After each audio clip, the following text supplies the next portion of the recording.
Good afternoon, everyone. Welcome along to today's coverage of the Interprovincial 50 Over Cup. This is the Ward Stormont in Belfast, and we have had a frustrating morning, let's say. And play due to start at 10:45 this morning, but the inclement weather from yesterday has carried over to this morning. We have had a slight delay, but as you can see, players on their way out into the middle. That's the Munster Reds, who have won the toss, and they will be bowling first. No surprise there that they're having a bowl first, same as yesterday. And the Northern Knights will be batting first. We have a 43 over game now in this game 4 of what is the IP50 Cup, so reduced to 43 overs. And I am absolutely delighted to have alongside me to open up the game here, ex-Northern Knight and Irish International James Cameron Dow. Welcome, James. Bit chilly. It is a bit chilly, Ali. Thank you very much. Good to be here. And yeah, as you say, very frustrating morning, hasn't it been? It's not ideal, not the way we wanted to start, but happy that we're getting out here. Yeah, we're right in the middle, as we've mentioned already. 43 overs now. That will be a power play, opening power play of 9 overs. And then power play 3 will be the final 8 overs of the game. So just 2 fielders allowed out within the first 9 overs now. And the bowling will be 3 9s and 2 8s there for today's game. So just a little bit different than the normal 50 overs. So out in the middle for the Knights, facing up the first ball will be their captain, James McCollum. On your screen there, number 67 is the one change for the Northern Knights today from yesterday's game, and that is Sam Topping coming in for Jake Egan. Bit of a loss for the Knights, James, just with Jake Egan obviously showing really what he's all about yesterday. Yeah, I've no doubt they'll be very disappointed about that. He was the one man that really stood out yesterday, and he'll be gutted also that he misses out. So we're often running here with Liam McCarthy opening the bowling from the Dundonald end. And obviously we've seen yesterday's truncated game. We saw a little bit what the Knights bowling attack's about, and I don't think, even though it's a different format today, we'll see much different today. We'll probably see McCarthy and Manley opening up in the power play, and then a possibility of a little bit of spin. Just a little bit, yeah. It'll be really interesting to see how the Knights go about things against Manley and McCarthy, knowing that there's so much spin to come. The opening run, I think. Yeah, I think that's a really good point. In that, obviously, we've seen the T20 tournament that the Knights' mantra really is aggression right the way through. This doesn't look like a pitch where you would normally go out there and try and blitz it, but you may need to think about the power play given the sort of difficulties that spin may cause a little bit later on. Yeah. It'll be interesting to see how they go about, that's for sure. I'm surprised that the Munster have got rid of a seamer and picked an extra spinner. I know it's going to be tough, but I do think bowling first with these conditions. Driven on the offside, half stop. Get through for 1.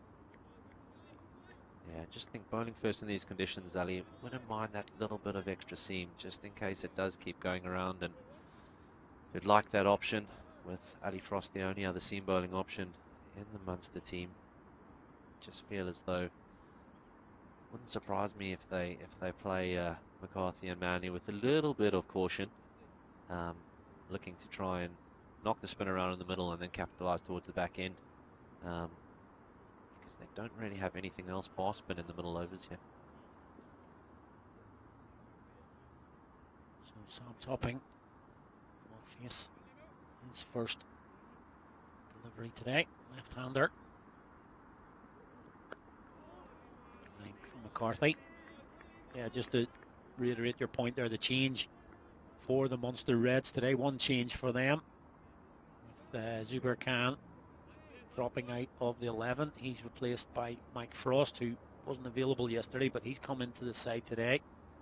Again, just another spin option, and yeah, it's a real. We would say, a lopsided sort of selection, but it sort of tells you what the Reds coaching team and captain think about what the pitch is going to do here today. Yeah, very much so. Very much so, as McCarthy looks to dig that one in a little bit shorter. Not a massive amount of bounce or carry there. Not overly surprised with that, to be honest. That probably continues the pattern from yesterday, a little bit too paced. Not a huge amount of pace in the wicket, not really coming onto the bat too much. So yeah, I think I can see this first 10 going one of two ways. Yeah, they're either going to come really hard at the seamers and think that's the best place to score, or potentially see the seamers as a threat here early on. Another wide. Yeah, that was yesterday, obviously 2 down early. I spoke to Jake Egan last night. He was the only one that really in the night's lineup seemed to sort of get the pace of the pitch, but even he said that even though he batted for the vast majority of what yesterday's game was, he just never felt in on the pitch. It was just a little bit sticky, which is understandable given the amount of sort of clement weather that was around.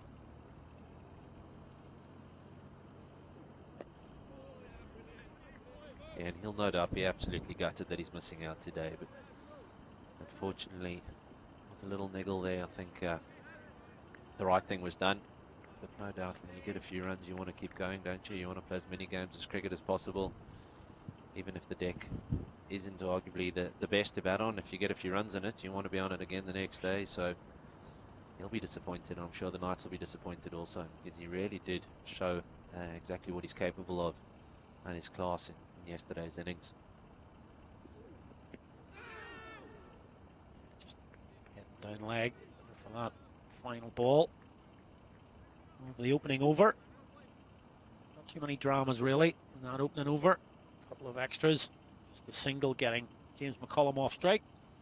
Well, it's 3 without loss from the first.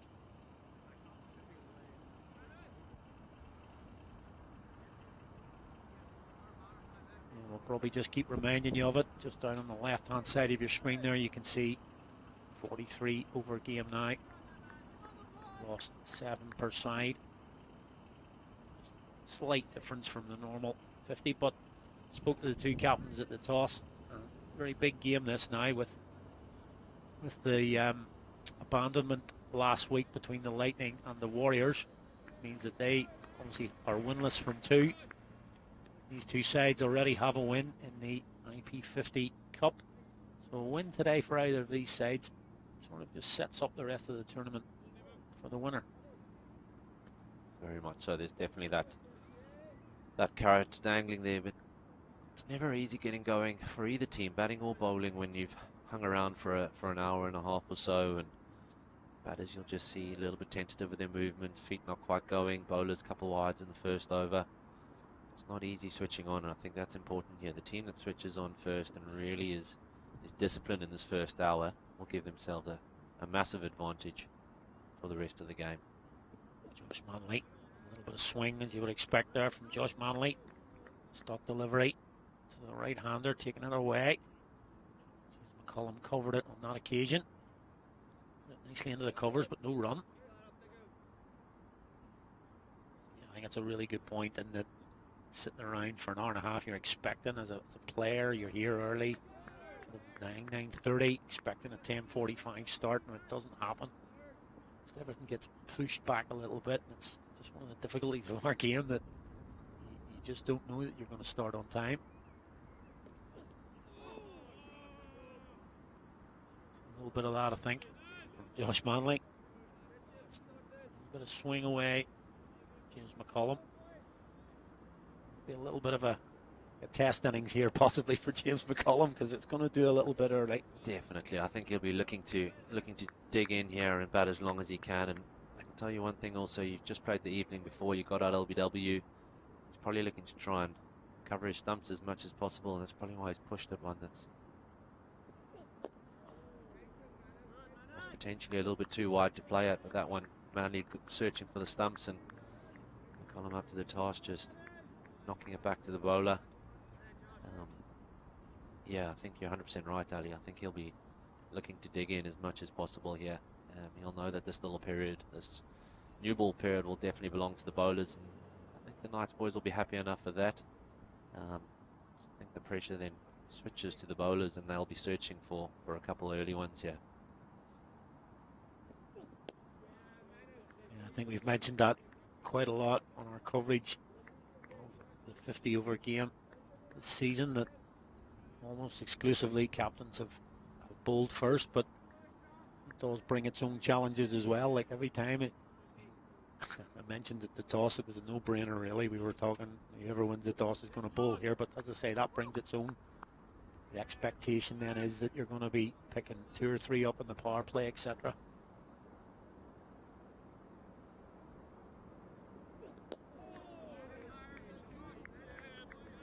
That's probably the line that Manny will be looking for here. He wants, as you say, looking for 2 or 3 in the power play. He wants him to play as much as possible here. He wants to be in around that off stump, bringing both edges into play. If one goes nicely, you've got 2 slips and a gully waiting here. And if one doesn't, well, we saw what could happen yesterday. Brings the stumps into play, bowls LBWs. So that's certainly the line that Josh Manny will be looking for. But you're 100% right again there. That expectation makes it just that little bit more difficult to bowl first. And that's exactly what's happened there. I think Josh Manley looking a little bit too much for the perfect delivery. Goes slightly too full, slightly too straight. James McCollum with no mid-on in place there. It just helped himself to an early boundary there. That'll make him feel so much better. As you say, they're just really striving for the magic ball pulled, and you can see him just clapping his hands there. He knew he'd push that down the leg side, pitching on leg stump, and it's a bit of a freebie for somebody of the quality of James McCollum, able to just lean on that, hit it through the leg side for the first boundary of the night's innings. They move to 7 without loss from 2.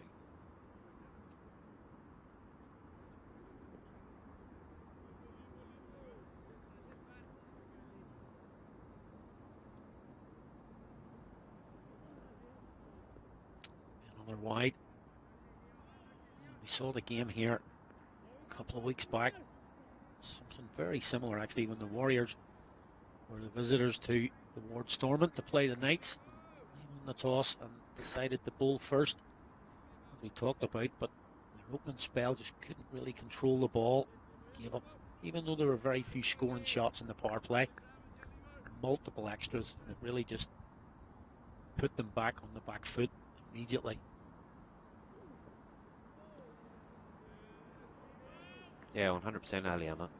As we're saying, you know, every ball you bowl and you don't get a wicket, that pressure just builds a little bit more and more and more. And that's unfortunately when you start searching for things and etc. I don't think we've seen that from Munster just yet. I know Liam McCarthy has bowled a few wides in his first 1.1 overs here, and he'll be disappointed in that, but he'll know definitely if he gets enough in the right area over the next over and a half, 2 overs, there's enough in the pitch to get him that first or even second breakthrough. But he seems to be struggling a little bit with his line at the moment. And I can tell you now, Sam Topping won't have an issue just letting those all go through. Yeah, getting a good look at it without having to do anything. Gets you the pace of the pitch. All right, you're not putting bat on ball, but at least you're watching the ball from the hand. Going quite wide there. It's heading towards Steve Harmison territory there. Really struggling to get those lines, and that's prompted a decision to come around the wicket now.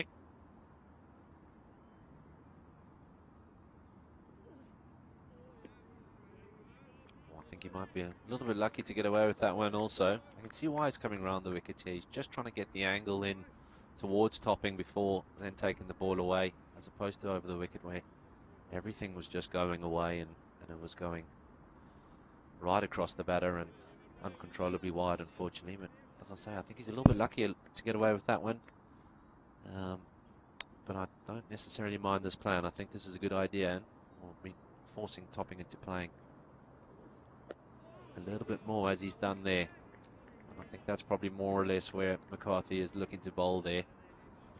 Angling in, taking the ball away a little bit, trying to keep the stumps in play, trying to keep the catches behind the wickets in play, trying to be as aggressive as possible with this new ball. Yeah, I think he definitely wants to get Sam Topping playing here. James McCullum, vastly experienced at the highest level. Sam Topping coming over from Essex. A couple of games for the Knights at this level. There you go.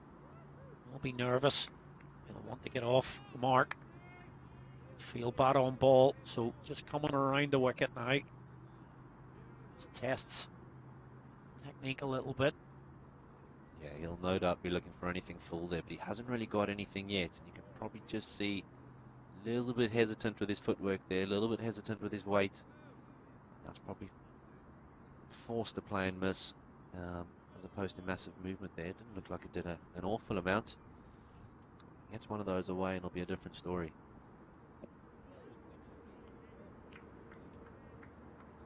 We were talking on the Super Series game on at the weekend between the Dragons and the Typhoons about the difference between 0 and 1. It's one run, it means nothing, it's just a single, but just the difference for the batter, just getting off the mark. Sure. Well, in fact, I'm looking down there. Sam Topping's burgled that one for me. I'm pretty sure that that was a leg by. Thudded into the pad. They seem to have given him a single. He'll be looking up at the scoreboard, a little bit happier.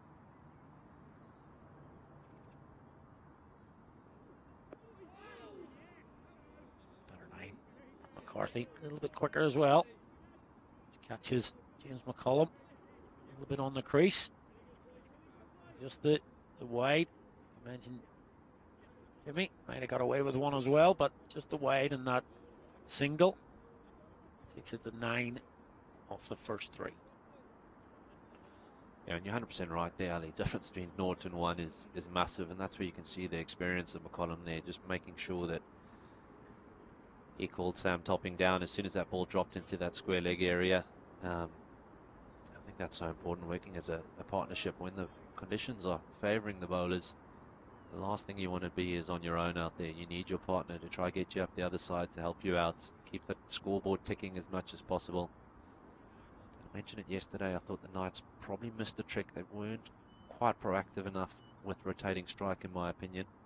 I thought that was something they could have focused a little bit more on. They were sort of looking for boundaries or nothing. I think that might be something that they can certainly try and focus on today. Just continuing to rotate that strike, making sure that it's as hard as possible for the Munster bowlers to bowl at one particular batter for a lengthy period of time and build any sort of pressure.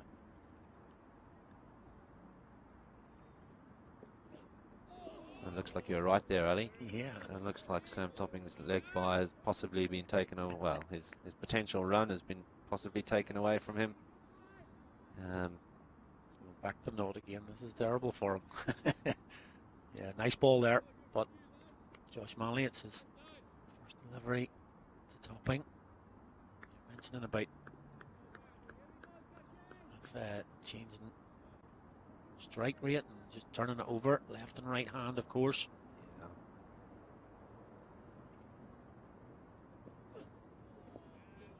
Left alone, but yeah, you know, not just getting your partner up and down, getting runs for them, but certainly in an opening spell here, you want to be bowling at the same person as much as you can, especially when there's a left and right hander.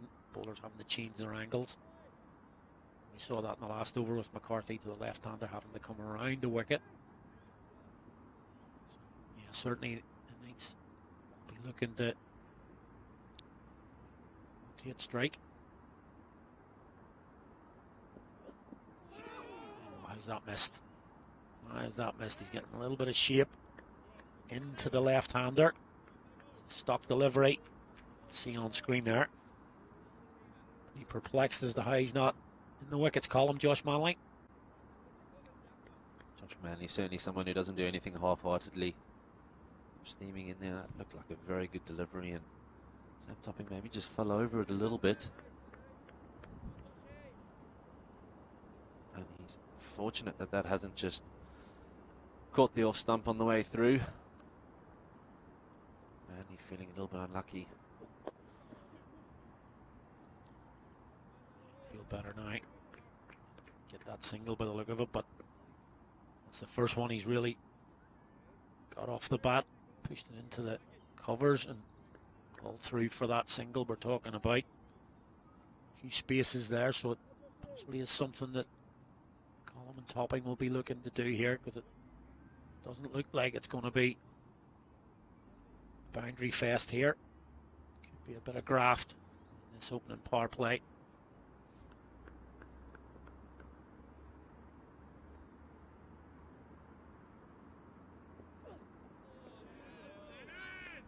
Yeah, you're spot on there, Ali. You know, as you mentioned, the few spaces. Again, when the task you bowl first, you've got 2 slips and a gully. That means someone else has to come out. And as a result, you can see the Munster Reds only have the 2 fielders on the offside, just the 1 man and a sort of straightish mid-wicket in front of square on the leg side, saving a single, along with a fine leg. So anything with bat on into the leg side, even leg bars into the leg side, you trying to get up the other end as quickly as possible. That's exactly what McCollum will be happy enough doing. He'll just wait for Manley to come at him. And then, as we say, pick up anything into the leg side, because he'll know that there are plenty of runs on offer through that leg side. He doesn't want to be fishing outside that off stump with 2 slips and a gully and a stacked offside field. He'll be waiting for Manley to get impatient, get tighter and tighter and tighter. Manley will certainly be trying to make him play, so it's a bit of a game of cat and mouse out there at the moment. One that's very enjoyable for the viewers. Yeah, we're sort of used to a diet of T20 now, where the ball's disappearing left and centre, but the bowler yourself, it's still a bowler's game as well. You know, it can't be just about whacking 4s and 6s all the time. A little bit of graft required here. Old school game maybe, but as you say, just as interesting, just as entertaining. See a batter having to work at it. Just starting to wonder, Ali, are we seeing a bit of a plan against Sam Topping here? That's about 3 or 4 balls in a row that have been very full, very straight. Yeah, that looked like almost a replica of the ball that Josh Manley bowled to him in the last over, albeit from over the wicket. He's lost that one. Yeah, he's lost that one again. Yeah, I just wonder if well, on the Munster Reds struggling with their length and going a little bit too full unintentionally, if that's an actual intentional plan to Sam Topping here to try and go as full as possible and as straight as possible and see if he can fall over one effectively. I haven't really seen that against McCollum, for example, because we're expecting his level to be driving those back down the ground. Definitely struggling here at the moment. McCarthy with pretty much everything in his armory here. The run-up doesn't look smooth. Obviously coming around the wicket isn't a normal thing that he'd be used to in his 3rd over. Just the mechanics of bowling. One little piece, one little cog goes wrong and everything seems to look pretty poor. Yeah, 100% Ali. Full ball again, Jimmy was talking about. Topping manages to get down on this one, works it round for a single. It's a long leg, and that'll bring James McCollum back on strike. I don't think Liam McCarthy will mind that too much. I think he struggled with his lines and his lengths against the left-hander there. Just wonder if it's, with all the rain that's around, is the run-up a little bit damp, a little bit soft? Is he struggling with that? Certainly looks a little bit like his wrist is going a touch, and as a result he's pushing the ball away from the left-hander back into the right-hander. Might be fancying his chances against a right-hand batter here, where he can just sort of start the ball outside off stump and bring it back into him, as opposed to the left-hander, where if he starts it outside off and gets that wrist wrong, it's only ever going to be wide or shortish and wide-ish. Whereas if he starts it straighter and gets the wrist right, it's going to be down leg side. So I think he might fancy the right-hander for a few here, just to really get his radar going.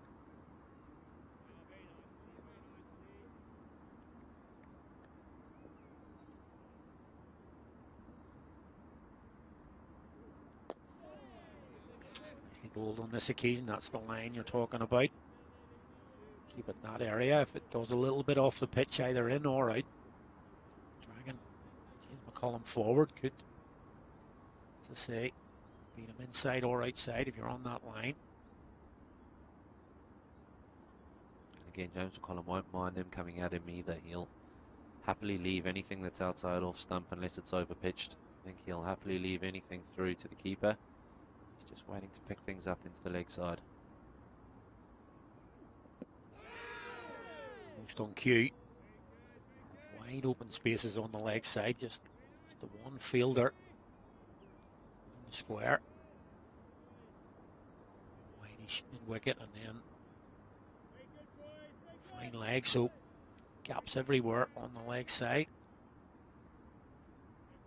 James McCollum will be a little bit disappointed he didn't catch up with that one. Just get it into that vacant area. Maybe pick up two possibly.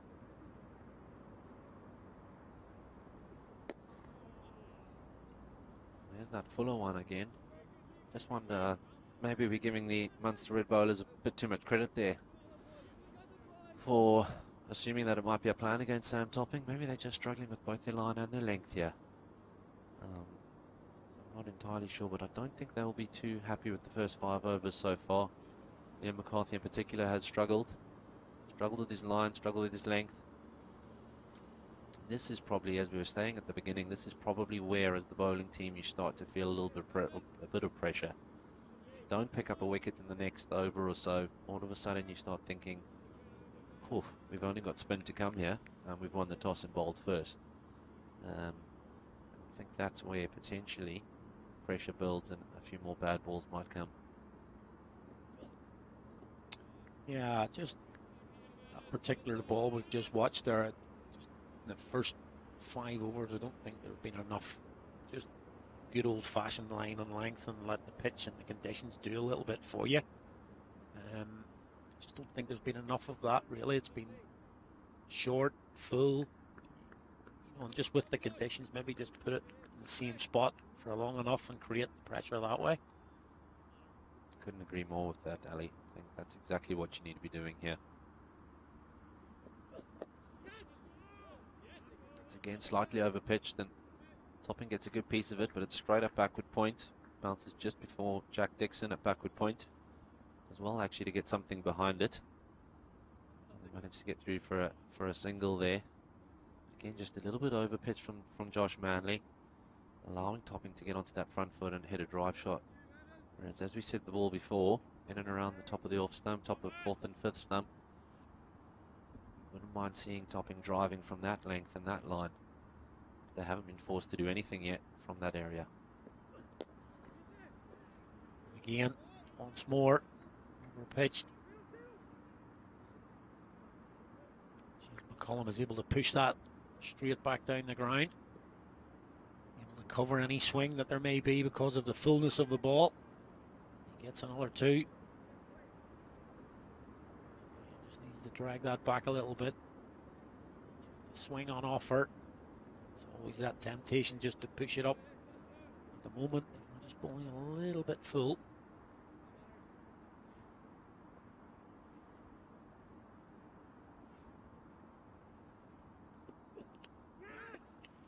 Right on cue. That was almost perfect. With a much better length. Probably 2 feet shorter than what we've been seeing. So James McCollum can't cover the little bit of swing that's on offer. Drives at that one and nicks it straight to second slip. Brandon Cougar, as we see, can't hold on. Any regulation chance that one. Yeah, I think McCollum will be a little bit disappointed in himself there, a little bit loose outside that off stump. As I said, I think he'd have no issue just waiting for Manley to get impatient and come at him. And he's probably the one that's got slightly impatient there. And fortunately for McCollum, it's gone down, which has prompted a change in the field there. Maybe Brandon Kruger standing at second slip, not a usual slip fielder. If that is the case, it's a costly mistake by the Munster Reds. That's the old knuckles wrapped, isn't it? Correct. Yeah, thank you.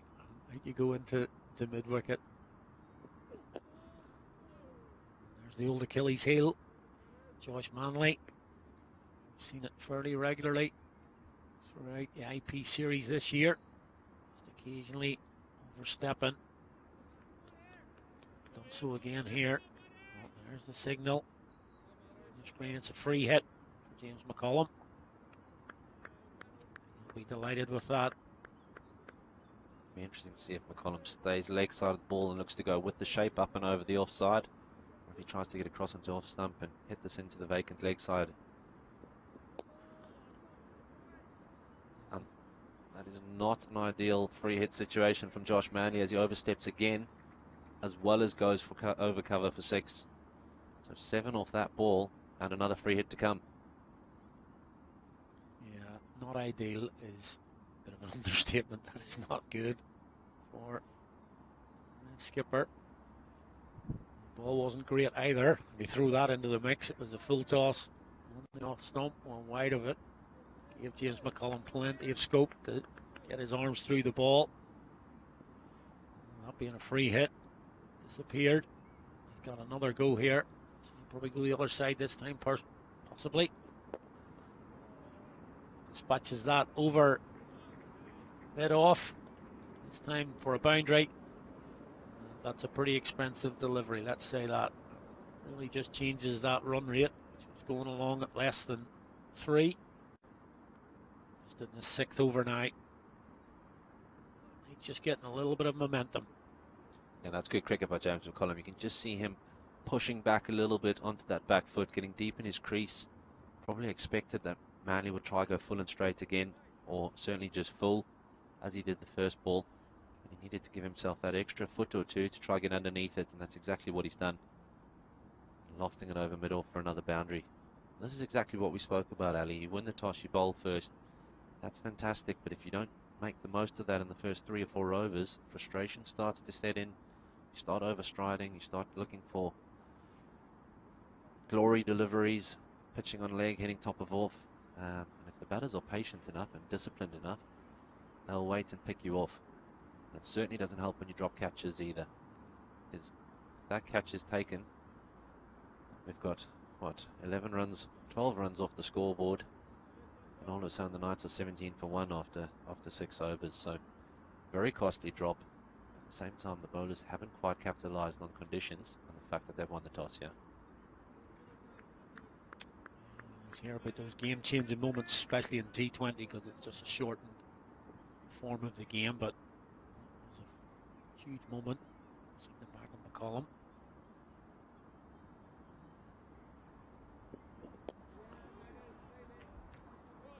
McCullum there, back straight into his game plan, which would be defend that good length, top of off stump, wait for him to come slightly straighter or over pitch. I suppose also sometimes 2 free hits in a row, quite easy to get a little bit carried away, a little bit of lapse in concentration. Manley certainly hit exactly where he wanted to there. Colin was up to the task and looked like he was in full control there. Yeah, I always talk about that in T20 cricket, especially when there is a free hit and then suddenly got to switch back immediately. Yes, you obviously you're a bit more aggressive in T20 cricket, but it's no longer a free hit. You can get out then, so it's just switching back to, particularly here when you've just had 2 balls that you can have a free go at, hit 1 for 6, 1 for 4, just to get back into that mindset immediately of this is not a free hit. I need to play it in its merits, which he did beautifully.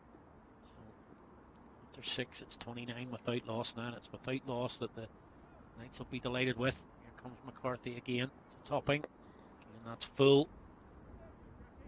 Be fielded by Jack Dixon there, but at the cost of a single. So yeah, I think you've made a real good point, James, with the lineup that we've got for the Reds here. Obviously these two, Manley and McCarthy, over the past 18 months, 24 years, have been excellent for the Reds. They're a real, especially last year, they formed a really good partnership up top. They're 2 seamers today. Lots of spin in the team, but they've been hoping for a few early wickets here. Hasn't been the case in the first 6.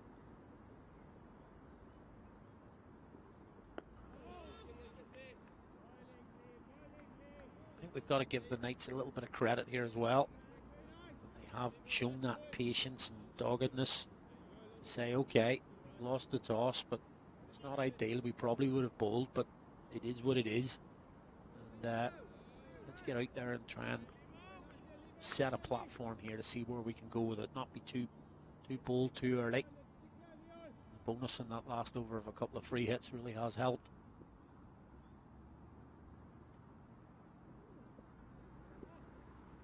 So of the extras. That's true. McCarthy's still struggling with his line here, and I think the left-hand, right-hand combination has thrown him. As I mentioned earlier, the possibility of the run-up also, but just hasn't really settled here. But yeah, you're 100% right, and the bonus runs in the last over going to James McCollum. Sam Topping will be standing at the non-striker's end waiting for his turn, but he's just got to tell himself to stay patient, and that'll come. It's been a tough 18 balls for him, but it'll get easier as long as he's out there. As McCollum punches that one to Dixon again at cover. Again, possibly just a little bit too full from Liam McCarthy there. This is the type of thing that really will help Sam Topping, but time in the middle. He doesn't have to be scoring run after run every ball. There's plenty of time. 43 over game. He has got a little bit of time on his side, and he's playing in county cricket with Sussex seconds, and it'll be a lot of long format game, so he'll be well used to it. But just coming to a new team, just hang around out there for a while. It's a much better line this time. A little bit of pressure, but yeah, just and good to have him out there. James McCollum will be telling him exactly that. No rush here. Just continue to bat. It's been difficult for 18 balls for him. If he hangs around there, as you mentioned, it could get a little bit easier today. It's also, once again, with 3 left-arm spinners to come, every single left-hand batter here has a massive role to play. You've got Ben Callett in the middle order, you've got Tyron Kuhn towards the middle to lower order, but Sam Topping needs to be the one that takes on the left-arm spinners for the first 15 or 20 overs, as James McCollum just gets that one down away to fine leg. A little bit too straight once again from Liam McCarthy. That might have been something that the coaching setup might have been looking at. He's obviously come into the team today. Sam Topping wasn't in the T20 team yesterday. This could be something that they thought about, an extra left-hander at the top of the order, given what the Reds lineup was likely to be. These little things are important from coaches, analysts and things. It's coming much more into the game, the forward thinking as to what's going to happen in the later stages of a game rather than just first up.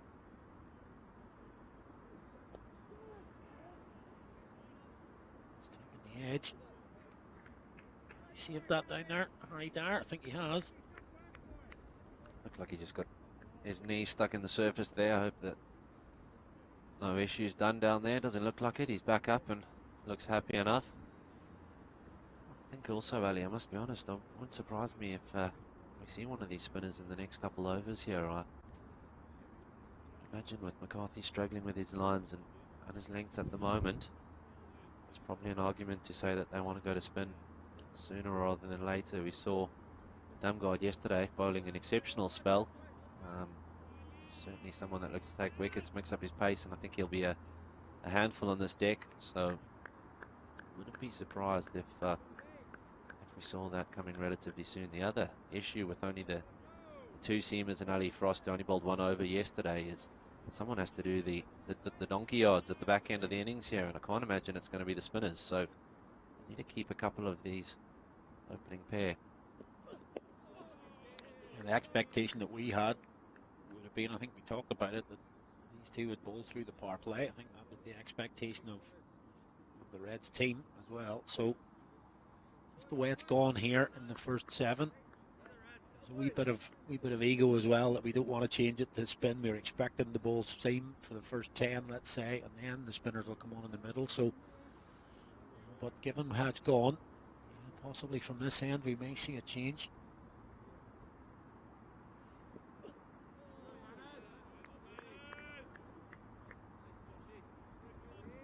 Hasn't been enough in the right area, in the first 9 overs we've got here of a power play. You really want to be in and around same area, and then with the odd exceptional ball, maybe a short one or a full ball, but just hasn't been consistent enough so far from the Reds openers.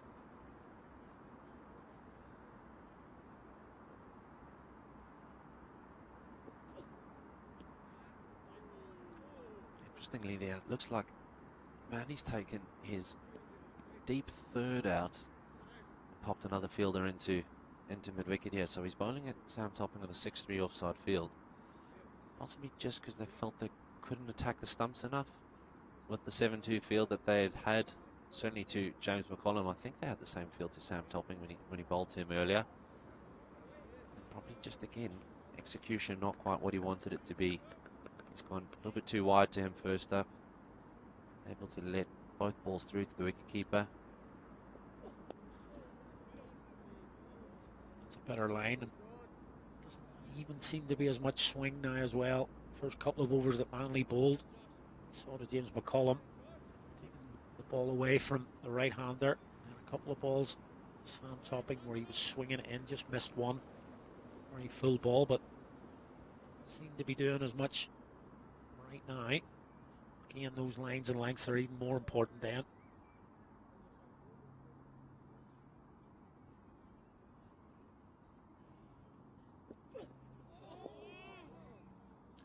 That's a very good lead that by Sam Topping. That's exactly where Manley wants to be, and he's just let that one go through to the keeper. Hands up in the air from Manley. As it just goes close to the top of off stump, but not quite close enough.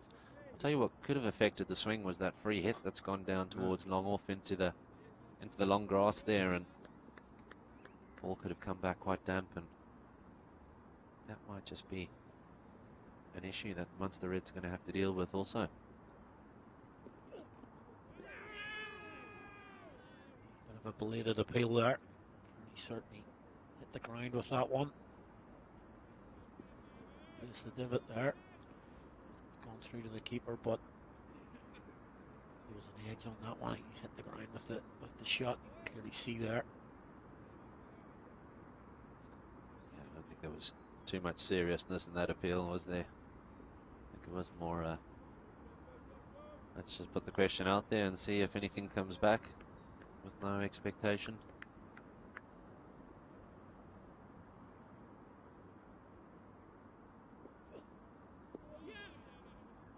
Sam Topping looking like he's getting a little bit more impatient now. As I said, he's got to just keep telling himself things will get easier. Things will get easier. I know he's a natural ball striker. He looks to try and take the attack to the bowlers. That's certainly not what he's going to be able to do today. He's got to dig deep here. He's got to continue telling himself, as I say, that the rewards will come later on if he's patient now. It's so easy sitting here saying that. He'll be looking up at the scoreboard, seeing himself on 6, seeing 8 overs gone and thinking, right, well, my time has to come at some point here. His mind will be telling him that it's slightly fuller than it is and that he should go after it, and that's where we see a couple of play and misses there. So he'll be fighting a couple battles out there, trying to make sure that he's got to make sure that he's nice and positive, but he's smart at the same time. Yeah, that's the battle of an opening batsman. It's a long day if you're out in the first few overs. McCarthy in, tucked into the leg side, but it is straight to the one man wicket there. So yeah, as I mentioned earlier, you're quite right. You'll be looking at the scoreboard thinking I've only got 6 in the power play as it is coming up to the last over of it right now, but you've got to get over that and think, well, okay, I could be sitting in the pavilion watching everybody else bat. I've still got an opportunity to score runs when I'm out here. Yes, it's difficult at the minute, but spin will come on eventually. Might suit him. McCarthy to McCollum, left outside the off stump. I think also I mentioned earlier them working in partnerships, running between wickets and so on, but the partnership of 34 runs after 8 overs here is also massive.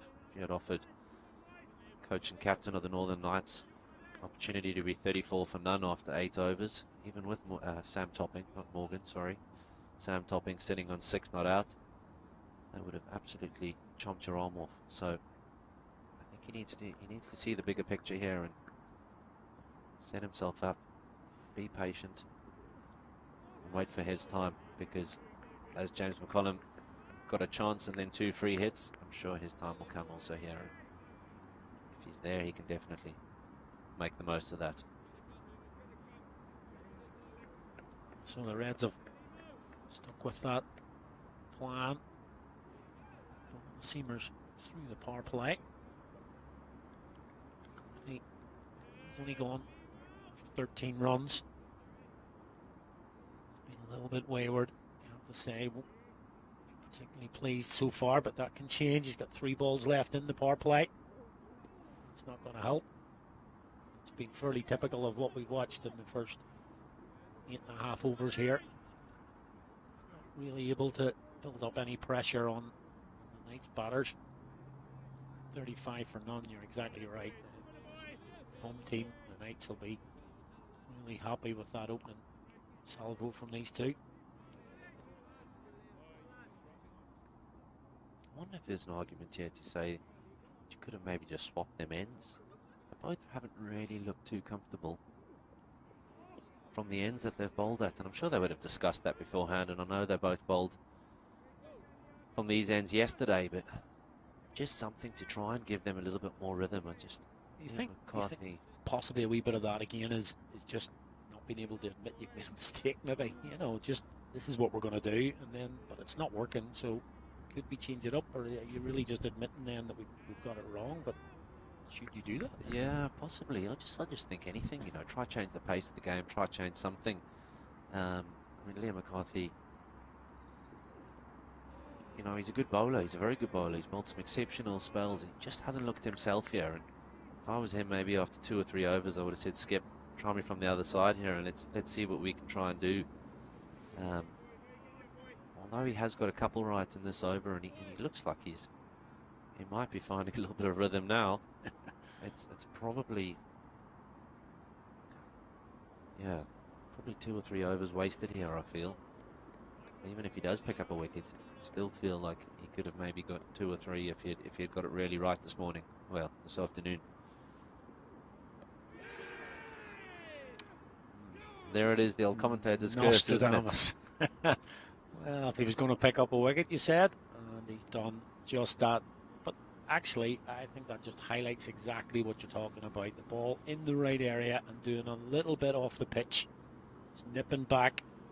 James McCollum having been very watchful with the ball outside the off stump. That one just nipping back on the drive. Cannons into the stumps. See it again here now. That's what we spoke about, that length, top of the stumps over and over. We said McCarthy's looked a little bit better in this over. I still think he'll be looking at this spell and thinking he hasn't been at his very best. However, maybe he's just bought himself another over. And if so, and he keeps hitting those areas, there's no reason why he can't pick up a second or third.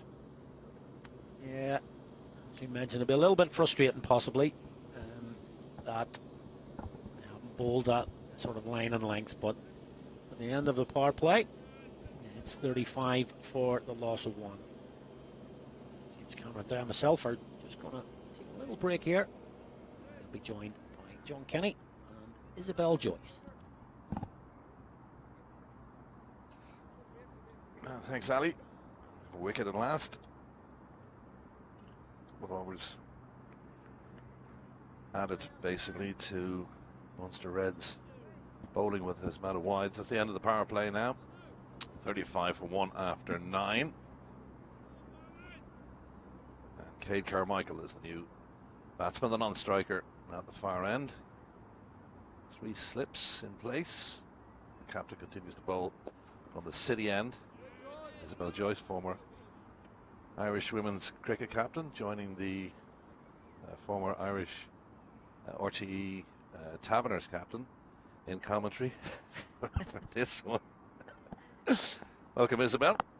It's been a, let's say, slow start from both sides. Too many wides.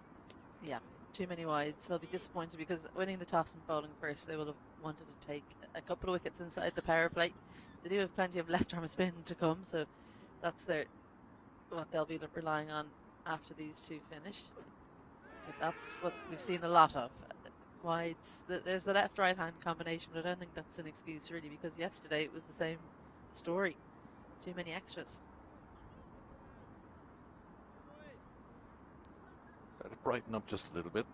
You can see now from our commentary position, just above the bowler's arm, a bit of blue sky coming in from the Belfast area. Hopefully it'll come over us, but it is actually quite cold out there. It's about 15 degrees, but it feels a lot cooler than that. Not exactly nice summer weather in Belfast. Here at the Ward and Stormont. Second game for both of these sides in this tournament. Knights and Munster both winning their opening matches against Leinster and the Warriors. Yet to win yet. Northwest Warriors and Leinster in their 2 games. One of those was a non-result because of rain. Yeah, good opportunity for both these teams to go top. Whoever wins this game will be in the top of the group. Early in the season, of course, but it always feels good being top of the table.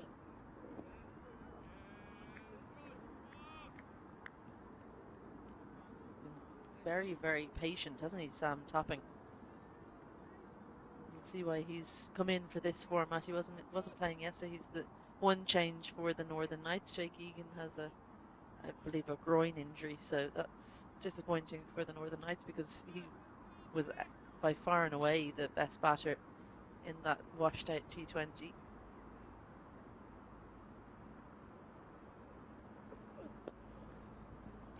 Good stop. Good point. That's the 4. They come through for the second, but good diving stop from Jordan Neal's. They actually gone through for 3 in the end, but that was all the way along the ground on the way to 4, so saved at least the 1 run. Good stop. Yeah, it was a good half stop, I suppose, but amazing to see how much the ball ran afterwards, because the fielder had to dive again to keep it inside, so that meant that they, with good running, they got the 3rd run.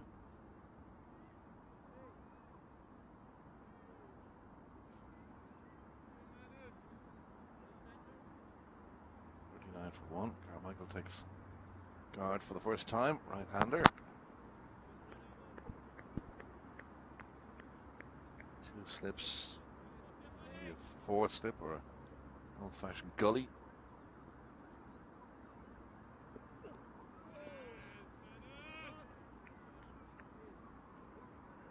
I'm surprised to see Mandy continue outside the power play.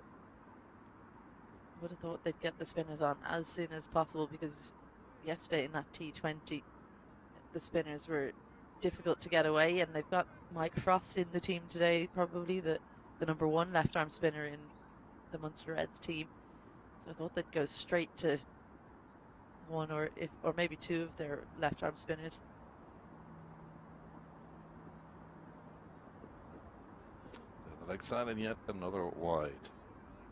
Yeah, Zubair Khan has been left out. Youngster saved from deportation by his schoolmates a couple of years ago, and then announced on television that he wanted to play cricket for Ireland somewhere down the line. He's a seamer. He's been replaced by Mike Frost. So far, we haven't seen any spin. It's been all seam from both end, City end and Dundonald end.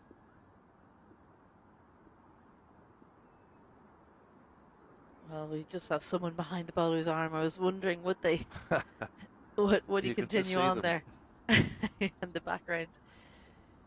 Kate Carmichael didn't fancy having to deal with him going behind the bowler's arm. Let's call him Mr. Oblivious. Just walk straight in front of the side screen.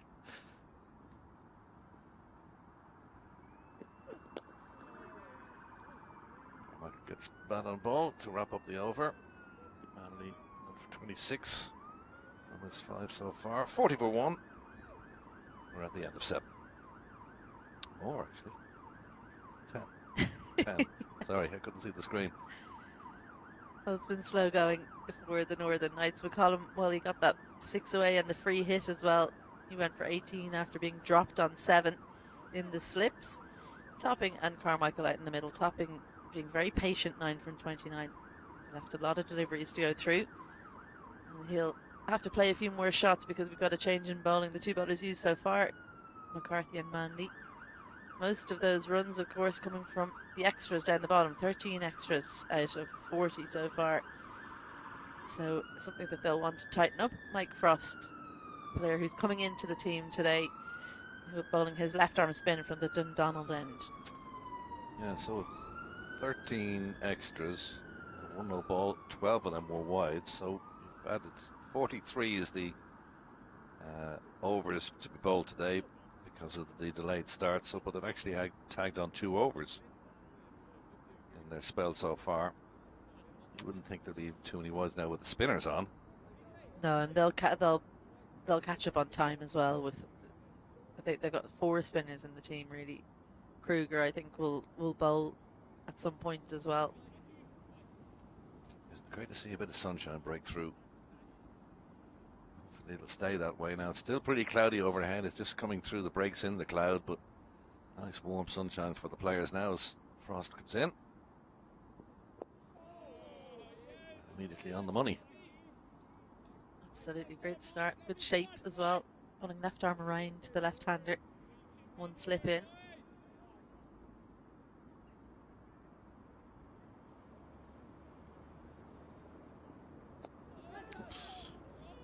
Full shot, falling short of man close in at cover.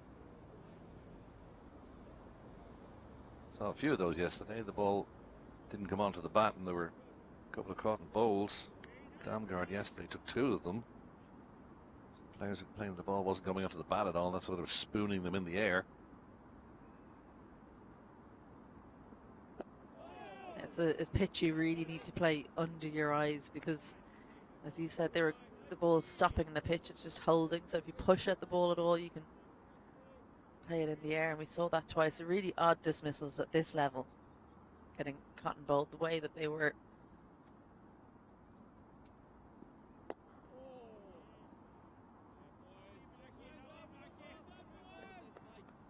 No timing at all there from Topping.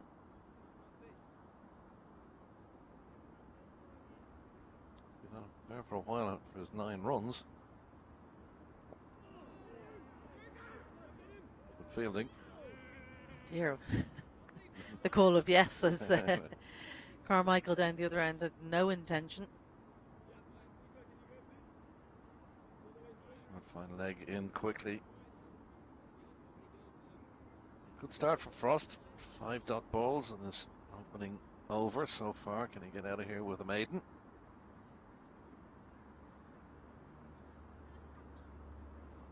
Extra flight that time, straight back to the ball. A good start for Frost. A maiden over, remains 40 for 1 at the end of 11. Yeah, great control, kept the stumps in play pretty much every delivery, and then that possible catch in extra cover didn't quite carry, and almost a run out. So even though it's been a maiden, plenty happening in that over.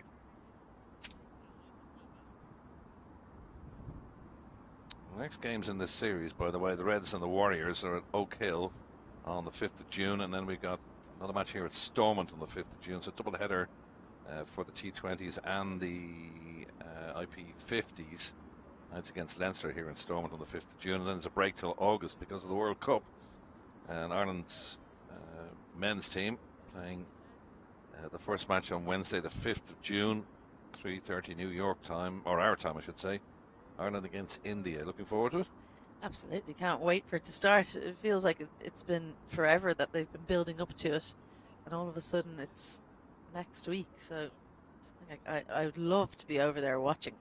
Yeah, I was thinking about going myself, but of course, in the end of the day, it was a bit prohibitive. Yeah. But Damgard is coming on now from the city end. Again, so we're going to spin at both ends. But there's a brand new brand new stadium in New York. It'll be full of Indian supporters, one would think, and a few Irish obviously smattered in amongst that as well. So could be a very, very entertaining couple of days, because they've got then Canada on Friday the 7th of June before they move to Florida to play the USA on the 14th of June, and that's no foregone conclusion either, the way the USA are playing these days. And then Pakistan, and that's on the 16th of June before they Super Sixes. Hopefully they'll get that far, but it's a tough old group. It certainly is tough as Damgard just starts a little bit short, so punched out through the offside for a single. Bangladesh and India playing a practice match right before the tournament starts. So I'll be interested to see how that goes, because USA won a series against Bangladesh. And recently. won it well too, yeah. Yeah, won it well. So that'll be more of an indication of, are USA that good, or are Bangladesh having a bit of trouble in their T20 team? Just add a bit of context for us before that Ireland-USA game. In the air. And that's pumped away for 4. Is it going to make the boundary rope? Yes, it does. Just topples over. It was one of those where you hit it and watch and then think, oh no, that's not going to go out. I haven't been running. Too short from Damgard. Gets in position nice and quickly. Does Sam Topping. Finally a bit of respite for him after a watchful opening 10 overs. He's facing left arm spin from both ends and seems to prefer it to the seamers. Just the one slip in. The inside edge. Much better. That little bit of air from Damgard. He does tend to spear it in, but he's decided to take some pace off, and I think on this pitch that's the way to go about it. Danish international, 27 years of age. Tall man. Was on a hat-trick yesterday in the IP20 game.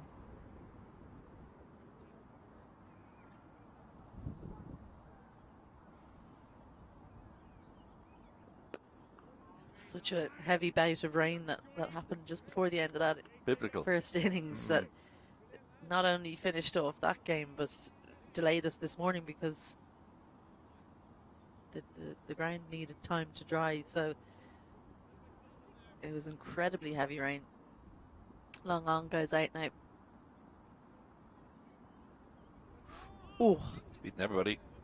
Going to trickle to the boundary. 4 byes, one would think. Yep. good arm ball that from Damgard. He's frustrated. In a way, he should be happy it didn't take the edge, because I don't think it would have been caught. Just goes past the pad of Ollie Metcalf there. What a useful 4 runs to the total. And after 12 overs, Knights are 49 for 1. First slip. I'll take a drinks break. Their first slip would have been unsighted, really, was the wicketkeeper came across in front to try and take it.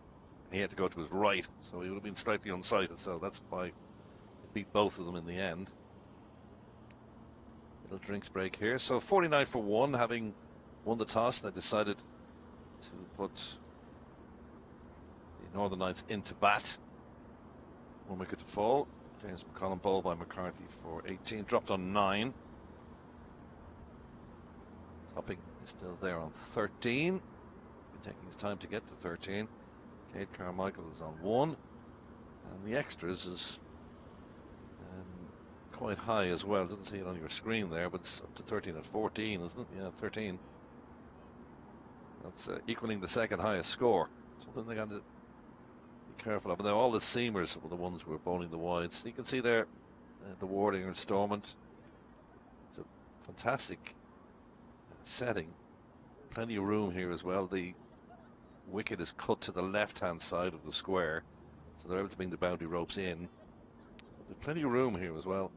Just is such a pity yesterday it didn't dry out quickly enough, but that rain you mentioned, it just came in all of a sudden, started to rain, and then just deposited so much water onto the pitch that the run-up areas in the end were okay. The pitch itself, or the wicket itself, was okay. It's just the surrounding areas got quite muddy, and so there's a dangerous slippage out there. So they decided not to continue yesterday's game, which was a pity because it was shaping up nicely.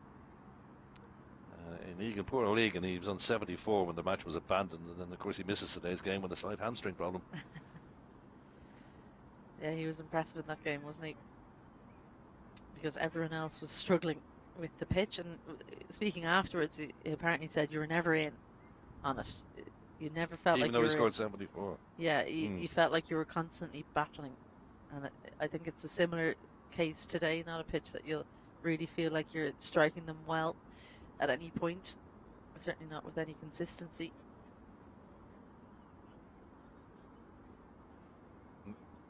The natural contour here as well, from the pavilion down to the Stowant Road end, or the Newtonards Road end, away to our left-hand side as you're looking at it. There's a natural slope down, and a natural slope as well, going from right to left as we're looking at on the pitch too. So that's what the seamers and the slower bowlers will be looking at, just to use the pitch to bring the ball back into the batsman, or the batters, of course, call these days. 49 for 1 now. Drinks break over. 12 of the 43 overs have been bowled. And Mikey Frost is back, maiden over with his first. Yeah, 3 bowlers can bowl 9 overs today. 2 can bowl 8. So I think he'll be one of the bowlers they'll use up his full quota. Wouldn't be surprised to see him bowl through.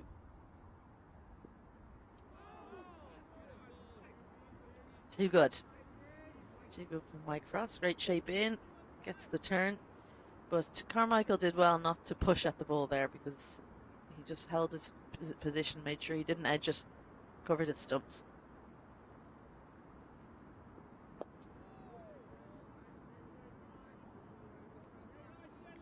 Shaping it in and then away from the right hander. That's why the first slip is in place there. Quite tight to the wicket keeper as well. For that hope for Nick. Hasn't conceded a run in 8 deliveries so far, Frost.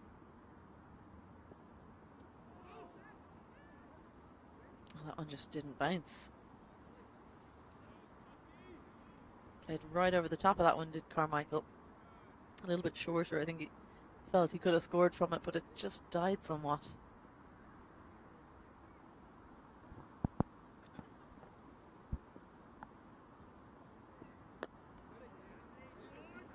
Finally bat on ball.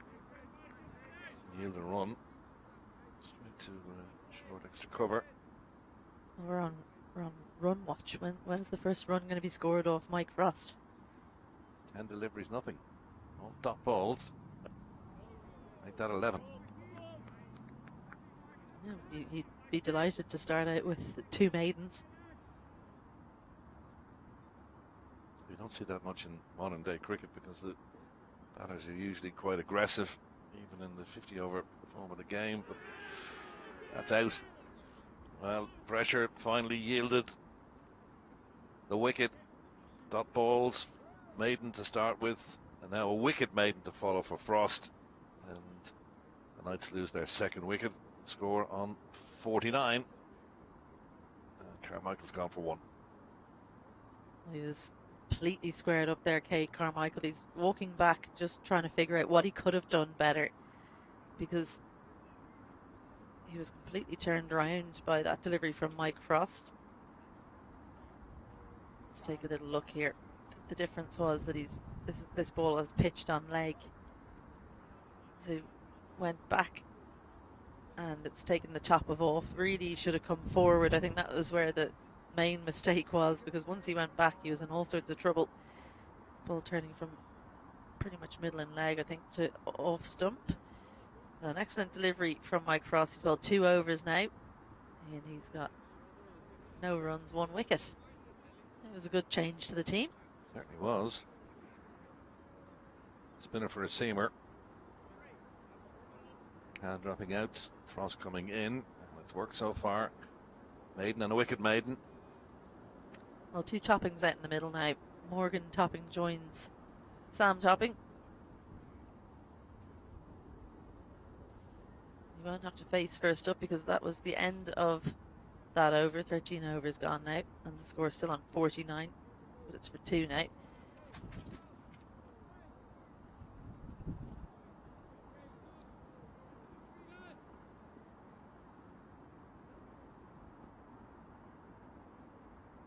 Amgar to continue then from the city end.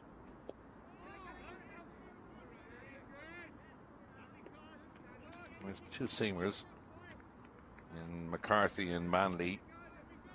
Are a little wild at times. Mentioned all those wides. The two spinners really have tied these Knights players down so far. Break the shackle just a little bit. And that's 50 up. 50 for 2. And we're in the 14th over. Slow going. Yeah, it is slow going, but I think what we need to mention is that it's difficult conditions out there. So these teams won't be looking at. It's a reduced game to 43 overs. So you might think they'd be aiming for 260, 270, and if the pitch was playing as if it had been sunshine for a few weeks. But it's a bit of a sticky wicket. So no surprise to see the Reds winning the toss and bowling first. They'll probably reassess before the game even started, the Northern Knights, that 200 would be a good score, 220 would be a very good score on this pitch in 43 overs. So 50 for 2 in 13 and a half overs. They won't be too disappointed by that. Aided by some unruly bowling from the two opening bowlers as well. Unruly, that's a good word. Unruly bowling. Ill-disciplined, I suppose, is a better one. Combination of left and right batters out there, so it means the field have to move around.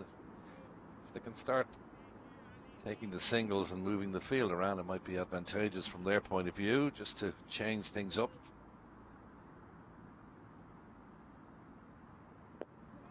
Two toppings out there. It sounds like you're ordering a pizza. Yeah. Which two toppings would you like? My favorite pizza is actually where I live. It's called a 3-meat, so I can't decide. You can only have 2. No, need the 3.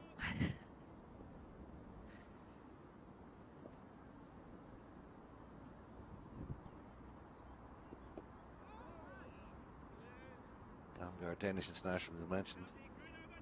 That's the end of that over. 52 for 2 and 14 down.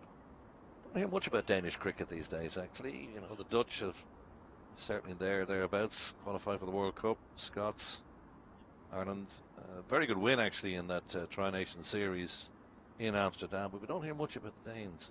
No, certainly not, especially since Jeremy Bray, who used to coach the Danish team, has moved back to Ireland and coaching the Munster Reds. But my first international tournament was in Denmark. Oh yeah? When was that?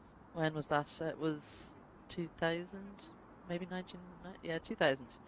And after that, Danish cricket just fell away. No women's team for a very long time, so obviously had a bad impact on the game over there. Frost to continue. Maiden and a wicket maiden. And that's the first runs yielded from the bowling of Frost. Nicely crashed away by the new man at the crease. And 4 welcome runs to the total. 56 for 2 now.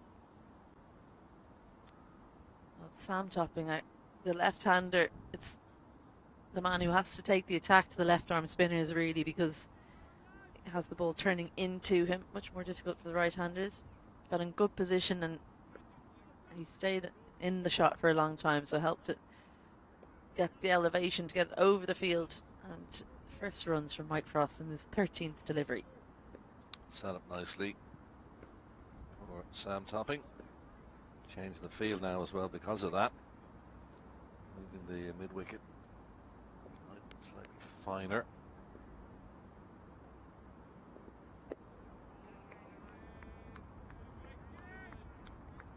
Back on the money again with the next delivery. It's a pitch you should air fuller rather than shorter. The way that it sits up, it's in the air, and that's gone down the Newton Ards Road. That's a huge 6. We saw a couple of big 6s yesterday in the pavilion area for the IP20 game with that one. That's the biggest hit we've seen today so far. And Frost, having had a wicket maiden in the previous over and a maiden in his first, is now getting a bit of treatment. Yeah, he needs to find a way to get Sam Topping off strike and try to bowl at the right hand as much as possible. Also needs to find a way to draw Topping forward, make sure that he comes onto the front foot where it's much more difficult. Slip has come out as a result of that.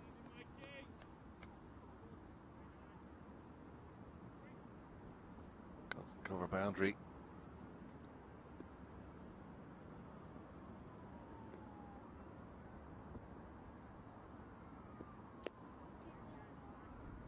That's not what the Munster Reds wanted. They wanted to keep Topping at the other end. Which Topping? It's Topping, Sam Topping, the man who's scoring the runs. I'll move on to ice cream toppings now. What's your favourite ice cream topping then? I don't actually like any toppings. Do you not like ice cream? I do like ice cream, just Yeah. no ice cream toppings. So Right. No sprinkles? no. 99? 99, yeah. From Bray, you know, you have to like Oh the, yeah, the got it. 99s. Absolutely.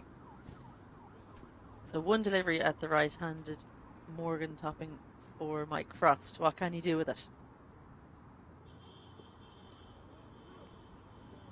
It was always going to happen, wasn't it? As soon as I said one delivery remaining, the wide comes. So let's try that again. He looks a little bit frustrated, doesn't he? After two really tight overs, he's gone for 12 in this third over. It's better. 64 for 2 now. 12 from that over as you mentioned. 15 down on 43 to be bowled. Reduced overs today because of the late start. Munster Reds having won the toss and asking the Knights to bat. Damgard to continue then from the city end.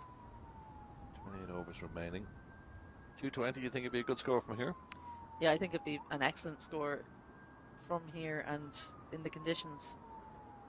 I think that Munster Reds will be frustrated if the Northern Knights can get to that, because they did win the toss and elect to bowl first.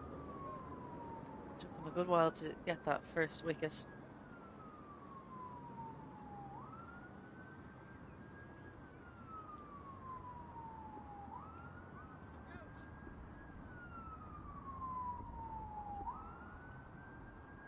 Ambulance siren in the background down the Newton Ards Road as Damgard comes into bowl. They're two very different left-arm spinners. That's why they're bowling in tandem. Much taller. Damgard doesn't look to turn it as much. Uses his height well to bowl down into the pitch. Must be a lot of traffic on the Newton Ards Road. That's a loud siren. Trying to move the cars out of the way as they head to the hospital. Hopefully nothing too serious. 64 for 2.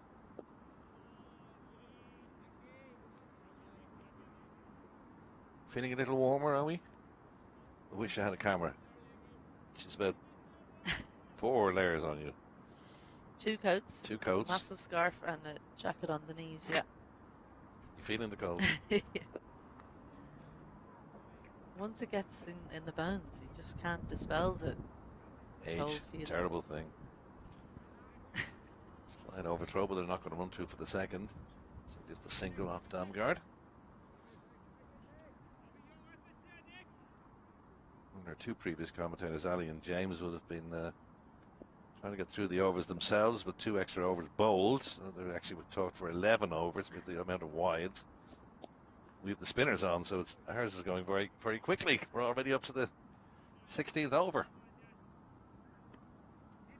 Oh, they were very slow because you could see when the drinks came out, 12 overs gone. You're usually trying to get to about 15, even 16, 17 overs before you get the first drinks break. So that was an indication that things needed to speed up. These two have done that job well. Wraps up that over. Damgard. Just the 2 from it. 66 for 2 now. There's a picture of Clive Lloyd. I don't know if you ever saw that picture of Clive Lloyd in the 1999 World Cup when Ireland played Bangladesh in Dublin. And it was similar weather today. It was the middle of summer. And he was wrapped up in towels and blankets and you're looking something similar. I was actually thinking I'd love a towel. Would They're you? very warm. Get somebody in the pavilion to bring out a towel for you. Yeah, that'd be great. I played a day-night match in Belrive Oval in Tasmania. Yeah. And batting 5, I had the pads on for 44 overs, chasing. Absolutely freezing. Got out first ball. Gales of breeze. Needless to say, I couldn't feel my hands to hold the bat, but Oh, dear. didn't have any impact because it was out LBW, so I can't really blame that. But the feet weren't moving too well. That was colder than today. Yeah, it is. Actually, but sometimes when you step inside the tent where we are, it's either freezing cold or roasting hot. You never get the balance right. Frost to continue. Oh, beastly outside edge. Well bowled. He's right bowling at the right topping. Morgan Topping is the right-handed batter of the two. So Mike Frost much preferring to bowl to the right-hander, which is no surprise. And as a result, he's put the slip back in the air and gone. Well, you were right. Morgan Topping just spooned that to short extra cover. Diving catch. Well taken. 66 for 3 now. And Frost gets his second wicket. Well, there's that length, the right length for Frost to bowl is exactly there because it brought Topping forward. Morgan Topping, that is, just pushed at it, feeling for the ball. 2 from 4, so he's been out there for a while, hasn't faced very much. And this is how not to play the ball, because if he'd gone through with it, he could have maybe lifted it over extra cover. But have a look there, contact. It's a nothing shot. You get nothing from that. You can't score from it, and all you do is give yourself an opportunity to lift it in the air. So Morgan Topping goes for 2, and the Northern Knights 66 for 3. Yeah, the fielder would be very disappointed having clutched onto that straight at them. Needed a diving catch, but at this standard, easy catch. Jordan Neal. Short extra cover. I haven't updated our score yet, but it is 66 for 3. 27 to Sam Topping. Morgan Topping out for 2. New batsman Ben Kalitz. Kalitz actually was due to be the wicketkeeper yesterday, wasn't he? Yep. And, he's not today because Sam Topping's going to take the gloves. Well, I think we might see a change in bowling now because 2 left-handers out in the middle. Brandon Kruger would be my pick for the City end, I think. The right arm off spinner. He's in slip at the moment.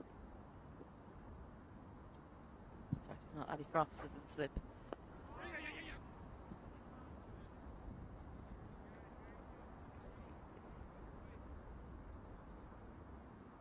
It's almost the battle of the left arm spinners today. It 3 is, of them. yeah. Who's going to come out with the best figures?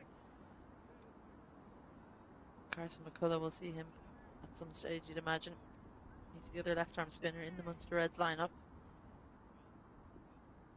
It's immediately off the mark. In fact, he's facing now, is he? No, he was immediately off the mark with that first ball.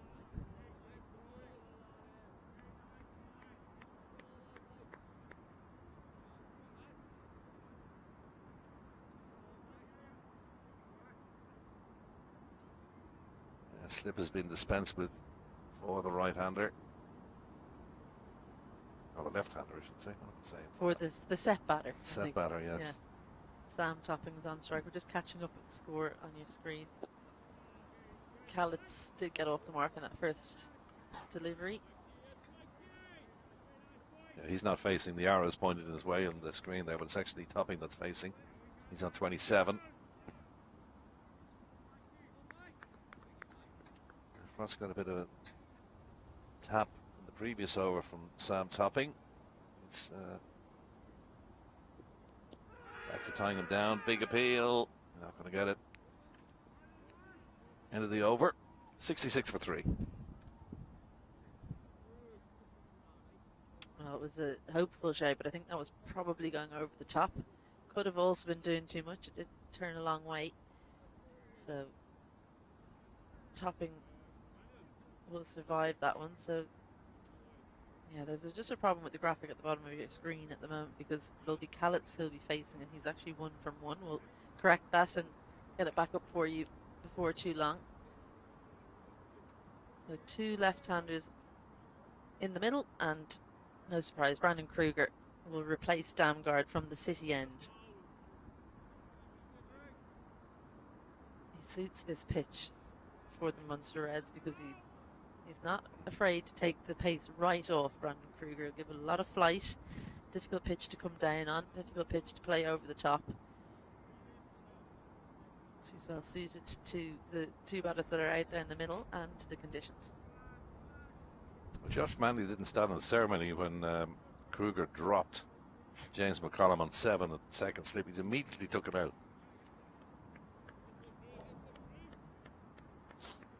Yeah, it was the walk of shame or the jog of shame, wasn't it? You Yeah. can feel everyone's Very. eyes in the back of your head. Exactly. And the next ball went straight to him. Yeah.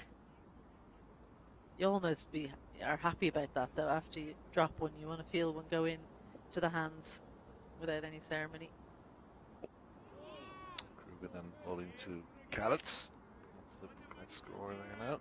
67 for 3. You've just over 25 hours to bowl. Well, it's not something you see too often from Ollie Metcalf behind the stumps, but stuck the right boot out. It was effective, though. It stopped at certain 4. No matter what part of the body you stop it with, that's your job.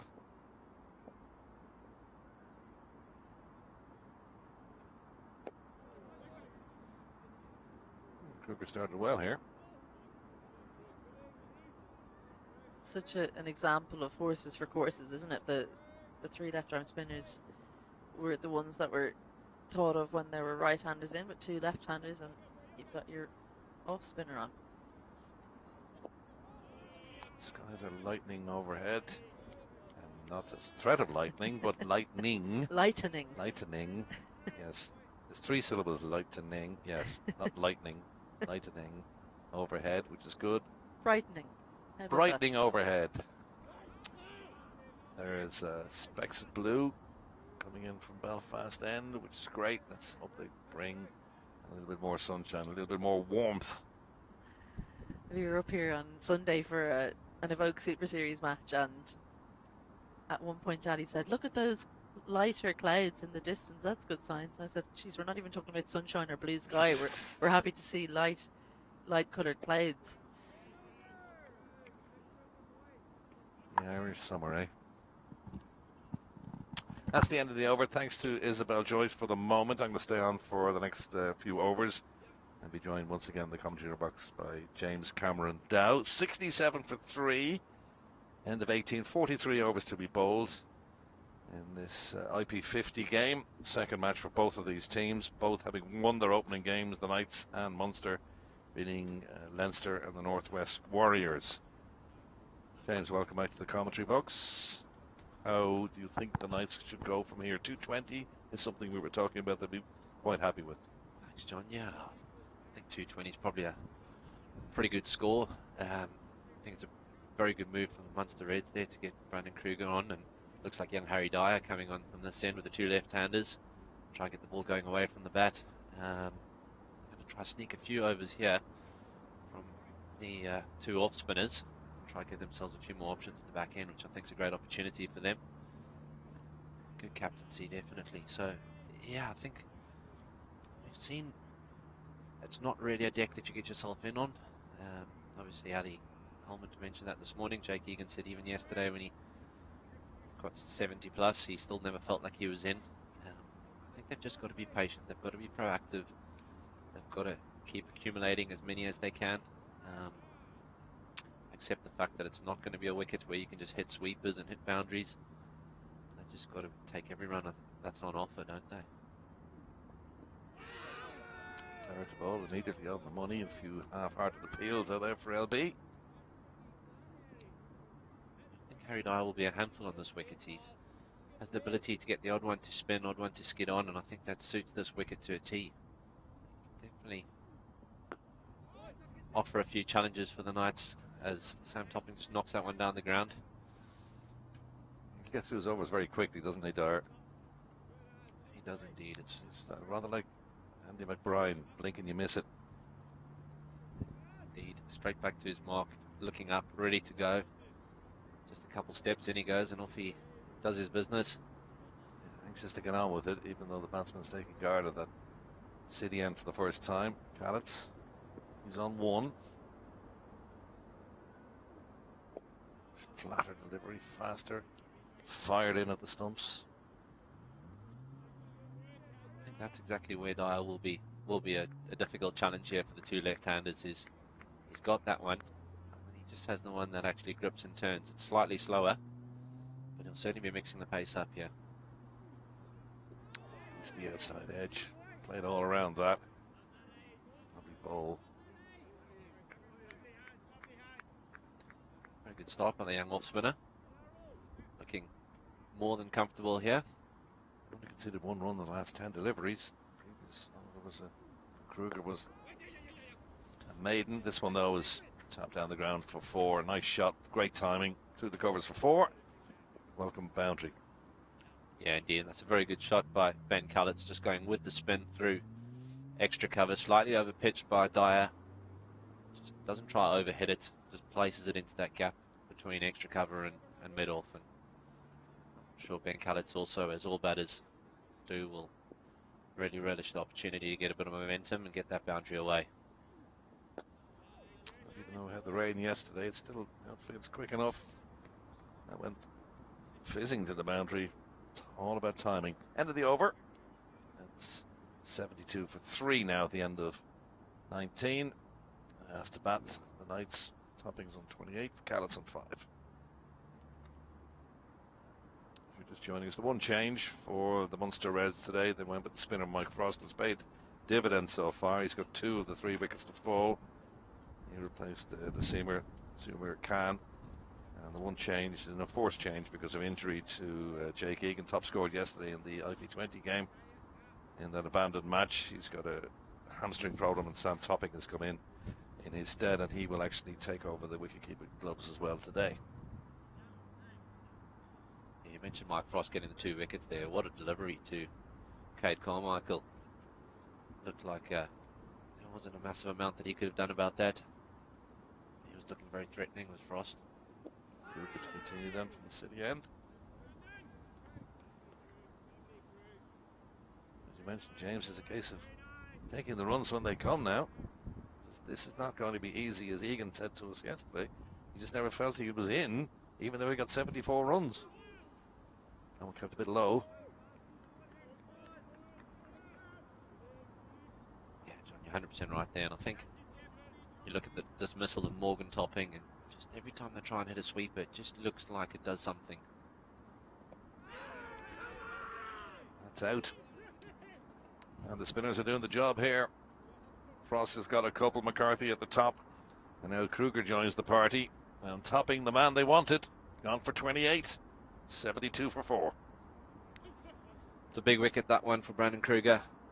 Looked again, a very, very good delivery, just clipping the off-stump bail.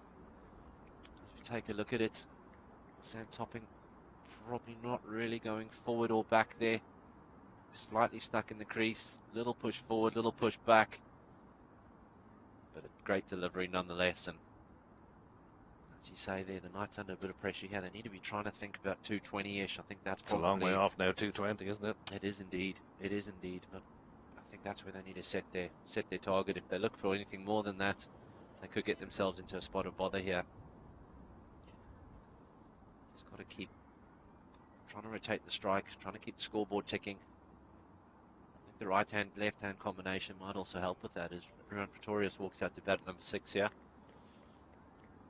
He's been in very... He tried to take it to the bowlers yesterday, but it didn't last long. He got something like 12 he got yesterday. He was out pretty quickly.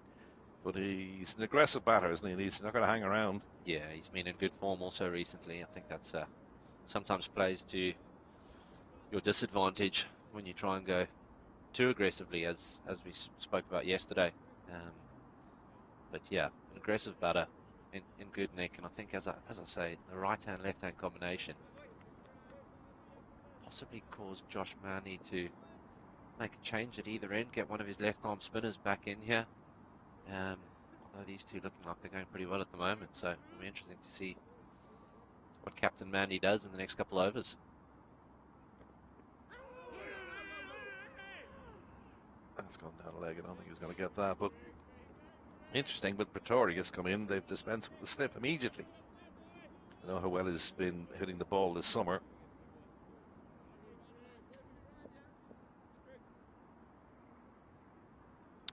dot balls in the wicket in this over.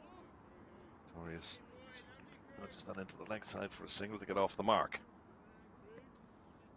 Yeah, it's quite an interesting decision to get rid of the slip. I think it says a lot about the line that Kruger's looking to bowl at Pretorius. But I would argue that you wouldn't mind going a little bit outside off stump, getting the odd one to spin back. There's definitely some turn on offer. Trying to get him to hit through the offside against the turn. I think that'd probably be a nice attacking option. Another wicket now, and you certainly fancy yourself as the Munster Reds. Slip in place for Callett. Speaks the outside edge. He was fiddling for that. Turn, bounce. Good over that. Just the one from it. And the wicket. 73 for 4. Of 20. There's been no real partnership since the opening one, which was 35. And when you consider, what was it, 12, 13 of those were wides or no balls.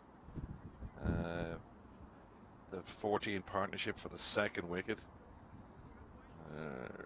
27 for the third and only 6 for the fourth. So no partnerships really outside of the top one, and that was 35 with a lot of giveaways with those wides and the one no ball. Since the left arm spinners have come on, wickets have fallen. Kruger's got 1, Frost has got 2. Frost to continue from the Dundonald end. And I think that no partnerships there just shows that it is tough out there. As we've mentioned, it's not easy to find the sweepers and play shots and score freely. That's where you've got to knuckle down and take everything that's on offer. Which I'm sure the Knights will be looking to do now. Pretorius, certainly as you say, an aggressive batter, but also a very experienced batter. Knows how to build an innings, build a score, get himself to a target that he thinks is a defendable one. The Knights will certainly be hoping that he can do that today. The first time we've seen the reverse, and that's come off. Pretorius middles that one, nobody down there. Rolls away to the boundary for 4 down the hill. Welcome boundary. Pretorius, as mentioned, very much an attacking batsman. Yeah, and I think that's an intelligent shot. Just the backward point in place, bit of turn on offer. That's something he does very well. Hits well square of the wicket. Although probably quite a high risk shot to a lot of batters. To him, I think that's a good option here. Tries it again. This time the fielder down there stops it straight out. It's young Harry Dyer down Harry there. Dyer, yeah. Watch them well. You could just see as soon as the hands went from Pretorius, Dyer started moving. That's forced the change in the field. Dyer's gone back to a deep backward point. I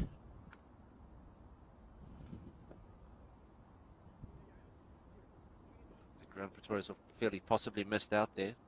Frost gone a little bit too straight. He's tried to sort of help it on its way down past 45. Again, the lack of pace in the wicket meant he wasn't really able to do that, and the ball sort of squeezed out towards mid-wicket. Pretorius gets himself off strike, and now Frost gets a go at the left-handed Ben Callett.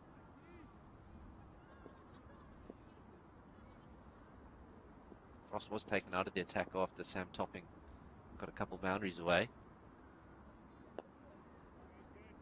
And now he's back, facing Harry Dyer. Pretorius arriving at the crease, 78 for 4, having been asked to bat. It's a cold, damp morning here at the ward in Stormont, but now that's thankfully gone, and that's gone as well. Callett's down on the one knee, sweeps it away for 6. They're going to have to get after these bowlers now, trying to compile some kind of a decent score. 21 down, 84 for 4. I see it. And that's exactly what I said, John. The left-hand, right-hand combination here is so important. You know, Dyer was able to bowl the last over. Kruger with the 2 lefties, ball going away from the bat, making it a little bit more challenging. As soon as the lefty-righty combination comes in, back to the left arm spin, Ben Callett's acknowledging the fact that it's a relatively safe shot going up and over the leg side with the turn. Managing to get enough on that to get it over the rope. That's the Knights' batting card. Column was dropped on 7. 18, top scorer on 28, but look at the extras down the bottom. 18 of those. 6 bowlers used so far. Get a look at those in a second. And the ball has completely disappeared because the 2 umpires not on your screen.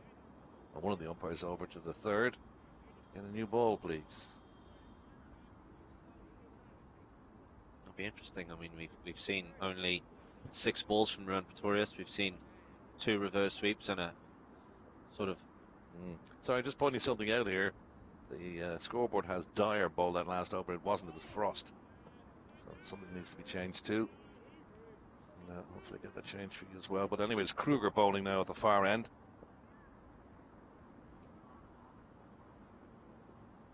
See, I'm a much bigger fan of that line from Brandon Kruger. But if he's bowling that line, I just wouldn't mind seeing him have a slip in. Possibly even a little bit of cover on the offside, although it's a tough shot to play. He's just offering Pretorius a bit of width, isn't he? He is, but it's not easy going against the spin when it's a little bit too paced. I think that's where he's got to look to try and bowl. I think that's just too easy on this wicket. If Pretorius takes a single every 2 or 3 balls, he'll be happy enough. Try and get him hitting through the offside. I think that's the more high risk option. You get the wicket of Pretorius to Callets now. You've got half the team back in the hats with only 85 on the board. Around the wicket he comes to the left-handed Callets with the slip back in place. So I think game of chess, they're moving the pieces around, trying to get another wicket. Ready to have to say around the top half stop. This be the single.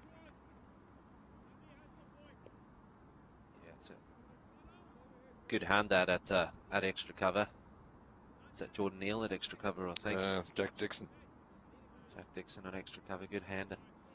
Making sure that hasn't gone to the boundary. That's the last thing you want when you drop it slightly short. Good shot and misfield for 4, so good piece of fielding. Big cry of no from Callets. He would have to come to the danger end.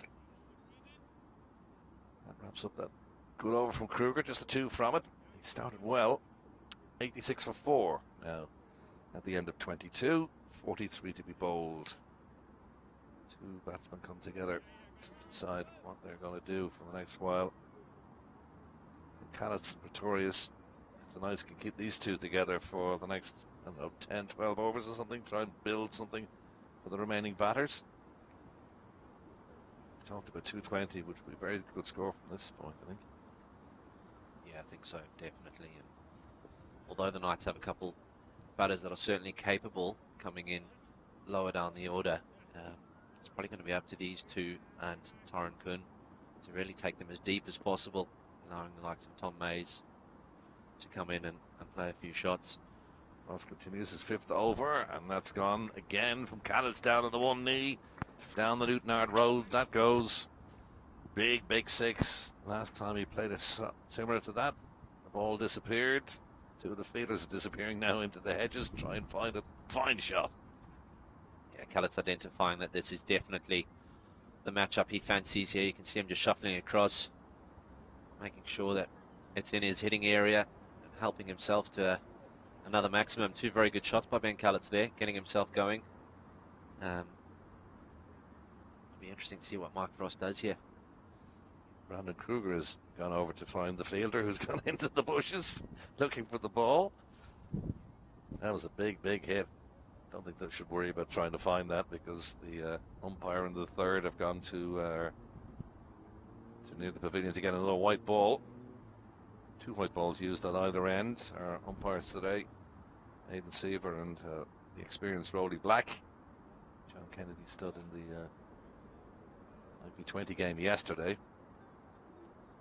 The Callets moves quickly on to 12 with a couple of Maximos. Pretorius on 7.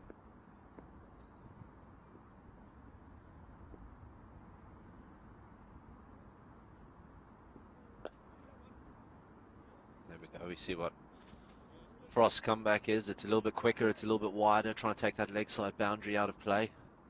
The only issue there is you really aren't attacking and trying to take a wicket if you're going to go that quick. I wouldn't mind seeing the line go out there towards the off stump. But I think he still has to try and spin the ball a little bit, get Ben Callets trying to hit through the offside off the front foot against the turn. I think that's his best option here. At this point, I'm not overly convinced that I would worry about the odd boundary here and there. I'd be trying to get wickets 5 and 6 here. Really tie the Knights up. That's good running. Drop and run. Good understanding between these pair. Callets called Pretorius too quickly, and he responded in kind. We'll see what Frost's plan is here. Does he continue to go towards that wide line, a little bit back of a length, and try to take that leg side boundary out of play? Does he go with a slightly more aggressive route here? Straight through. Would have made a good stop. Frost never got down to stop that, but it was hit hard from Callett straight down the ground. Boundary from him. Takes the score to 98 for 4. Frost looked like a little arm ball there, just shaping slightly away from Ben Callets, and he's slapped it back at him. Danger break at a finger there, isn't it? Correct. It's very, I was about to say it's very warm. It's not very warm out there at all, and it certainly would have hurt. As he goes. Yeah, he's trying to overcompensate there, isn't he? 100%. He's trying to go wide outside off there and tempt Callets to try and drag that to the leg side boundary, hoping for a top edge of some sort. It's just gone a little bit too much there, though. 19 extras. Flatter. This time pushed it through. Dot ball. Been expensive over so far. 13 from it. 3 figures coming up shortly for the Knights. Cannons up to 23. More aggressive, the 2 batsmen out there so far. Giving them plenty of air. Won't stop that either. Beautifully timed. Too much air. Callett says thank you very much. And 3 figures come up. That's a lovely shot by Ben Callets, because that's exactly what Frost was trying to do 2 balls ago, I think. Trying to toss it up outside their off stump and get Callets to try to drag it from wide outside that off stump onto the leg side. Instead of getting sucked into that, he holds his shape, holds his nerve, and puts it away through the offside against the turn, which is never an easy shot. But he's made it look a lot more simple than it is. He's definitely looking to take on Mike Frost, yeah. Nice positive attitude, and as I say, I think he's identified that Mike Frost is the man he's got to get after here. It'll be interesting to see if Rowan Pretorius feels the same about Brandon Kruger here, or if Pretorius is happy enough just to knock it around.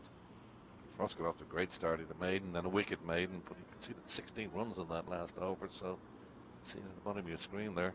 103 for 4 now. At the end of 23 overs. 20 more to be bowled in this reduced 43 over match. Kruger. Pretorius. Fires that in. Has that just gone over leg stump there? Must have been very close as Pretorius shuffled across the stumps. It wasn't a wide, and it looked like it beat him behind him, so it must have been very, very close to hitting leg stump.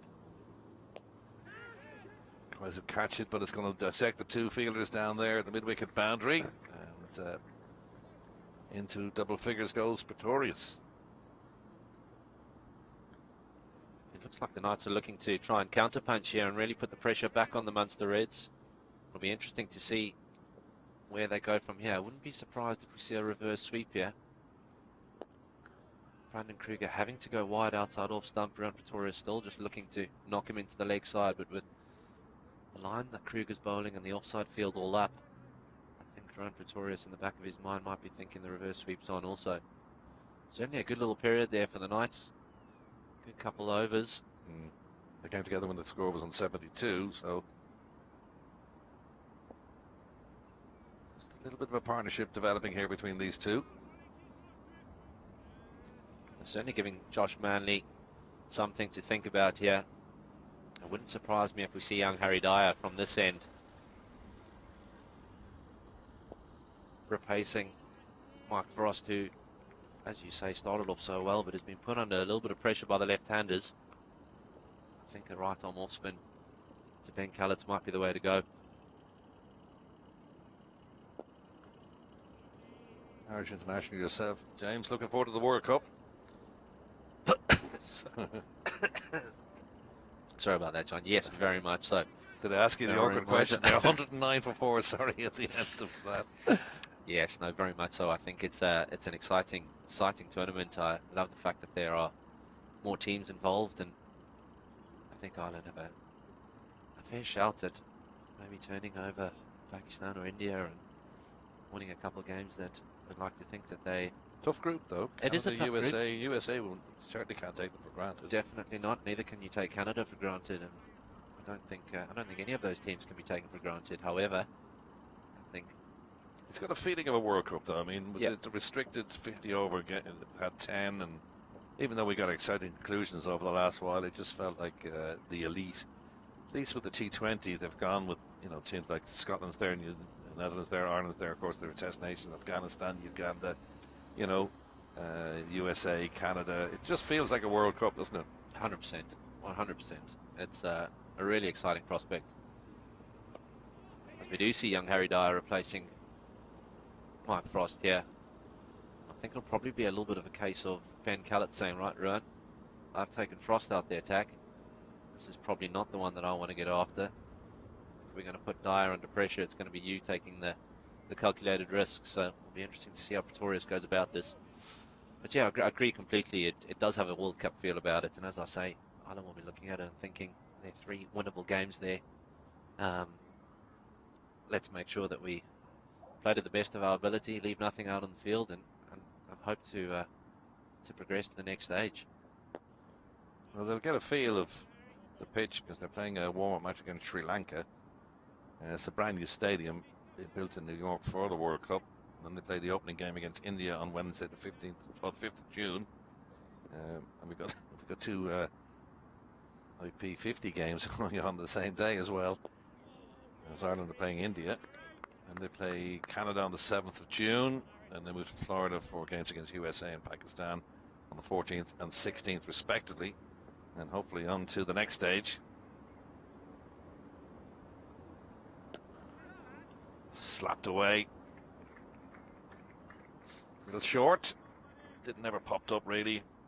Callett's immediately jumped upon that all the way to the boundary for 4.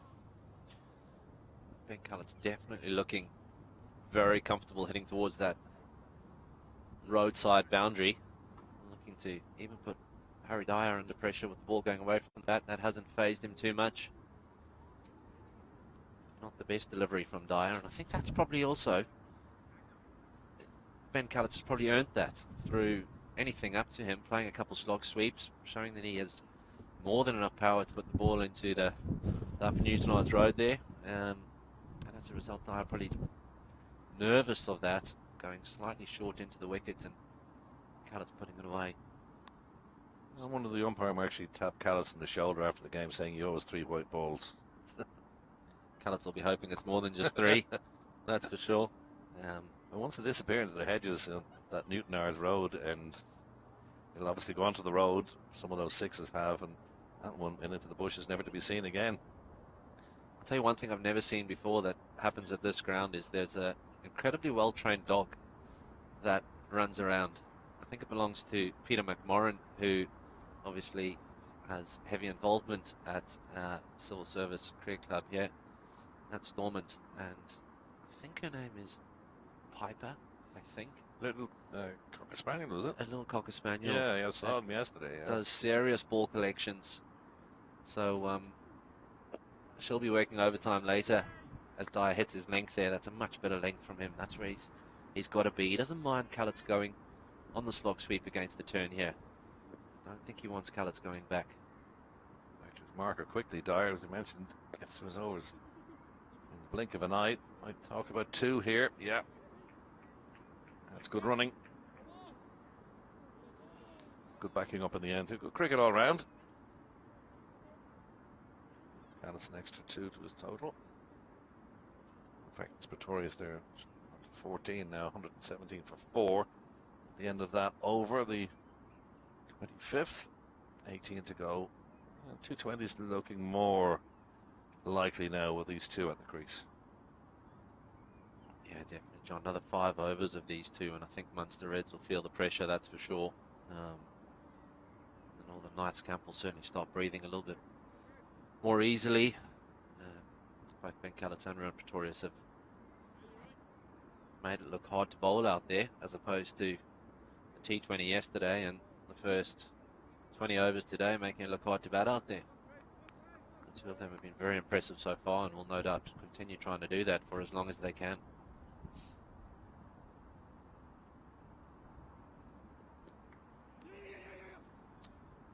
Good call.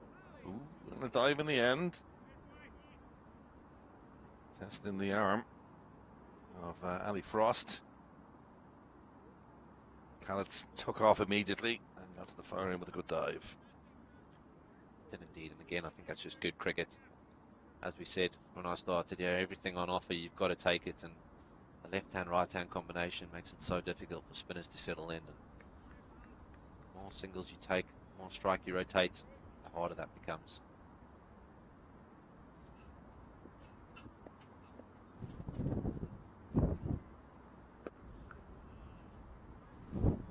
That's lovely by Ben Cullett. Slightly over pitch probably from Kruger, not too much. Not full enough for him to pick off a half volley, but he just punches it down the ground to long off. Been here for 2 days. He's the most comfortable looking of the batters I've seen so far, even though Frost scored 74. He claimed himself that he wasn't in at any stage. So Callis looks pretty comfortable out there. He does indeed. It's going at a decent rate too, 36 off 30.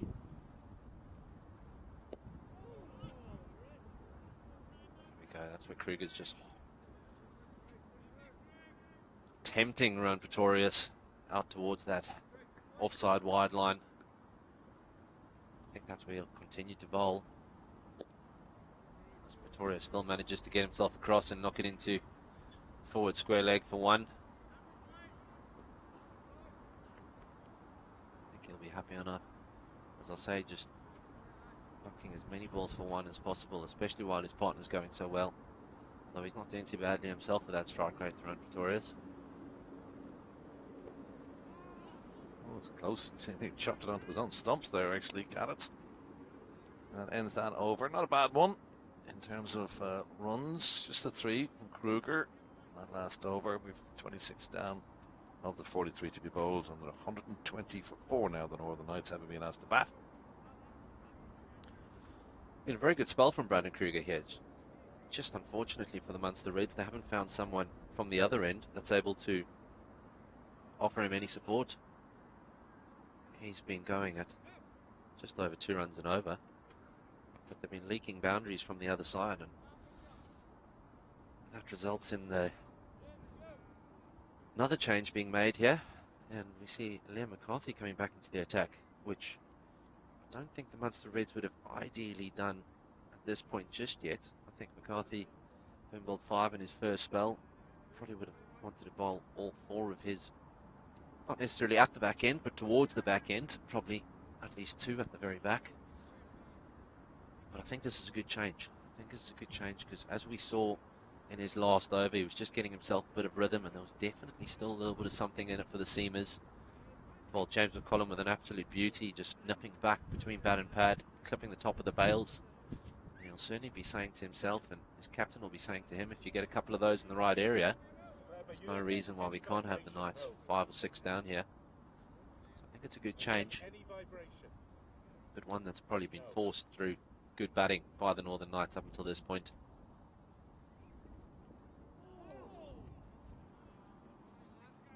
Wild at times. McCarthy want to nip back and go through the gate of James McCollum to get his first wicket. McCarthy 5.1 overs, 1 for 14, but that belies the fact that he bowled a lot of wides in that opening spell.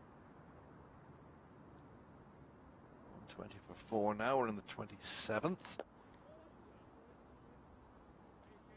Yeah, and I think he'll acknowledge himself that he didn't bowl his best spell up front there, and probably needed to be, or certainly wanted to be a little bit better than that. That's the beauty of being a bowler. You get a second or third chance to try and rectify that, whereas for batters, you have to wait until the next game, unfortunately. So he'll certainly have the determination to try and get things right. Looks like Ron Pretorius isn't going to let him settle either. Having a looking to go on the pull shot first up, and then onto the drive second, as it's probably not quite short enough to pull. Again, though, Ben Cullett's looking to try and put McCarthy under pressure here. Make sure that he doesn't settle. I think, again, these two batters probably recognise that this is an important period here. If McCarthy picks up a couple of wickets, all of a sudden it shifts the momentum back to the Munster Reds. But if the Knights continue getting boundaries from this end and putting them under pressure, it's a completely different ball game.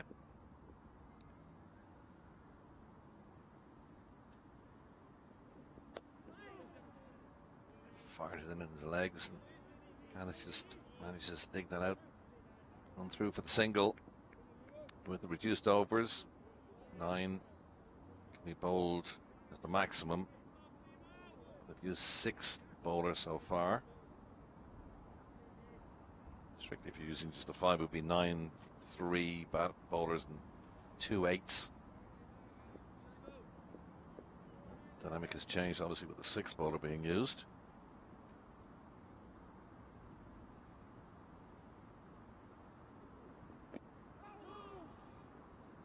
A good return from McCarthy. He seems to be more on the money than he did in his first spell. He definitely does, John. Definitely, indeed. He's hitting a far better length there, tighter line. Ron Pretorius again giving himself a bit of room, looking to try and put McCarthy under a little bit of pressure. McCarthy doing well so far. Thanks for the moment, James. This is the last ball then of McCarthy's 6th over. Tries to catch it, but it won't catch that. And after the first 5 deliveries being pretty much on the money, McCarthy drops one short, and it's jumped upon all the way to the boundary, backward of square. And that ends that over. 27 has been bowled now. 126 for 4. 27 for Cade Carmichael. 21 for Pretorius. They're taking a drinks break, and while they're taking a drinks break, we'll take a little break in the commentary box ourselves. And Ali and Izzy are going to come in for the next few overs.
Welcome back to the Ward Stormont.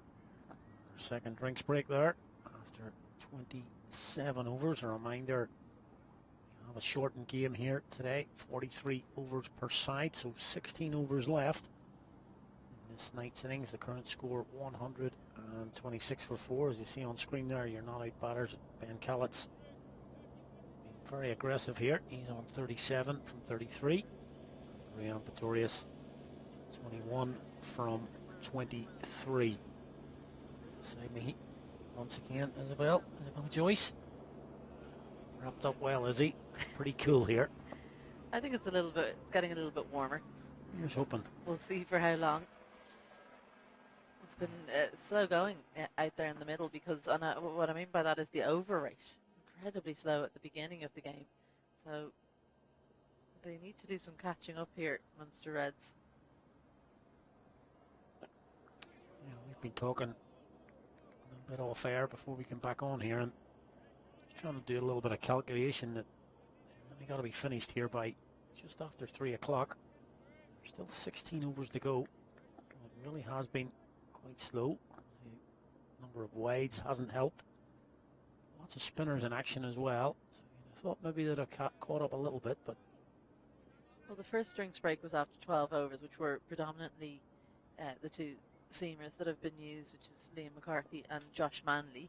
But then it's been almost entirely spin, so I thought they'd get 18 overs in, maybe 20 if they're really trying their best.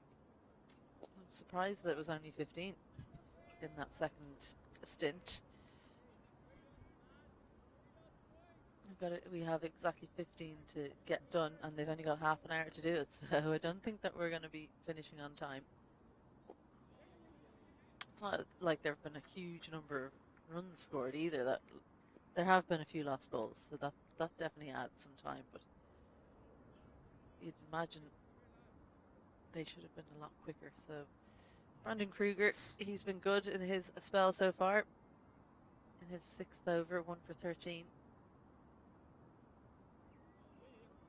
it's a nice shot from Pretorius. Just let the ball come on. Played it very deliberately. Dar does the fielding. Taps it back into his partner. Keeps it down to 2. Just use the pace there, Pretorius. Good piece of fielding there because there was good communication. That was why that went well. Ali Frost speaking to Dyer as they both converged on the ball. He said, "You flick it back to me." Kept it to 2. Does look like it's getting a bit easier out there, doesn't it? The pitch quickening up a little bit as the wind, I won't say it's the sun that's getting rid of the moisture. I think it's more the wind as it's coming across the ground. End of that over from Kruger, 4 runs in it. 28 overs gone, and the Northern Knights are 130 for 4. Yeah, I'd agree with you there. Having watched the last sort of 15, 18 overs, there's your partnerships for the Knights so far. This one currently in progress, by far the best one. The 35 at the top from McCullum and Topping doesn't seem much, but it was difficult early on. There was a lot of movement. I wouldn't say that the Reds bowlers put it in the right area as much as they wanted, so 35 wasn't a bad start, but it's just those 3 partnerships in the middle that never really got going. 14, 17 and 6 isn't really what you're hoping for there, but this one just getting the Knights back into a position where they could possibly kick on from now. McCarthy continue here from the Dundonald end. That's short again, and that's punished again, this time in front of square by Pretorius. Just hasn't been McCarthy's day today.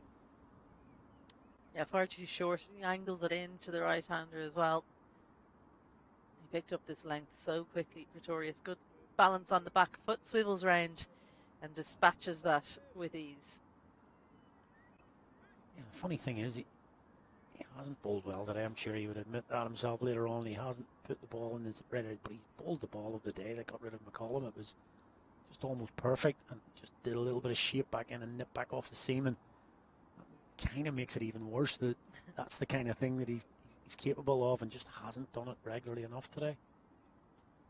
Yeah, spot on.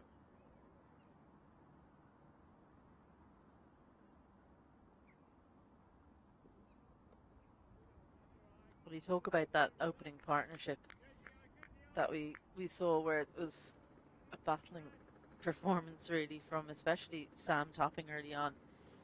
His partner was James McCollum. So many extras in that opening partnership as well. I think it was 13 out of the 34. It was 35, excuse me. So they just had to stick about. They were really just trying to get the shine off the ball, see out the two seamers, and the pressure was relieved so much by the ill discipline of those wides and the single no ball. That no ball, the actual delivery went for 6, and then the free hit went for 4, so it was 11 from that one delivery out of 35. Out of 35 runs in the partnership, and basically 9 overs, I think it was, or 8 overs. If you remember the ball before, actually, the no ball, the neck straight, the second slip, Brandon Kruger couldn't hold on. So I think, as James Cameron Dow mentioned at the time, that should have been 17 for 1. Next ball to no ball goes for 11, 12, and suddenly you've got away a little bit. So there are areas where the Reds certainly will look back today.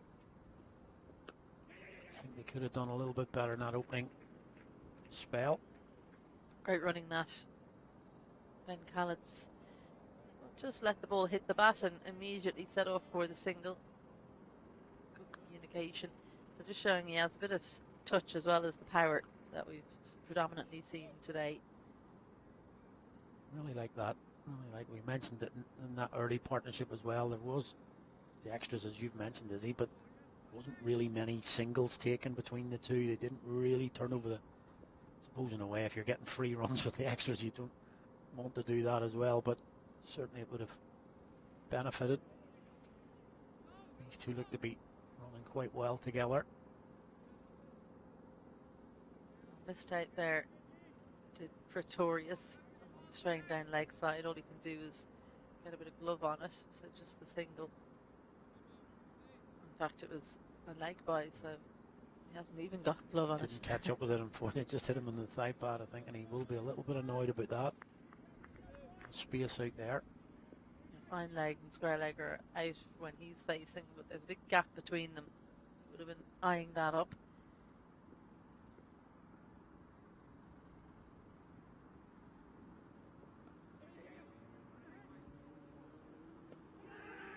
There's a direct hit. Greg Louganis dive gets Pretorius in.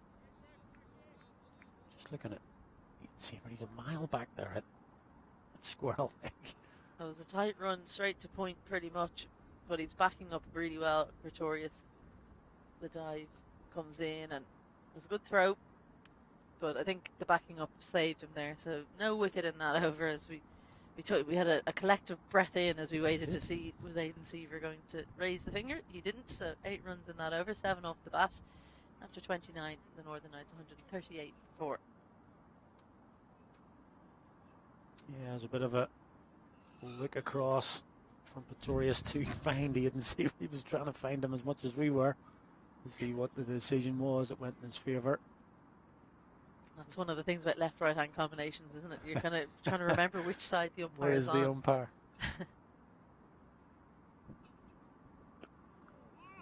Continuing, we've been chatting on and off over the last week or so about the upcoming T20 World Cup. Is there a matchup, a stage in the tournament that you're looking forward to the most? I'll be honest, the last couple of weeks, obviously with Ireland, Pakistan, and then the tri-series with Ireland over in Holland, that really has just ramped up the excitement for the tournament. And I know you've been with Andrew Leonard quite a bit recently, and he's been talking up the associates. I'm really pleased to see the 20-team World Cup. It's been such a thing that hasn't been growing the game, and I know Ireland have been in that sort of associate area previously, and I full member, but just really pleased to see 20 teams in there. It'll bring new games, and the fact that there's not 2 games going on, at the same time, you'll get... That's gone. That's massive. There on the knock road. That'll struggle to be caught by the net, which is huge. It may test the road out there, the knock road. Plenty of traffic going up there, but that's a poor ball. Yeah, real drag down from Kruger here. Pretorius moved across, and helped himself to 6 of the best. It's one of those where if you could measure how far it went, you'd be thinking about shots like that going for 12. That is a long way. That's That a is big long hit. way. There's a talk about 100 metres. If it goes for 100 metres, you should get extra runs. But yeah, just going back to the World Cup, for example, the first game, America and Canada, everybody watching that game, I really love that. It's, you know, your Australias, your Indias, and your Pakistans and England, they get 4 years of this, you know, constantly playing against each other, good coverage all the time, just to give. And I really think there could be a few surprises here. I think the quality of the associates now is such that, and it's T20. You know, one player could come off, and I'm really looking forward to it. Yeah, spot on. And there's going to be some mismatches at times. Yeah. But what never made sense to me was you've got football World Cups with loads of teams in them, and the top teams can crush the bottom teams, and that no one's complaining about that ever. Yeah. So why not at the Cricket World Cup? Excellent backup from a big pull shot to a reverse sweep that finds the gap. No third in place, so a 6 followed up by a 4 from Ruan Pretorius as he's making it look easy out there in the middle. Yeah, this guy is in some serious form at the minute. He really is. His club side are sitting top of the Northern Cricket Union, and predominantly that's down to him. 200s already for his club side, and he's performed in this tournament as well. Already got a man of the match performance last time out against the Warriors with 80 and 2 for. And a little bit ominous now at the moment for the Reds. Still 13 overs to go. 149 for 4. All systems go now for the Knights. Well, it was a really clever shot, that one, from Pretorius, because the drag down was quite straight, so he pulled that over the leg side. They knew that Kruger would want to keep it away from him a little bit, so he preempted that and got the grip and turned the bat around, went for the reverse sweep because he knew it was going to be outside off. It was almost a free shot with only 4 fielders on the offside. So no success in that spell for Liam McCarthy, so Josh Manley replacing him at the Dundonald end. Shuffling the deck, just seeing who comes off. Can anyone break this partnership? It's been a really good one for the Northern Knights. Callets on 41 and Pretorius on 39, almost keeping a pace with each other, but Pretorius outscoring Callets as he's only faced 32 deliveries. It's Callets on strike. And 150 will come up with that single. And good running again. So these two, they are not only playing the big shots, but they are recognising the opportunity for singles. Very much so, and really just rotate and strike. We mentioned it, as I say, in that opening partnership, left hand, right hand. Just changes up the angles for the bowlers every time. So if you keep turning it over, they're doing it really well at the minute, these Knights. But myself and James Cameron Down mentioned at the very outset of the game, just 2 seam bowlers really. Ollie Frost can obviously bowl a little bit, but it's going to cause problems in the last 10 overs here for the Reds. In that Manley and McCarthy. McCarthy's bowled 7 now, so he's only 2 left. Manley's got 4, but that's only 6 out of the last 13 to bowl. So spinners are going to have to bowl towards the end of an innings, and obviously we know how dangerous that can be. It'll be even more dangerous if Callets is out in the middle because there are 3 left-arm spinners. So no matter which spinner comes on, there's one batter that can attack them. Well, that's a good delivery. Callets moving outside off stump, but unfortunately it's not as good as it could have been because he's overstepped Josh Manley. And his first no ball was almost what kick-started the Northern Knights innings when he overstepped. That ball went for 6 and then the free hit went for 4. So he'll be hoping that this doesn't kick the Northern Knights into an even higher gear here. Yeah, it's been a real Achilles heel for Josh Manley throughout this IP season so far. More criminal in T20. He's bowled a few up front in the T20 matches, but as you mentioned, Izzy, that was what really kicked the Knights innings off. They were just hanging on for a while, but the 2 free hits to James McCollum. 6 and 4. Where will Callets go? The answer is nowhere. A little bit of footwork now. He's turned and tried to throw down the stumps at this end. I think that was actually quite close. It was good thinking from Josh Manley to run down and get the ball.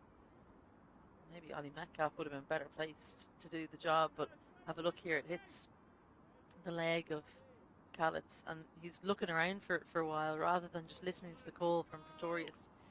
That would have been touch and go had it hit the stumps. I reckon he might have been safe, but it would have been close. Yeah, it would have been a decision for Rolly Black there. Good piece of thinking from Josh Manley. As I say, I thought he was just going to go for the now what's known as a Barry McCarthy and kick it onto the stumps.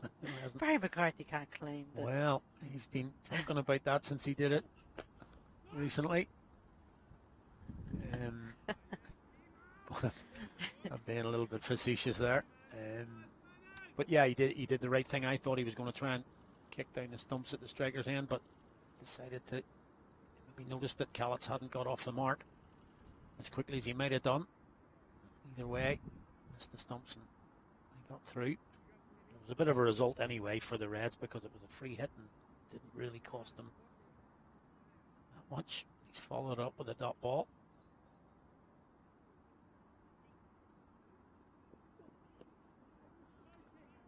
He's followed that one up with another poor delivery down the leg side.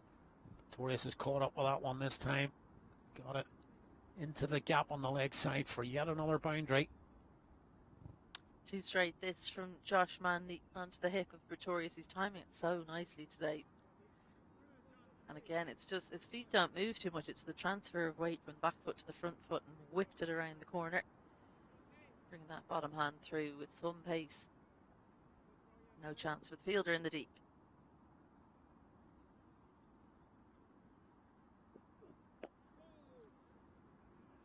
Good comeback that as Pretorius just drops the bat net for a dot ball to close out that Josh Manley over. 8 in it, 31 overs gone, and the Northern Knights 157 for 4. Yeah, just to go quickly back on that World Cup question you asked me, Izzy. The other thing I would say is I'm really pleased to see Ireland in a good spot.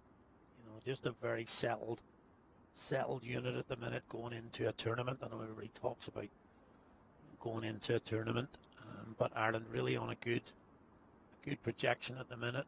Seem to know what their jobs are right the way down the team. There's your Knights scorecard at the minute. Say tough up front from McCollum and Topping. McCollum got a good one from McCarthy going for 18. Sam Topping hung around for a while and then was dismissed for 28, but it's these two now following the dismissals of Carmichael and Morgan Topping that have really set a platform here for the Knights. Callett's not out 42 and Pretorius, who's continuing his imperious form, he's on 44. Well, just a word about that Sam Topping innings, because it doesn't really tell the story of the job that he's done for the Northern Knights here. He just faced a lot of deliveries that were moving. There was variable bounce, so he's done a good job facing out the new ball for his team.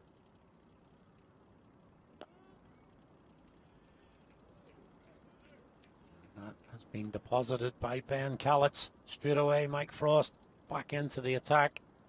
And that's about as bad an outcome as you could want from the first ball of an over. Because it isn't a ball, it's a no ball. And it's been whacked over the mid-on area for a maximum 6. This is the problem now for the Munster Reds.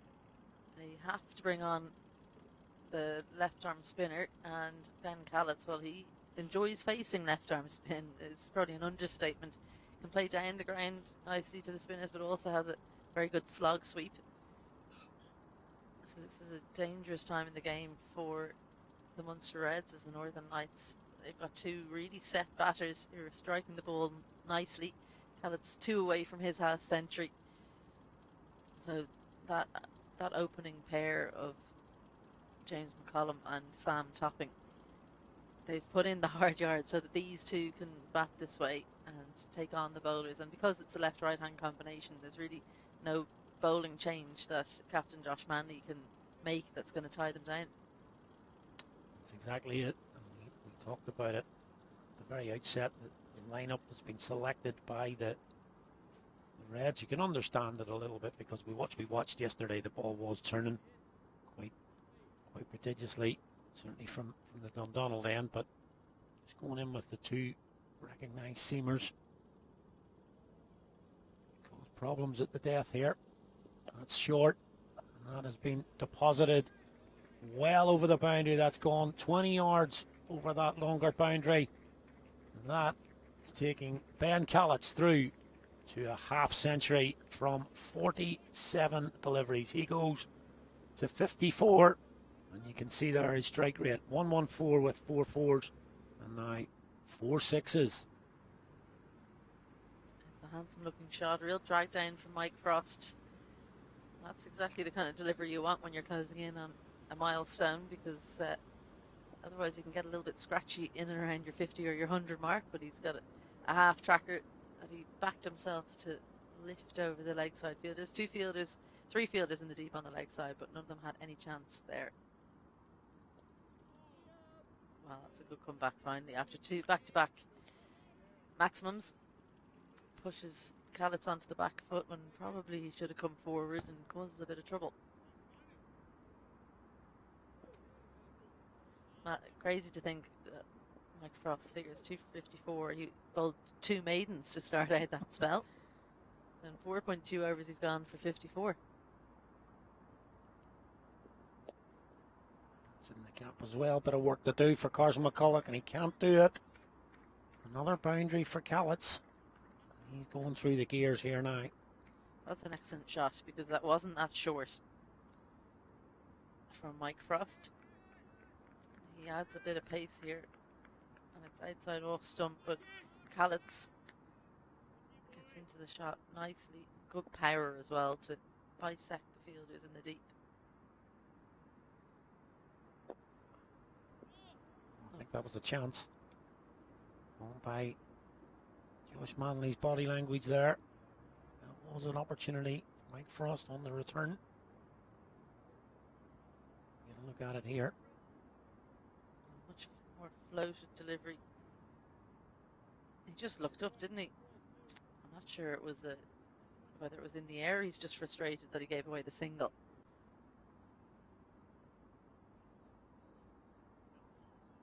Left-arm spinners usually so good at the ball being hit back at them, because it happens so often.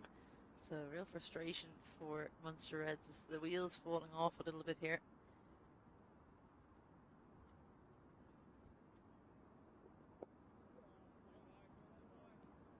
The Munster Reds will have to cling on to the thought that 1 wicket changes the game massively here, because aside from these two, Callets struggled at the start of his innings as well. And the only batter we've seen really look comfortable coming out is Pretorius. If they can get rid of him, then they can tie the Knights down somewhat. Hasn't got all of that, Pretorius, but he's got enough of it. Third 6 in the over as Pretorius brings up his 50 with a 6. Both batters now past the half century mark, and Munster Reds, well, they're just leaking runs everywhere. Every bowler is struggling now. And they are leaking runs fairly constantly now. It's a shorter boundary out there. Pretorius gets plenty of it.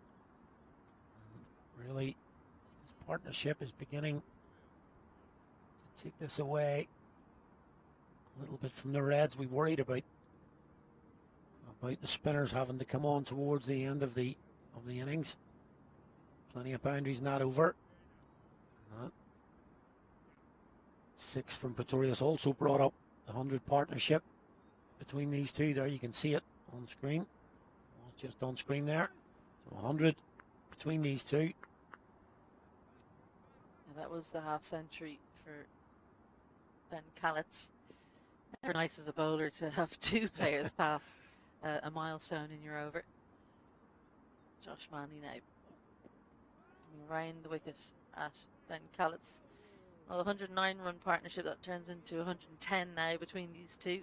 72 for 4 they were in the 20th over. And these two have added 109. So yeah, there've been so many runs, but they're not even on there. 60 from 51 for Ben Callets. yeah, It's been all around the ground. They've really taken this, and I do think that yes, there've been a few boundaries hit, but also the way that they've rotated the strike has just kept. There've been very few dot balls recently, and it's just been ticking it over really regularly. With 11 overs left, just about. Ominous times for the Reds. Just as I mentioned it, there is a dot ball. They seem to be priceless at the minute. Yeah, good healthy run rate, that 5.63.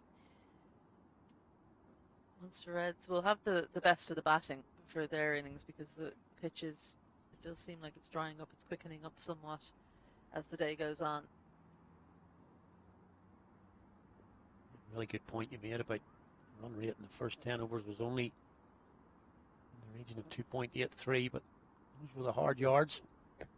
Love that, in the region of 2.83. Yeah, it's quite specific for a region. 2.23. That's more than a region. That's very specifically. So yeah, less than 3 in the first 10 to come back from that in 20 overs time and get it up to 5.63, and it does feel like it's going to keep climbing.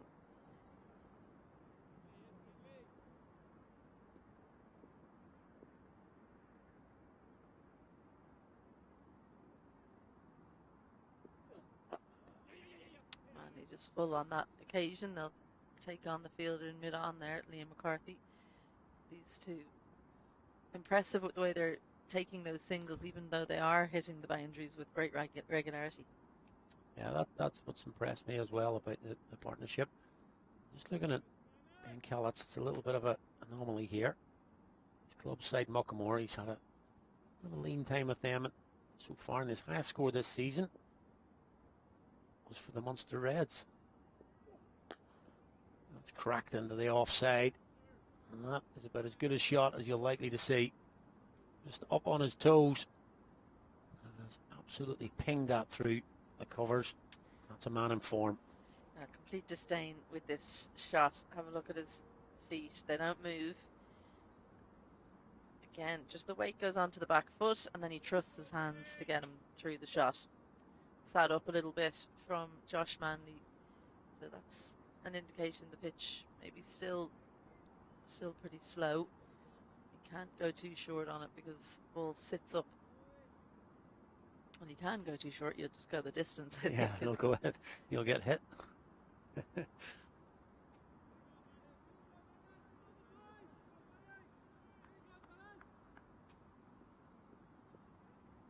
it had looked like a pretty good over from Josh Manley. It's turned from 3 to 7 runs. And it will be just the 7 from it. His 7th over. 33 overs gone, and Northern Knights 188 for 4. Well, tough going up the top for the Northern Knights. McCollum and Topping facing out the new ball. Topping in particular faced a lot of deliveries for his 28.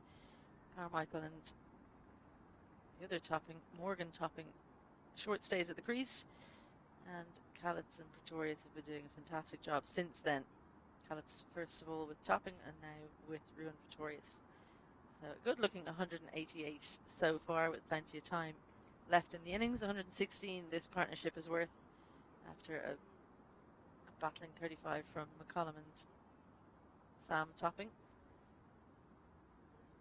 So that it is the game of cricket. It's a one-day match where you really wanted to win the toss and bowl, but it hasn't been too bad for the Northern Knights, as it looks like they're going to put on a very competitive total. Get over the 200. We said that would have been a power score, but it's just about how many they'll add on top of the 200, really. So we were saying 220 would be a very difficult score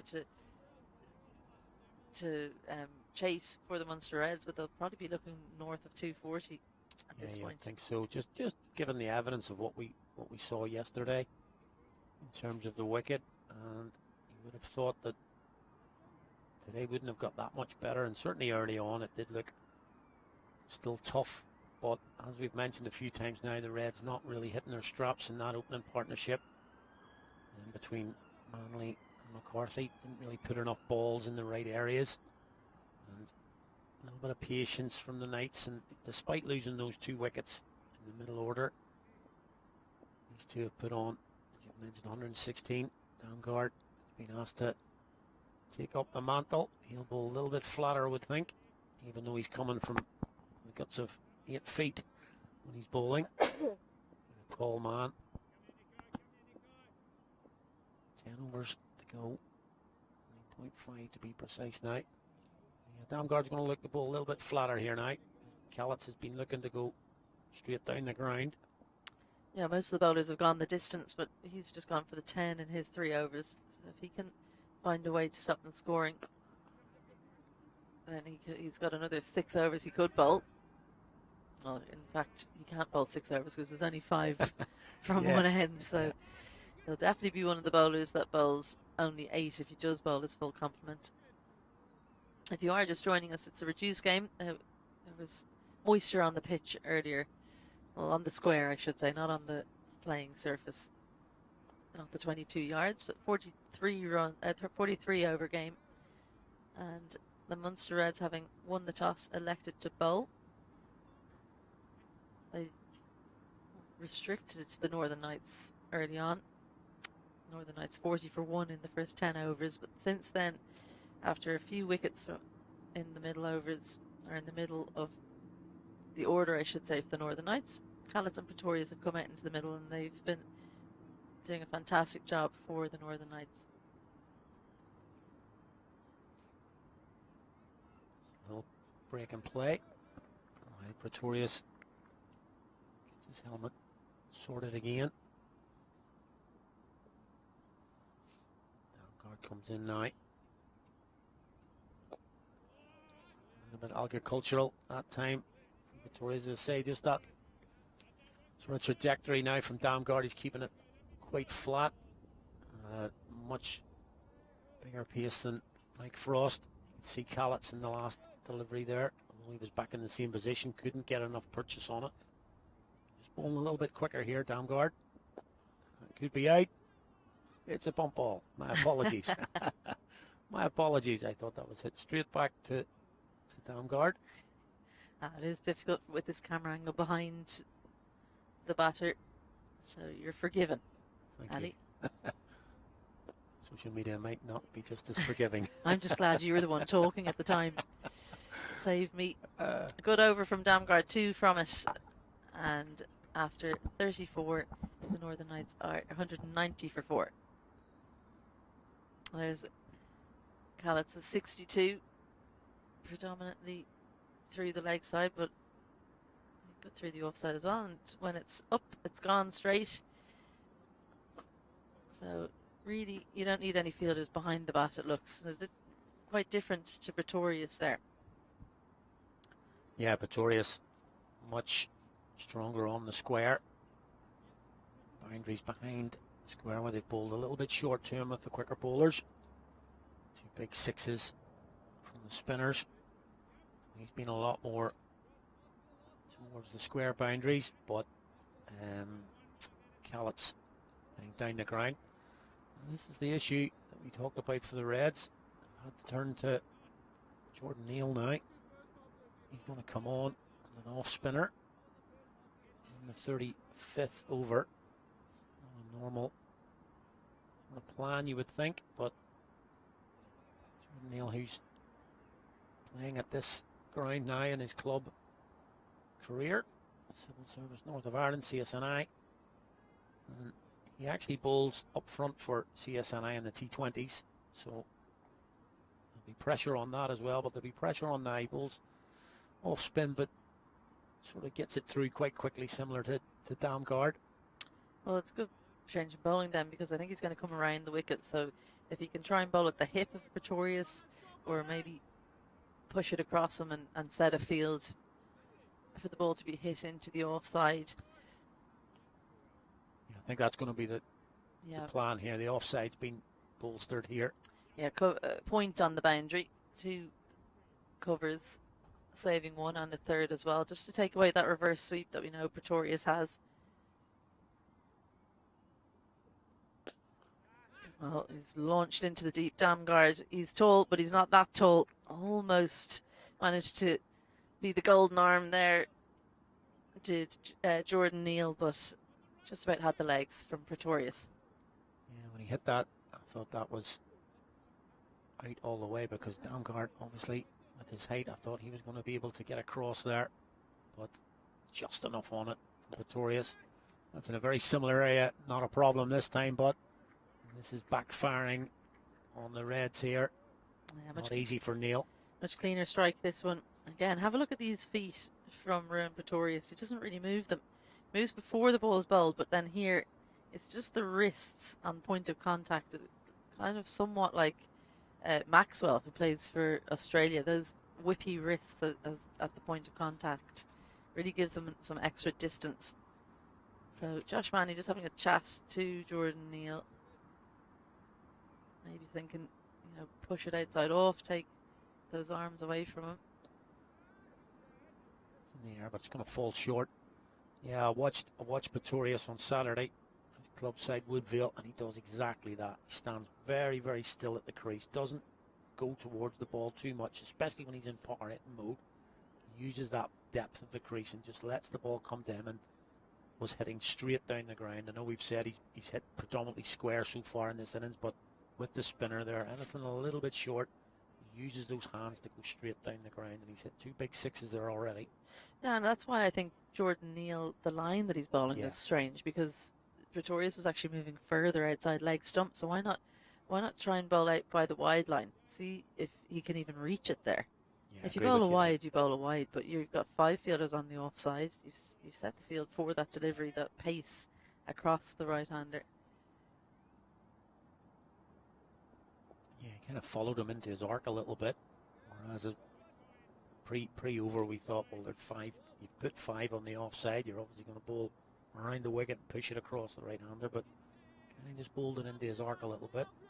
It can be confusing when the batter's moving around. You tend to watch them and maybe bowl at them, even if that's not the plan.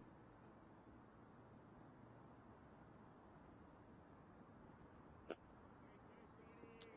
little bit tighter, but look, it's not easy, handing a ball.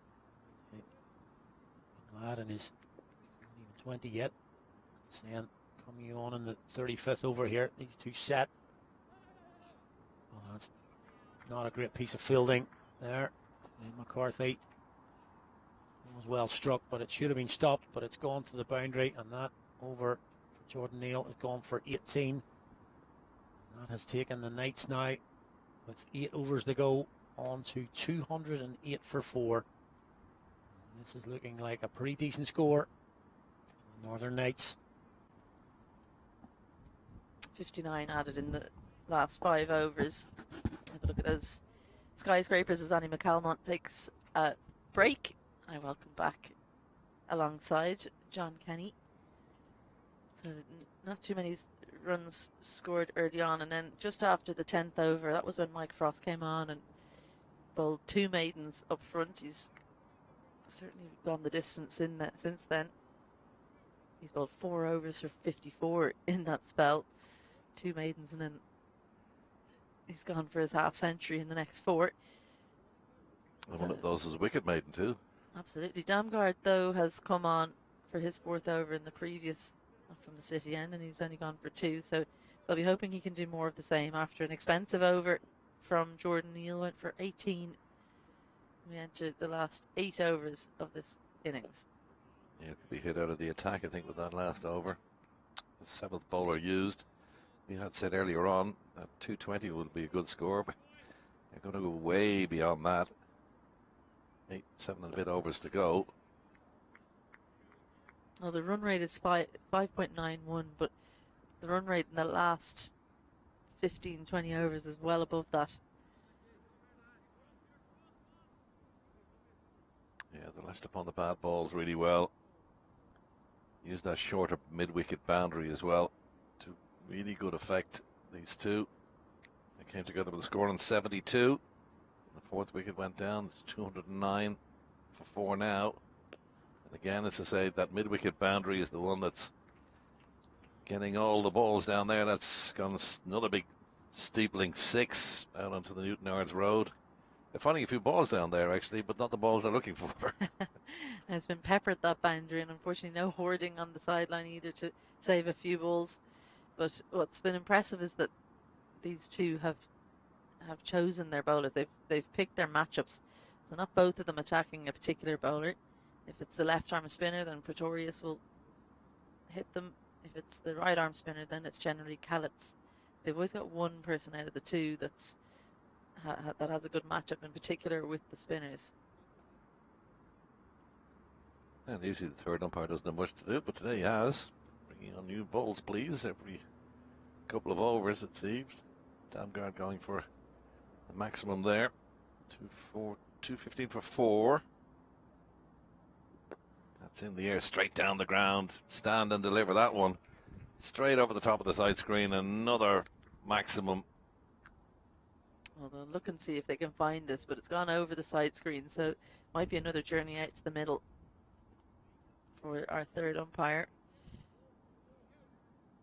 Just falling too far outside off. Pretorius wants that width so that you can get a full swing of the bat.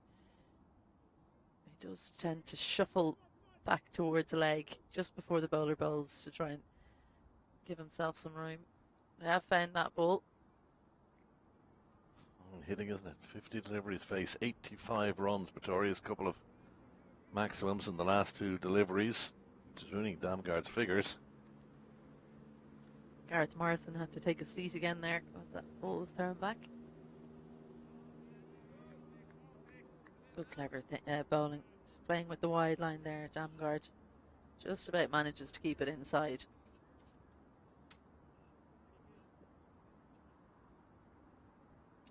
Past that 220 we had talked about. Should be adding a few more, and again straight down the ground. That one again over the top of the slide screen. Again another ball lost down there, and Pretorius is loving this. 3 maximums in that over. Very expensive one. Damgard had been profligate coming up to that, but that's another maximum, the 3rd in the over. It gets a little bit too straight again. The in-between line between the wide line and the stumps, and that's what Pretorius is waiting for. Doesn't even bother running.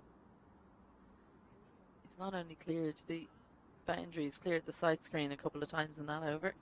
So after 36, the Northern Knights, so they're going along nicely. 227 for 4. So a partnership of 155 now with that 6 has gone past the 150 mark. 75 minutes, because this is the slowest game in history. You can understand now with the number of 6s and 4s that are going into the trees and the bushes getting lost. Kruger comes on now from the Dundonald end. Yeah, Jordan Neal was actually hit out the attack from that last over, so Kruger switches ends.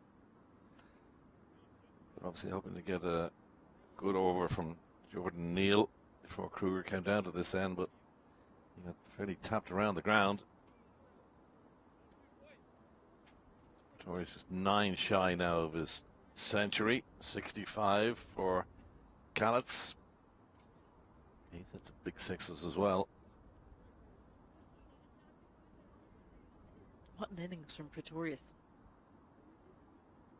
91 from 52. It's hard to believe when you watch the first 10 overs that was possible. Goes for the switch at top edge, and man underneath it catches it. So he throws his head to the sky. He can't quite believe what he's done there, Ruin Pretorius, because he's been hitting 6s down the ground and into the leg side with ease. Decided he wanted to keep on peppering that shorter boundary, and he's paid the price with his wicket. Fine knock though. Pretorius, 91. He'd be disappointed he didn't make 3 figures, but he's taken his team on from 72 for 4 to 228 for 5. This is the wicket again. He switched his feet, turned the bat, and top edge. As soon as he hit it, he knew he was in trouble. Jogged in case there was a mistake in point, but there wasn't. Pretty easy chance in the end, didn't have to move. So big round of applause in the dugout, in the tent, I should say, from some thankful teammates. Delighted with Ruan Pretorius' afternoon's work. We'll see him later on with ball in hand, no doubt. Yeah, himself and Callets have battered their team into a very good position. Tyrone Cohen, CIYMS in the north, is the new batter replacing Pretorius. Gone for 91. Callets still there on 65, a lot resting on his shoulders now, as being the senior partner of these two, with the new man at the crease.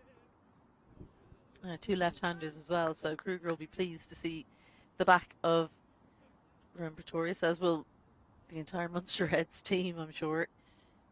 A new bowler to see if they can, a new batter to see if they can tie him down. Does manage to get off strike though, so Callets, who had been playing second fiddle for the last while, he'll want to take up the mantle that Ruan Pretorius has put down and go on the attack now.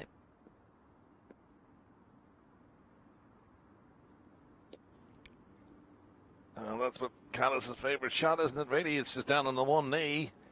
Sweep it down to the mid-wicket boundary and down the road. He's hit a few of those today. And again, we'll be looking to our right-hand side to see if the third umpire is needed to get another ball. But down on one knee he goes. Bang. Big hit. Big six. Yeah, shuffled across just to get a little bit closer to the ball. It's not the end that Kruger would have wanted to bowl from, with the two left-handers hitting into the short boundary. Might be a case that now that the two of them are there, they bowl spin from the other end and bowl the seamers from the Dundonald end. Try and take that shorter boundary away from them. And he's up and down, Gareth Morrison, with the box of balls in the deep, but he's been sold a dummy again, I think, as they should be getting, they have this ball back. But is it the right ball? There's so many of them out there. Is it the right ball? It's one of them. One of the balls of this game. Exactly. Shorter, flatter delivery from Kruger. Bit disappointed with that. It's been a good over from him so far, except for that previous one, which went for the maximum. And then it's that over. A wicket. And what, 10 runs conceded. 2:36 for 5. 6 overs to go. 9 runs conceded, John. 9. Sorry. You were counting the wicket as a counting run. the wicket. Sorry, I was looking at it wide. I brought me glasses. Yeah, it's a good look. It's a good look. The one of the arms. The one stem. The one stem of my glasses. It's a vibe. It looks ridiculous. 6 overs remaining. That run rate now up to 6.38. Callets on 72. So Cohen needs to just try and hand the strike over to Ben Callets. See if Callets can be the one who scores the century. Dyer now. The two left-handers in, so they've brought on off spin from both ends. Harry Dyer it is, bowling from the City end. Yeah, just 2 overs from Dyer, previous to this from the Dundonald end. So he switched. And it's pumps him away into the leg side for a single. Calls of 2, but there never really was 2 there. Mike Frost, quick across the ground, he's a good fielder, so keeps it to 1. But the bad news for the Reds is that that brings Callets, excuse me, that's Cohen on strike, so it's good news that he kept it to 1. Big tall unit, isn't he? New batter. Cohen. The bat looks kind of small in his hands, doesn't he? Yeah, he's a big man.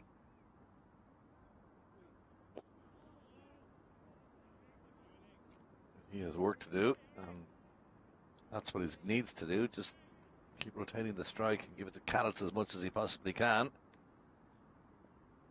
Callets the man in.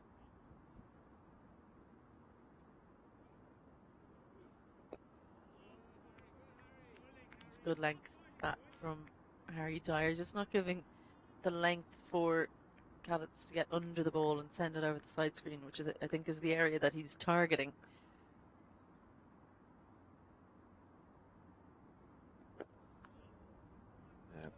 Intelligent batting from Cohen. That run rate early on, when they were being tied down by the seamers and a few of the early spinners, was down below 4. Now it's above 6. Decent feeling off his own bowling. Good over from Dyer. Switching ends, only 4 from it. 240 for 5. Amazing how quickly the over goes when there's no sixes and no ball that has to be found or new ball that has to be decided upon. Kruger will close out a spell now.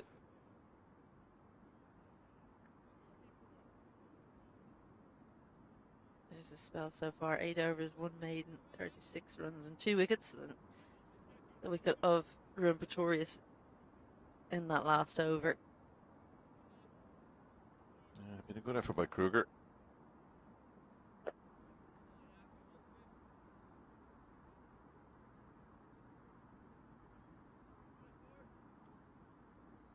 Yeah, so he'll bowl his final over now, but there are another 2 overs that need to be bowled from this Dundonald end. So it's just about who gets handed the ball. Oh, straight through the wicketkeeper's hands there. We'll be happy with that. Just a single though, lucky to have a fielder down there. Yeah, brilliant work in the deep, chasing that down because it got almost to the boundary rope, but it was only 1 run.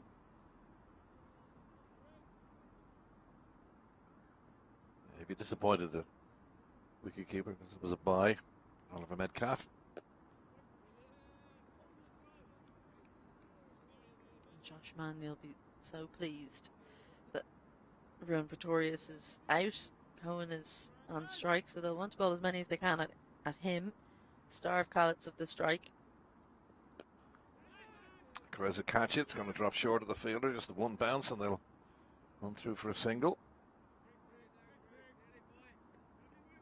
Yeah, Jordan Neal not close enough there.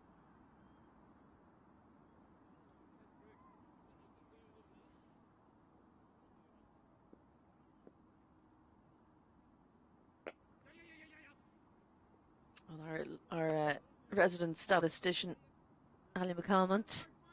You have news. Highest 5th wicket partnership for the Northern Knights. 155, that one between Pretorius and Callets. The previous best was between Neil Rock and Cade Carmichael in 2022. That was 119. But this is a partnership that definitely won't overtake it because Cohen just played that one a little bit too early and sent it into Kruger's hands as he finishes his spell with a wicket. 3 for 39 from Kruger's 9 overs. Very impressive in the context of the game. Cohen goes for 5 and the Northern Knights are 244 for 6. Kruger's ball well. Cohen goes for 5, taking those 3 wickets. This is how he perished. Straight back at him. Nice catch. Funny enough, I remember early on he was in slip and he was taken out of there because he dropped a catch. Dropped James McCollum, immediately taken out of slip, and irony of ironies, he does a catch and bowled. Yeah, you don't drop them off your own bowling. No. JK. Well, you hope so. You just don't. It's a complete no-no. Somehow the catching technique gets 50% better when you're bowling yourself. So Nobody to blame but yourself if you drop it. New batter, Tom Mays. He can hit them downtown, can't he? The man from Waringstown. Such a tall man. So watching him field earlier, and it put me in mind of Boyd Rankin, kind of the way he moves. Such a big guy. He's at the non-strikers end though, because that was the final delivery of the 39th over. Probably a better batter than Boyd Rankin, I'm afraid. Boyd's strength was his bowling. No doubt about that. Absolutely, but if he can become as good a bowler as Boyd Rankin, then he'll be doing well. Josh Manley switches ends again. He's bowling from the City end.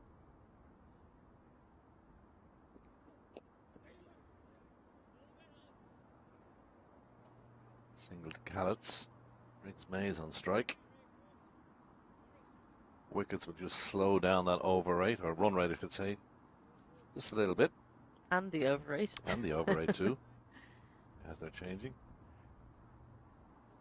Time to be started. 12:30. 3.5 overs. Will they run over time? What time are we at It's now? coming up to 4 hours. 3 hours. 3 hours. They were supposed to finish their overs at 3:01 according to Andy McCalmont, so Yeah, they're going to be outside that.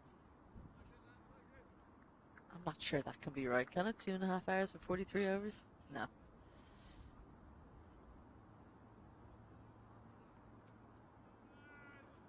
Allison 73 now. Looking towards those three figures. She's only got 3.4 overs to go. 76. What did I say? 73. You need 76. those glasses. I do need those glasses. That's a good shot for one run. That hurt. Body on the line stuff there, an extra cover. I think that's Jordan Neal. Yep. It is, yeah. Good stop. But would have hurt. He put his body on the line is right. Took one for the team. Instead of 4, it's 1.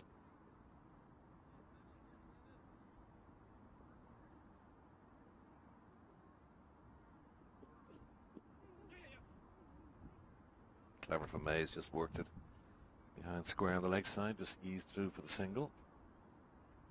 Get the strike back to Callets. Yeah, leg by that one from Mays. So he doesn't get the run, but it goes to the total anyways. They close in on the 250 mark. Really, really good total so far. Be a difficult one for the Reds to chase down.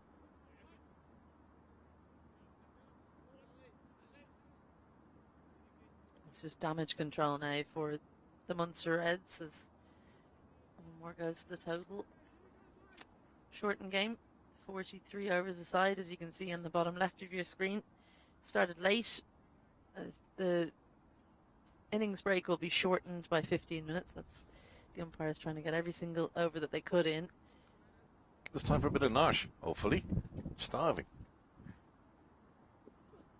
Oh, it's in the air. There's a fielder underneath it. Can he catch and bowl himself? Nicely taken over his shoulder. That's a difficult catch, that one, for Manley. Steepling coming over his left shoulder, but he took a very good catch there, the Reds captain. And that momentum that Callets and Pretorius put into this innings just being lost a little over the last while. Good over from Manley and a fine catch. Yeah, really good quick thinking from the Munster Reds captain as Mays looked to launch this over leg side. It was outside off. He turned around, ran over. These are really difficult because you're always worried about running into batters and various things. Running backwards, got the hands up nice and early and took the catch. Mays goes for 1, and the Munster, or the Northern Knights, are 249 for 7. Let's put a little break on the runs. They were 72 for 4. When Pretorius departed, they were 228 for 5. Now they're 249 for 7.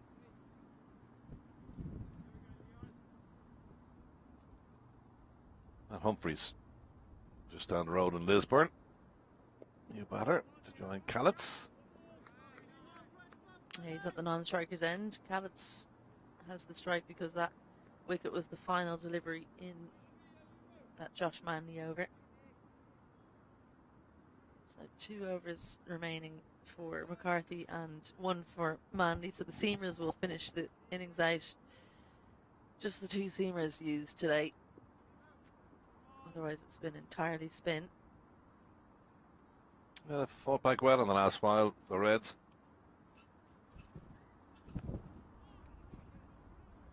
He whipped around so quickly there, Callets. He was worried about the bottom edge going onto the stumps. He had a bit of luck, though.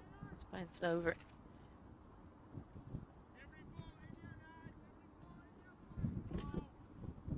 McCarthy was a bit wild in his first 5 over spells.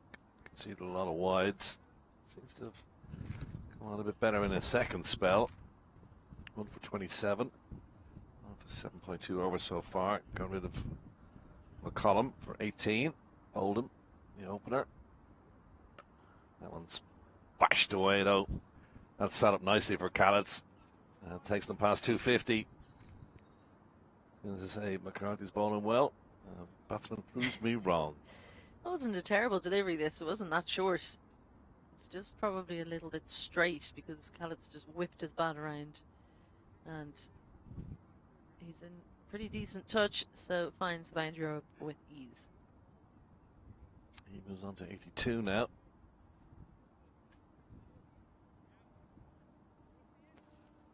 It's about now that as the captain, Josh Manny, you think, win the toss and bowl. What was I thinking? It was always the right thing to do, wasn't it, early on? Now, may have been the wrong, but anyway, pay money, you take your chances. Like 220 at one stage was a long way off for the Knights. Another lost ball. That's why they've got a little delay. Gareth Morrison out with the box of balls again. Roddy Black has selected one and will resume shortly. I need to get some kind of hoarding or something in front of those trees and bushes because that was a 4, not a 6. I was over there, just took a walk around the boundary ropes, and outside there was bushes away to our left-hand side.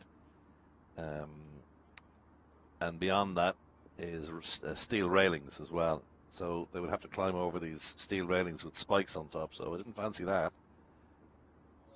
Oh, that's better length. And Callets wants to repeat the dose but misses it.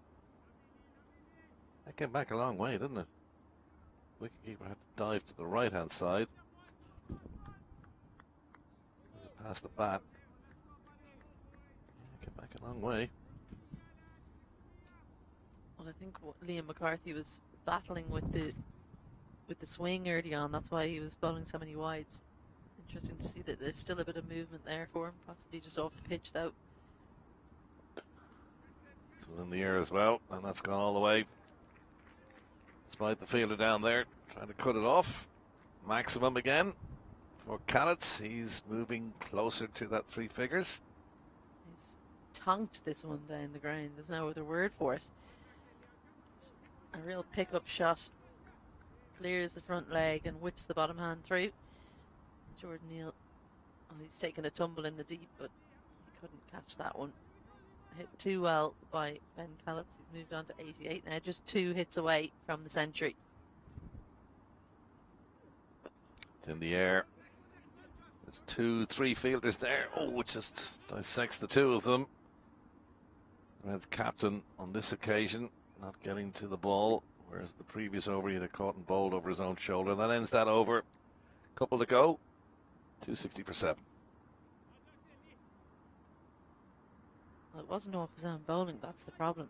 No, it was well over his head. He didn't have a chance of catching that, Josh Manley. So a bit of luck goes the way of Ben Callets. Adds a single to the total, so 11 runs needed for him in the final 2 overs. He'll feel if he's out there at the end of the innings, then he will have passed his century mark. It's just whether the Munster Reds can dislodge him before that.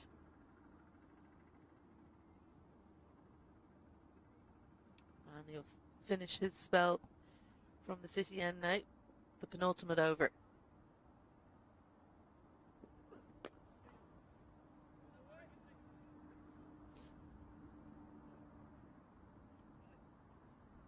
He just took a single there for the team, really, there, Callets. With 2 overs to go, he could have just stood there and just waited for the bad ball and try and get himself close to that 3 figures, but he seems to have a little bit of respect for Humphreys at the other end, who hasn't faced yet. This is his first ball. Callets could have turned down that run.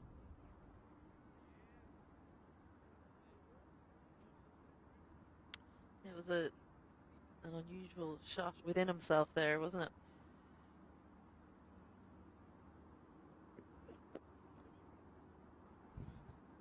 Humphreys gives the strike back to Callets. It's off the mark with his first ball faced. 262 for 7. 43 overs to be bowled. 10 deliveries remaining and 10 runs needed from Callets. I'm not sure he'll be trying to do it in singles, but if he does, he'll only get to 95, This of course. is true, yes. Field spread.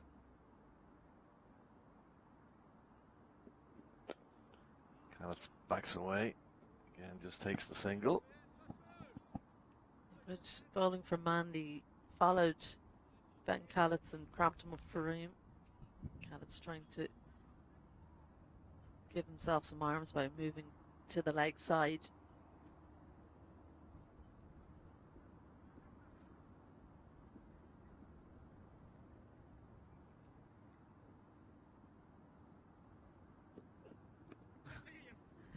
All going on there, wasn't it? Slower delivery.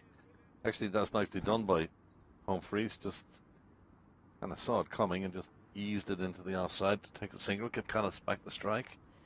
Absolutely, he definitely didn't see it in the hand, but once he recognised that it was a slower ball, he waited for it nicely, made sure that he just prodded it into the offside and scampered down the other end. Callett's then on 91 in the penultimate over. 2 balls to come in this over. Oh, that's going to hurt. That was straight back at the captain, hit him in the shin. Quickly back on his feet. And that was hit hard. It was quick thinking from Mandy. Just stuck the boot out. I tell you, a cricket ball in the shin, you know yourself, Izzy, it's nothing to be laughed at. No, well, he's not even rubbing it. He's pretending like it didn't hurt at all. I don't know where this hit. Did it hit him on the foot or on the shin? Actually It's hit him on the foot. foot, so okay, so the protection from the boot. Yeah, good fast bowler's boots there, doing the protection and save 3 runs. But the for 6 Mandy. inches higher may not be like that. 5 singles from this over. Good stuff from Manley so far in this over. This is final one.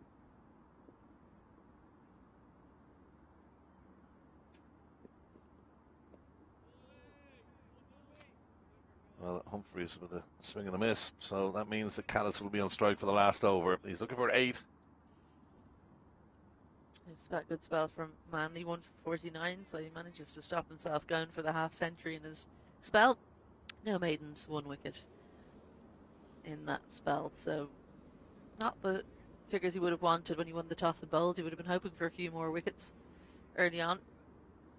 42 overs gone, 1 over to go, and Northern Knights 265 for 7.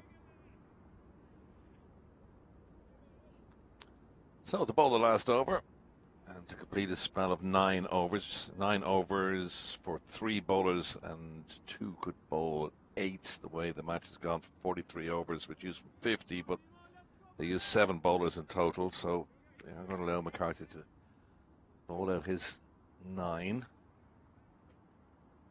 from the Dundonald end. We have more news. Do we?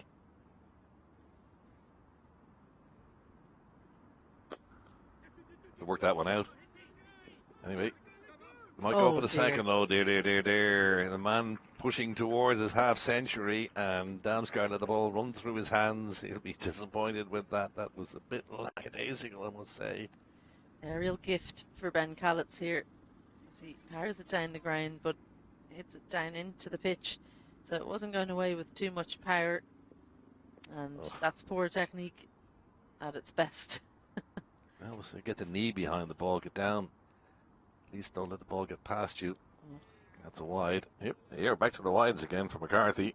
Why the hands on hips there? That's just an out and out wide from Liam McCarthy. Seems to be taking issue with it, but Roddy Black not too perturbed. Callis done 4 shy of his century. And a very good knock with himself from Pretorius, bringing the score on from 72 for 4 to 228 for 5.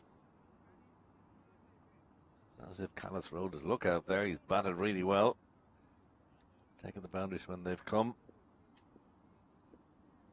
Some big 6s to the mid-wicket boundary. 4 for 3. There you go.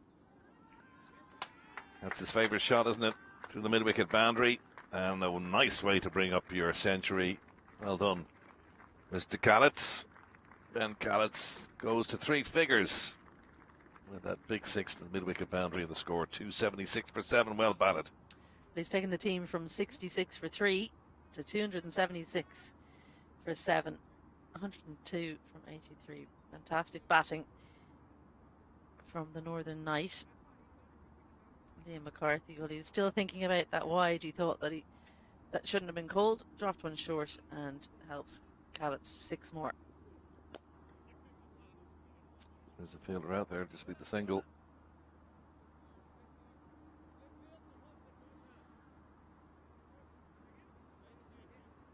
I thought you had news. No.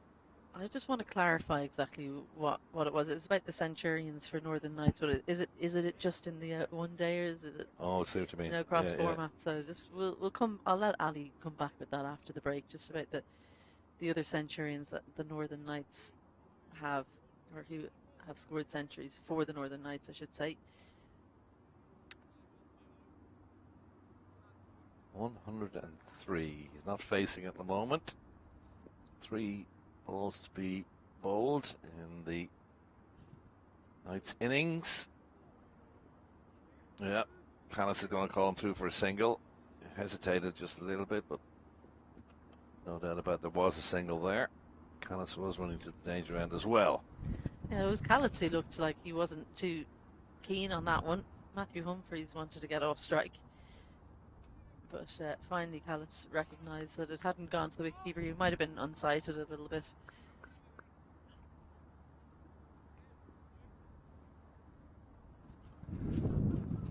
Not only has McCarthy been expensive, for 1 for 50 in his 8.4 overs, he's also been a little erratic at times, especially in the first spell.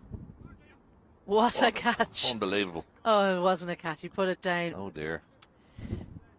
Great effort from Josh Manley moving to his right. I thought that he'd managed to cling on. It stuck the right mitt out, but it just dropped out of his hand when he hit the ground. McCarthy coming around the wicket, cracked away into the offside. Diving effort by the captain, and just couldn't cling on. So last ball then of the 43rd over. We'll wrap up the innings, and it's a dot ball. So that wraps things up. 279 for 7 at the end of 43. And when they come to bat, the Munster Reds will need 280 for victory, a lot more runs than possibly they thought they would have to chase when they had the Northern Knights at 72 for 4. It was a brilliant comeback, wasn't it? That partnership of 155 between Ruan Pretorius and, God, his name's gone out of my head, Ben Callets. We've only been talking about him for the last few hours. 155 between them for the 5th wicket has lifted the Northern Knights to 279 for 7. Having elected to bowl first, they've gone round the park, the Munster Reds. They clapped the Centurion off. This is how he went to that century. A short delivery from Liam McCarthy's hit to the short boundary. Hit for 6. We've seen plenty of those today. We've seen plenty of balls disappearing into those trees, into the shorter boundary. Callis' wagon wheel. Likes it on the leg side, doesn't he? He certainly does. Well, he can hit it everywhere, but when he wants to go for the maximum, he tends to go leg side, it would seem, according to that graphic. But he can hit the balls along the ground for 4 straight and through the offside as well. Pretorius had a few of them straight down the ground. That's the Northern Knights card there. They lost the toss and asked to bat. 18 runs for McCollum. There were 35 for the first wicket. Then wickets started to fall. 72 for 4 at one stage. Looked like they were in trouble, and 220 seemed to be an awful long way off. But then there was that big partnership of 155 between Ben Callets and Ruan Pretorius has taken them to 279 for 7 after 43 overs. That's a good total. Bowling figures? Plenty of options for the captain Manley. 2 seamers up front, and then it was all about the spin. Wickets for Kruger, 3 for him, 2 for Frost, and 1 each for the 2 seamers Manley and McCarthy. But most of the bowlers were expensive. The best of the lot was Kruger. He went at just 4.33 in his 9 overs. So after a rocky start, the Northern Knights have made it to 279 for 7, courtesy of a well-made century from Callets and fantastic 91 from Pretorius. Do join us again after the innings break. It'll just be half an hour as it's been reduced to see can the Munster Reds chase down 280 for victory.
Good afternoon, everyone. Lovely to have your company again here as we reach the second innings of this IP50 over cup match between the Northern Knights and the Munster Reds. If you were with us earlier, you've seen a fantastic innings from Ben Callitz on 104 and Ruan Pretorius on 91. He was dismissed for 91, set up a total of 279 for the Knights. So the Munster Reds will be chasing 280, and a reminder that this is a reduced over game. We're down to 43 overs per side, so it's 280 in 43 overs. It's Ruan Pretorius, the ball to Brandon Kruger.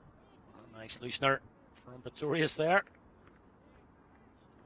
So I think we would consider that to be an above par total for the Northern Knights from this morning. Delighted to once again have James Cameron Dow beside me. What do you think, James? A bit above par? Yeah, Ali, I can't help but feel that that's well above par, to be honest with you. That's the second ball from Pretorius. Looked like it might have just stayed a little bit low there. Spot on around his first ball, also a real sort of gentle loosener to get going. But yeah, I just think if the Northern Knights seamers in particular run up and hit the right length, yeah, it's not an easy wicket to get going on. And unfortunately, I don't think the Munster Reds bowlers did that enough, did they?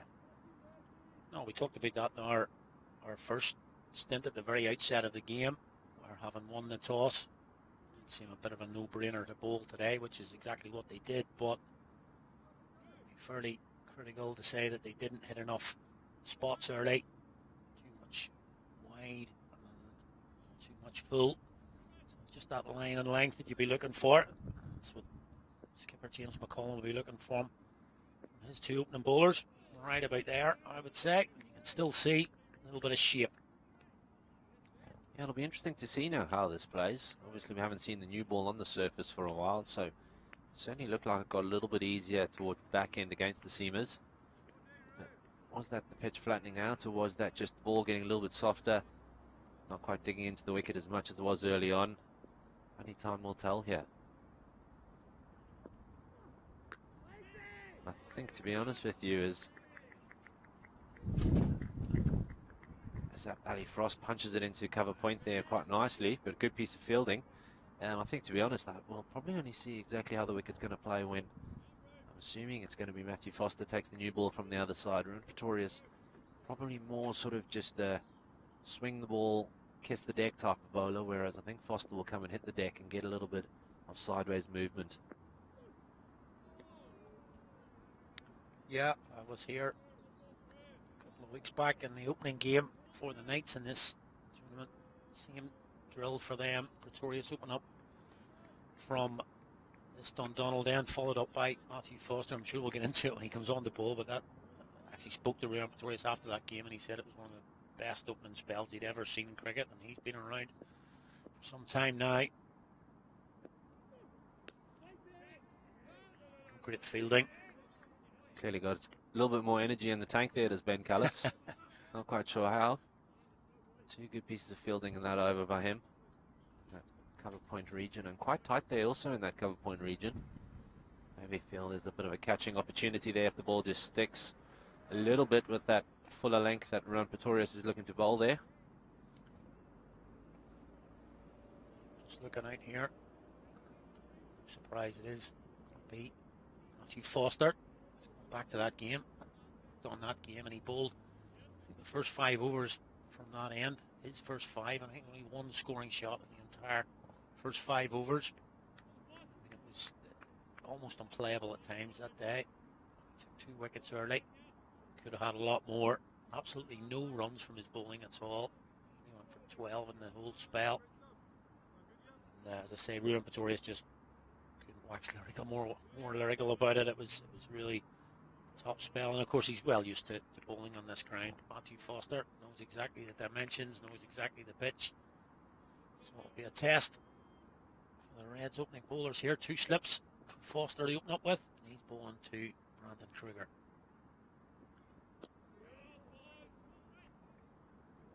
Hits that hard back of a length first up there, does Foster, and I think that's exactly what you can expect of him here, in and around that length.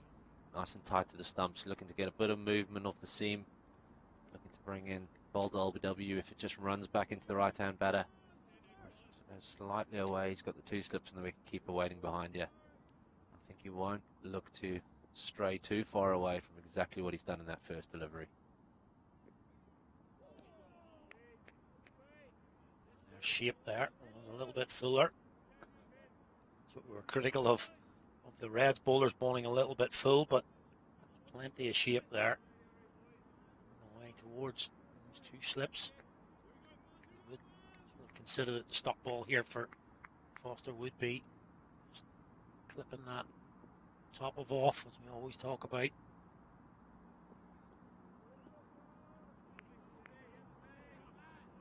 Probably a little bit wide on that occasion. Taking him a couple balls here just to get settled in.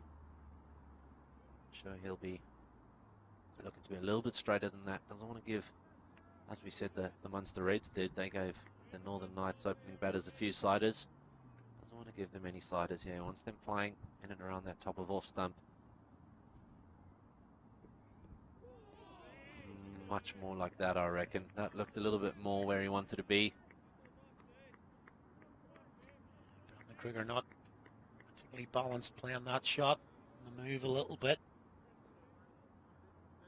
Just trying to get the swing. Carried through quite well of it as well to Sam Topping, who is keeping today. Taking over the gloves from Ben Callets from yesterday. It's in the air, but it's dead straight, so he gets away with it because of that. No timing at all from Kruger. Maybe a little bit fortunate to get away with that. Interesting shot that. I'm not entirely sure where he was looking to play that, if I'm honest. I think he was caught in 2 minds and ended up sort of just bunting it back over the bowler's head. As you say, very lucky to get away with that in the end. I think the difficulty here now for the Munster Reds is, if you think back to the first innings, it was tough going up front. It really was tough going. But Sam Topping and James McCollum got to 9 or 10 overs, I think, at 3.5, 4 and over before the first wicket fell. Oh, that's jagged. That's gone. That's the both ways movement. It's going to prove really difficult for the Reds. We mentioned that the ball shaping away to the slips. You see this one nipping back through Ali Frost. There you go. Quite prodigious. Threat to the stumps, but that'll be in his mind. Yeah, definitely. And that's exactly, as we spoke about, exactly what Foster will be looking to do. Hit that length hard and get the ball to nip back or nip away, bringing the slips and the bowler LBW into play. I just think, as I was saying before Matthew bowled that last delivery there, it's difficult to do a similar thing and just grind it out for the first 9 or 10 overs when you're chasing such a big total. There's always that scoreboard pressure, always that little voice in your ear saying, well, we need to get on with it here. We can't let the rate get out of control. I think that's what creates a few extra loose shots. We've probably already seen a couple. Little feels for the ball, trying to get bat on ball, trying to get the scoreboard ticking. I think Munster Reds probably just need to be careful against this new ball, as the Northern Knights were, and try and set up the innings and the chase to try and cash in towards the back end in the middle overs. Top a second slip in from Gully. 2 slips in there now.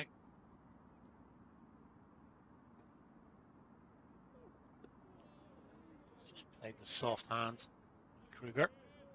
Yeah, it's quite a funny thing about cricket.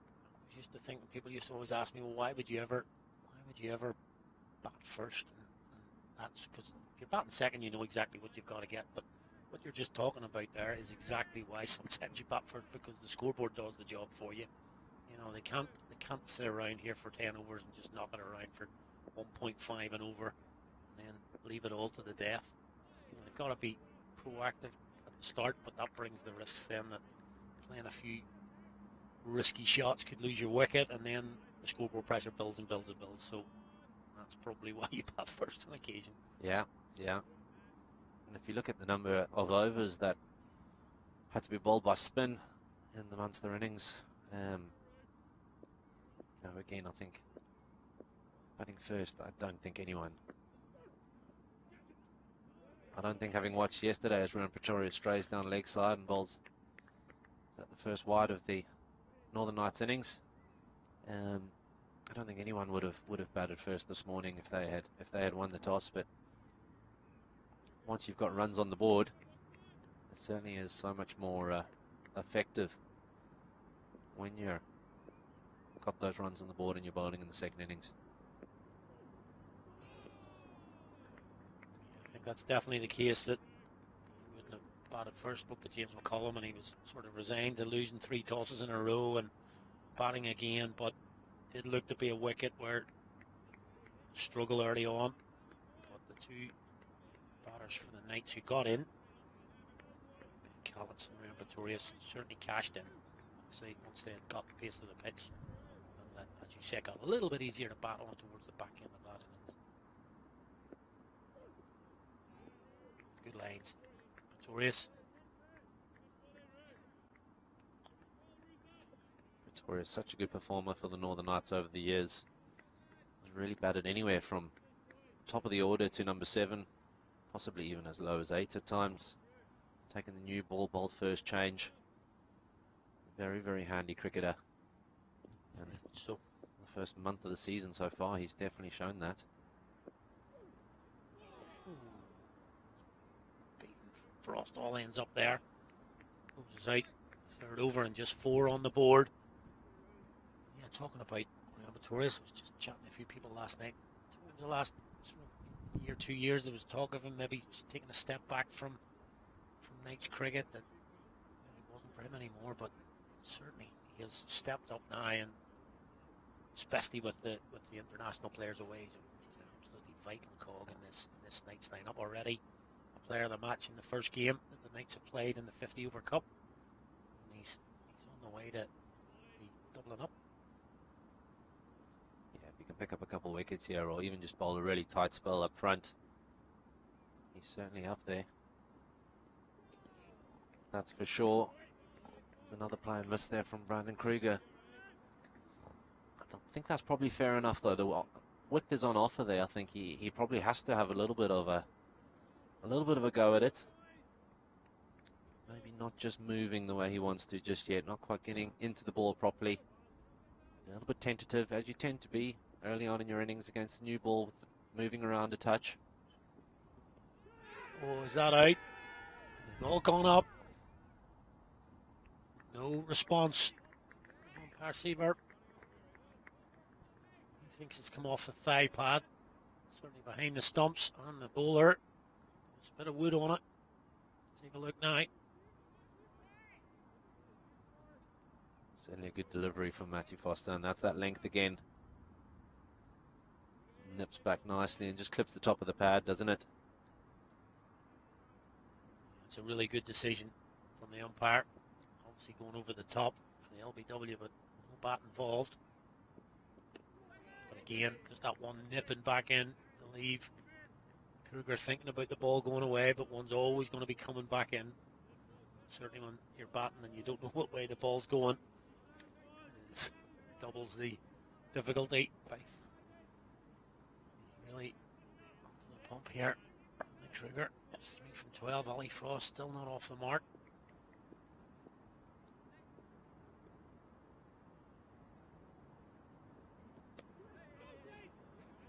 Got through this time. Will go for 4. It's a big chase for Ben Callets, and he won't make it all the way around from 3rd. Have a boundary for the Reds. Nice shot from Kruger. Trying to hit that one too hard. Just got a good bit of bat on it. Find the gap. First boundary. Yeah, it's a good shot from Brandon Kruger. As we said, if there is width on offer here, I think you do have to try and capitalise on it. You've got to try and keep up with the rates here. You can't let it get too out of hand. And that's exactly what Kruger did. And again there by Brandon Kruger. Over pitch this time, and it's off the front foot, but in a similar sort of area. Behind square on the offside. Manages to get back-to-back boundaries away there. Could that get him going a little bit, get those feet going? We spoke a little bit about the play and miss earlier. That'll certainly give him a bit more confidence. get the feet and the hands going a little bit better. Putting a little bit of pressure back on the bowler here. Certainly got his hands through that one a lot better. A bit more conviction in the shot. It's much better legs and forth. They're back to it. So back-to-back boundaries. Coming in that over 8 from it. And the Reds move on to 12 without loss from 4.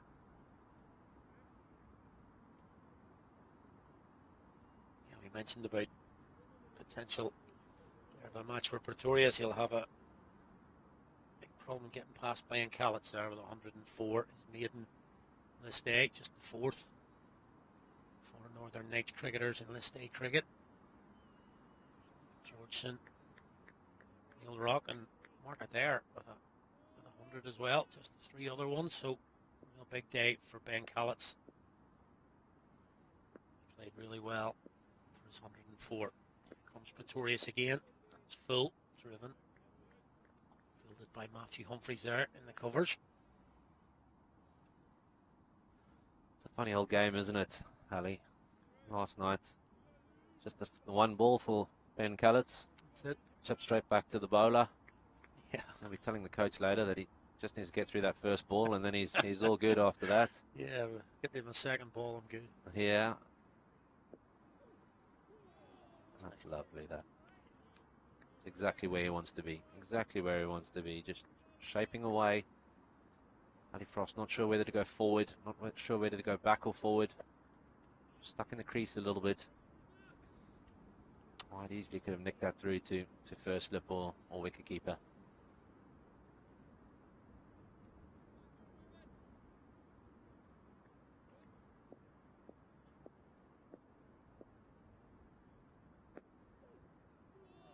The duplicate, exactly the same.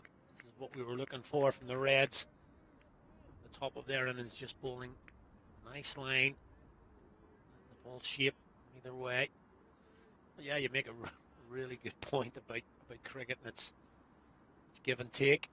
Actually, bar that injury from Jake Egan, Ben Callets may not even have played today, because the rumor was that Sam Topping was coming in to keep today, so Ben Callets may not even have been in the 11.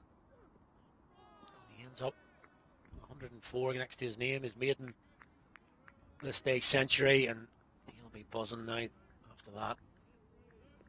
He really will be. He really will be. Yeah, and I actually heard him as Jake Egan walked in front of us there about 5 minutes ago, past Ben Callets. I actually heard him suggest exactly that. That if it wasn't for Jake, yeah, Ben probably would have been sitting on the side this afternoon. So what a game it is, and what a spell of bowling. What an over this is from Ruan Pretorius so far.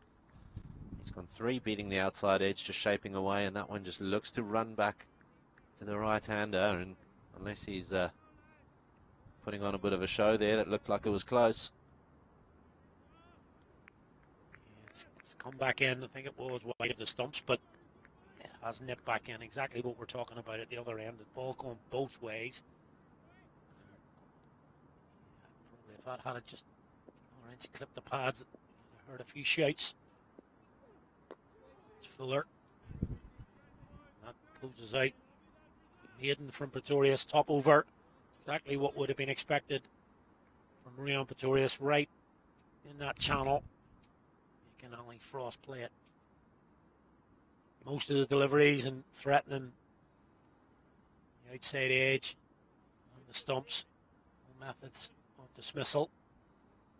Excellent over from Pretorius, 5 gone, 12 without loss.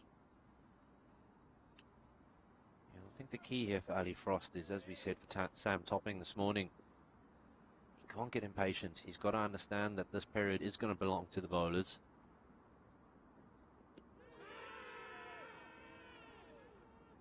Ian, Stuart Broad appeals from Benny Foster. Doesn't turn to look at the umpire, and does look a bit foolish then when he's not giving out. You can see it here, just runs straight down the track.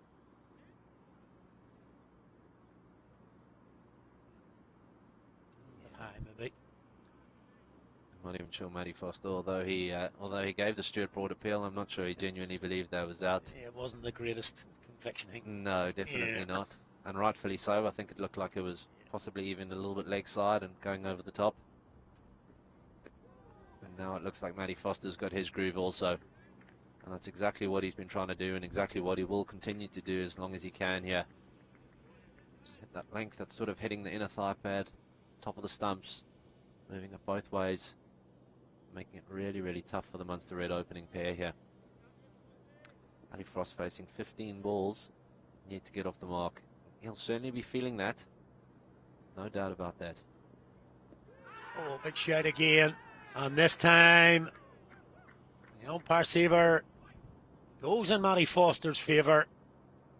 A little bit more conviction to that appeal, and that may well have done the job. Was a little bit lower on first glance there. And again, just nipping back into the right-hander. And the first wicket has fallen. Mentioning the pressure coming on to Ali Frost. 15 deliveries without getting off the mark. And the 16th delivery, seen him depart. Actually, my fault. It is Brandon Kruger who's on strike here. Apologies. That is nipping back. It's caught him on the crease.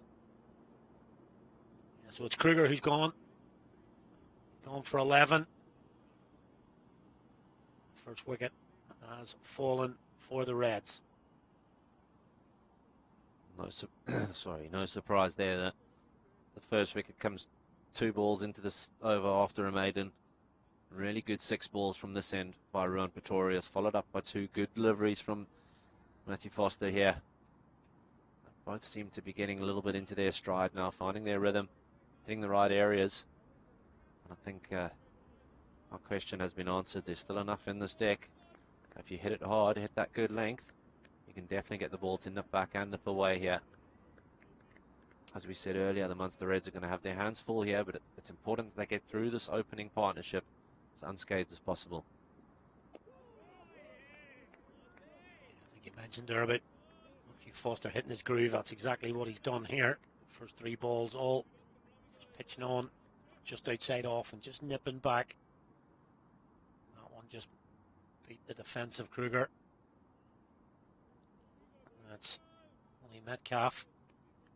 He's come in for the Reds. First drop. Be a test for him as well. And there you go. That's an absolute beauty from Foster. It really is top class opening bowling from Matthew Foster. We mentioned he did it a couple of weeks ago against the Warriors. And here he is again. On fire again. Second wicket for Foster. Only Metcalf has to go. Second ball for 0. It's really not a delivery you want to get second up or first up, is it, Ali? Absolute beauty from Matthew Foster here. Looks like it just runs back into the right-handed batter, and that's exactly... Oh, that has gone a long way. Gone a long way and clipped the top of the off stump. I'm not sure that there's any better sight for an opening bowler, and I'm not sure that you could have asked for a better delivery from Matthew Foster there. That's absolutely perfect. Yeah, you're not playing that. I'm sorry. Second ball. I'm not sure who you are, but you're not playing that. That is jagged back, beating the inside edge. Really for somebody who's facing the second ball of their innings. It's just too good for Matthew Foster. And as you mentioned, Jimmy, plenty in the deck. Still plenty in that deck. Plenty on the deck indeed, and I was quite happy that I didn't say it, but I was going to say that I was watching Ollie Metcalf. Ollie Metcalf's obviously been away at university for the last few years, and I saw him batting the first time the other day and in the nets, and I was really looking forward to seeing what he was about, because he was looking really, really good in the nets. And I think although it's the last time we'll see him today, it's someone that we'll definitely see a bit more of in the Interpros in upcoming weeks, because he's an exciting talent. He looks like he's maturing into a real quality top order wicket-keeper batter. Yeah, you mentioned about for Ben Callett, something similar. Ollie Metcalf played for the Reds this week, got a lovely 49. Looked really good. And the next day, a duck. Today, second bowler. So it's not a great game at times. No, it really can be the great leveler, can't it? A good start here by Matthew Foster and Ruan Pretorius. Munster Reds 13 for 2 after 6 overs. Not the start they would have been looking for. And as we keep mentioning, when you're batting second, you've got to keep an eye on that run rate required. And up at 7.2 now. Got to feel that the batters have to be aware of that all the time. They can't just sit on this period and wait for the change bowlers. Breeze coming across the ground here. It's got a little bit darker. We're okay at the moment. Now, sun topping comes up to the stumps here for Pretorius. Oh, it's beautifully bowled. And this really is a bit of contrast from what we watched in the Reds openers earlier on. It really is almost every ball now creating a chance. Yeah, these two are doing exactly what the captain and coach would have asked of them. No doubt about that. Young Jack Dixon coming into the Munster Reds team. Also a free scoring batter. He'll be looking to get bat on ball and try and tick over, get a couple boundaries away. I tell you right now, Ruan Pretorius and Matthew Foster will not be trying to give him anything that he can get the middle of the bat on. So far, that's exactly what they're doing. Been exceptional so far, these two. Yeah,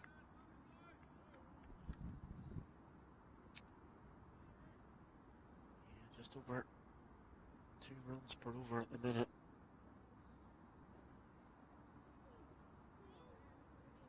Those are the freebies that the Reds will take. That's the problem if your keeper's up. Down the leg side, it's going to go for a boundary wide. 5 wides there, slipping down the leg side. Trying for that inducker again, but started at 2 straight. Probably the right idea. He pulled 2 away from Dixon there and just trying to nip it back. Just set it off, as I say, middle of the leg, and it kept on going.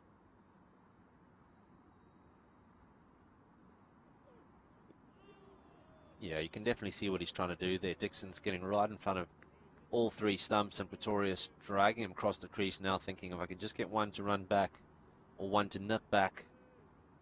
Don't think it's going to be a very difficult decision for the umpire Rolly Black at this end. That's exactly what he was trying to do, but with the keeper up to the wickets, you can't be going down late because you're going to leave Sam Topping an awfully difficult job to clean it up.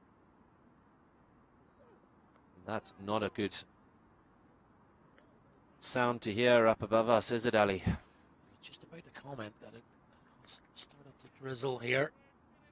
Black clouds have come over it now. To be fair, I'm looking across to the right. It is quite clear, but I can just hear that dreaded pitter patter above our head here.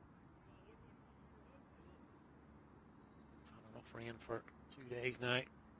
Certainly don't want any more interruptions in this game today. No, definitely not.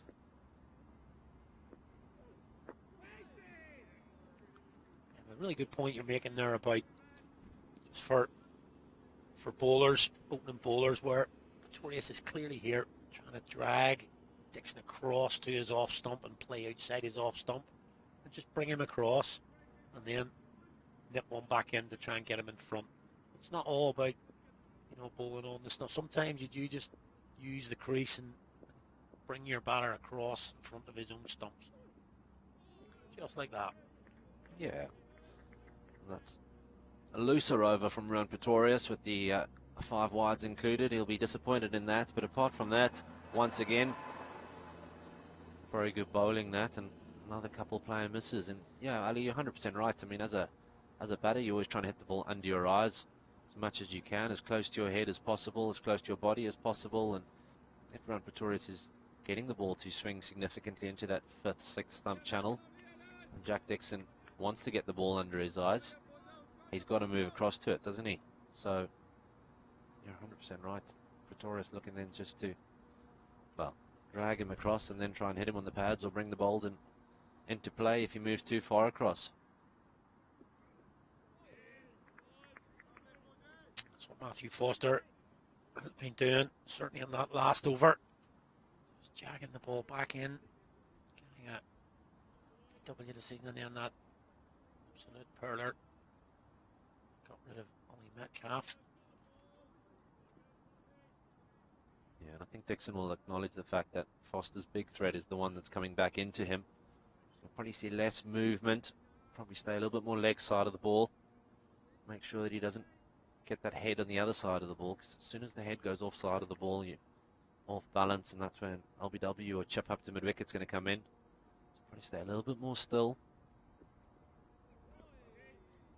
Try and stay inside the line of the ball as he's done there. Let that one go through to the keeper. Yeah, and the head position really important. We always see it with the left armers. If a left armer's bowling and the head sort of falls over, everybody is a real candidate for LBW, but it's just as important here to keep your head in line with the ball. Get too far across. It's down to leg side. Go for the boundary.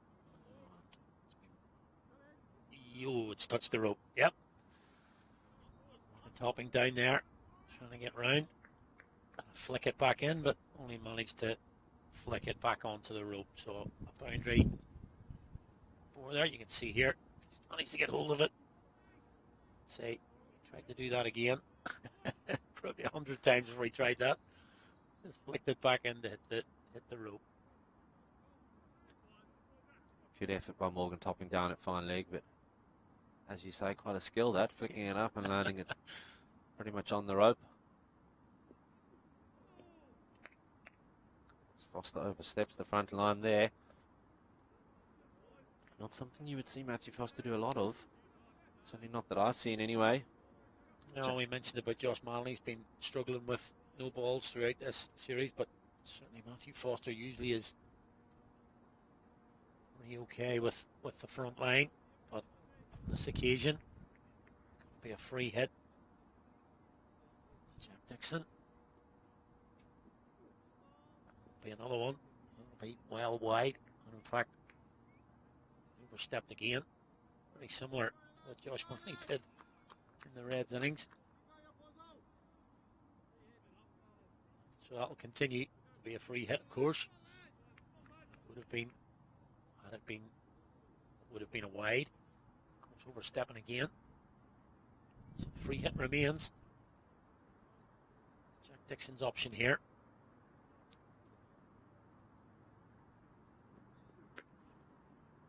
He's got a good piece of that. He's got a good piece of that indeed, Ali, and that goes sailing over the boundary into the top of the trees alongside the road there. It's a difficult field, obviously, without being able to change the field. It's a difficult field to bowl. A free hit too. Foster going into the wicket. Dixon up to the challenge, and he's got plenty on it. I think plenty is an understatement. And yeah, it is a shorter boundary down there, but that's gone many a mile there. Looks as if having a chat, and yeah, unfortunate news here is that the rain has got a little bit more persistent. And the umpires have had a chat and decided we're going to take a little break here. We do hope that it is a little break. Yesterday proved decisive, unfortunately, when we came off, but a little bit of confusion out there. I would have said, Ali, if anything, it's got softer. It's actually brightened up a little bit by the time the two Reds batters have reached the rope. It's definitely brightened up a little. There's no ground staff around to get the covers on. I'm unsure. I think everyone's a little bit unsure as to what's happening here. 2 months the Reds batters are standing at the boundary rope. Looks like the umpire's putting the stumps back into the ground. Tom Mace is getting warmed up. He's pretty keen. And the umpire's bringing a new ball out. So, yeah, I think it's a bit confusing. Might be the shortest rain break I've ever been a part of. Well, does it count of a rain break if the two batters don't get off the ground? I'm not entirely sure. I've never seen anything like that. So, but I'm must be honest. I think that's good on the umpires that acknowledge the fact that the weather had changed quickly, and Why waste time, get off the field, etc., when you can just pop the stumps back in and get on with the game? Yeah, we've been involved in enough cricket where once you're off, it's got to change to get you back on again. And just, if you can't stay on it at all, I understand safety comes into it, but if you can stay on at all, really helps because, as I say, once you get under that tent, and it gets a little bit colder and people, I don't want to go back out again, even if it improves a little. So, on the umpires for deciding that it had improved a little bit. I just wonder. Oh, there we go. Too soon. And there we go. The stumps are back out. I was going to say, I just wonder if it's actually more to do with the surface getting a little bit greasy and dangerous, and that could have been Foster's undoing with the 2 no balls. But as we say that, it's definitely getting a lot harder now. You can actually see the rain coming down steadily. And unfortunately, the umbrellas are coming out. Both teams are leaving the field and the covers are coming on. Yeah, it is unfortunate. We had looked at the forecast and it did look much more promising for the latter part of the day. Not really expecting any showers at this time, but fortunately, that is what we have.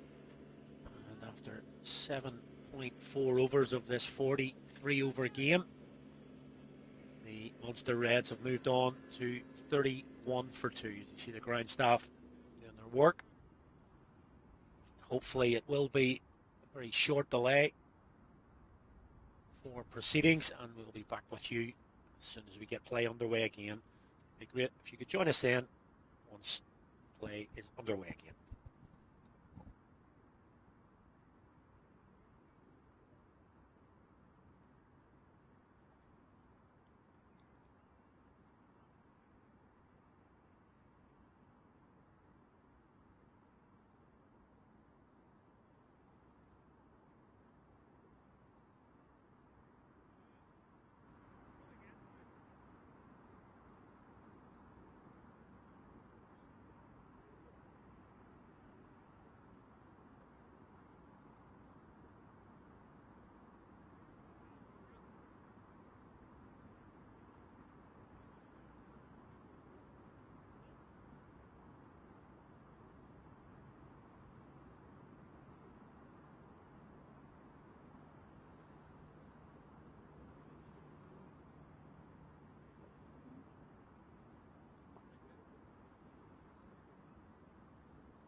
5.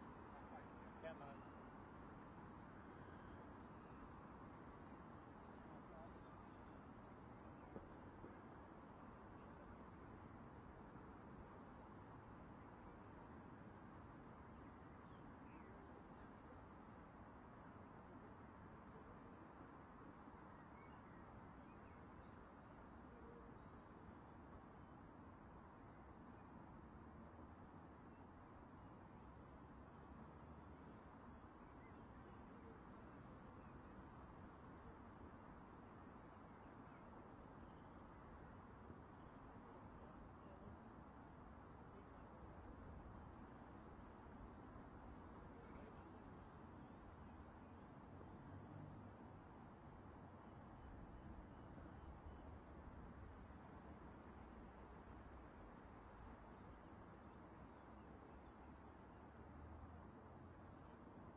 welcome back. Delighted that the rain has blown through here. Very sharp, quite heavy shower at times. It has blown through reasonably quickly. It was a little bit frustrating, obviously. Lost some time earlier this morning. There's been another delay there.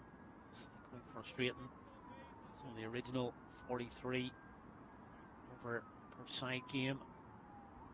So the Knights were able to bat through there 43, but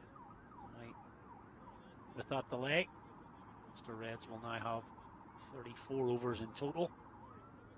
Their requirement is 248 from those 34 overs. Matthew Foster to continue, finish that 8th over, which was delayed. P6.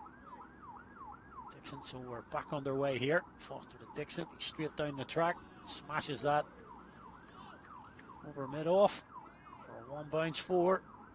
Is that the discussion that's been taking place in the tents while the rain's been falling? I'm asking Isabel Joyce, who's beside me now. Well, they're not going to die wondering. Shuffles down the pitch and flat bats it back past Matthew Foster. Never a happy sight for a fast bowler to have someone not only running at you but then swatting it baseball style back past you. They do need a further 213 runs, and they've got way less overs than they would have expected to do it in. Just the 34 overs they're able to try and chase this down in. So rather than just batting out the overs and seeing how many they can accumulate, they're going to see can they chase it down, take the attack to the Northwest Warriors.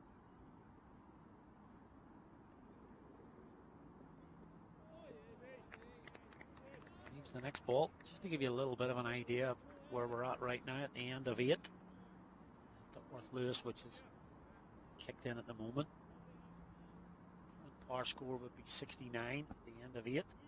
So you can see that well behind the Reds. What the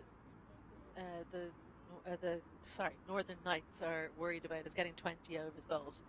So, well, they'll stick with seam for the moment. I think soon enough we'll see some spin on show. For sure, I think it could be back to the old club thing there, where if they do take another wicket in the next over or so, you could see the spin coming on and running through a few overs to get 20 in. But always a dangerous game that, because it's never sure. So I'm going to stick with Pretorius. Need a ball from the Dundonald end. His 5th. Pushed into the offside for 1. Ali Frost off the mark. Finally. His 18th delivery. Well, actually, I had him been and gone because when the first wicket fell, I actually thought it was Ali Frost, so I had him back in the pavilion. But it was Brandon Kruger who had actually lost his wicket, so Frost has managed to get off the mark. I had him gone for a duck. And on his 18th delivery, he has managed to get off the mark.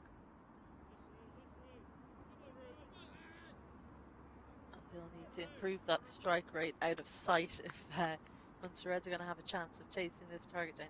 248 is a tall task. Is that a chance? Oh, it's just out of reach of James McCullum, who had preempted that and ran around from slip. A bit of innovation there from Jack Dixon, but not huge pace on the ball from Pretorius. It's the side of it. Have a look at James McCollum. I reckon one more step. If he'd had time for one more step, he would have taken that. Great pair of hands. He might have got there. Okay, but just that extra little step. See, Humphrey's going through a fairly vigorous warm-up here. Always going to get away with it, though. The good news for the Northern Knights is Pretorius doesn't have a very long run-up. Shuffles in from much shorter run than we saw from the opening bowlers of the Munster Reds, Josh Manley and Liam McCarthy.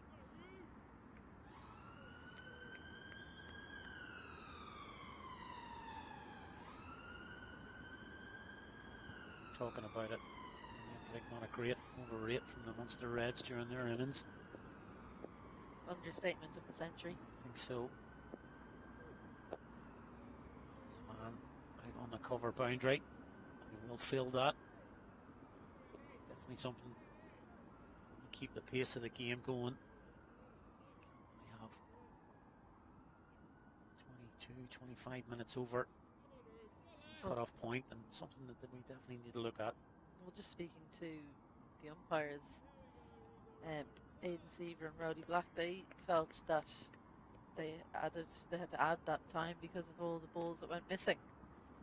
So no repercussions for Northern Knights. That'll be well taken single as that is hit off the foot there. Yeah, I do get that. Like, there were a few balls going into the trees and things like that, but still, it was 25 minutes. It's a long period over time, and it just we want to see as much cricket as we can. I don't think it's just this particular game. I think in general the pace of play could be picked up.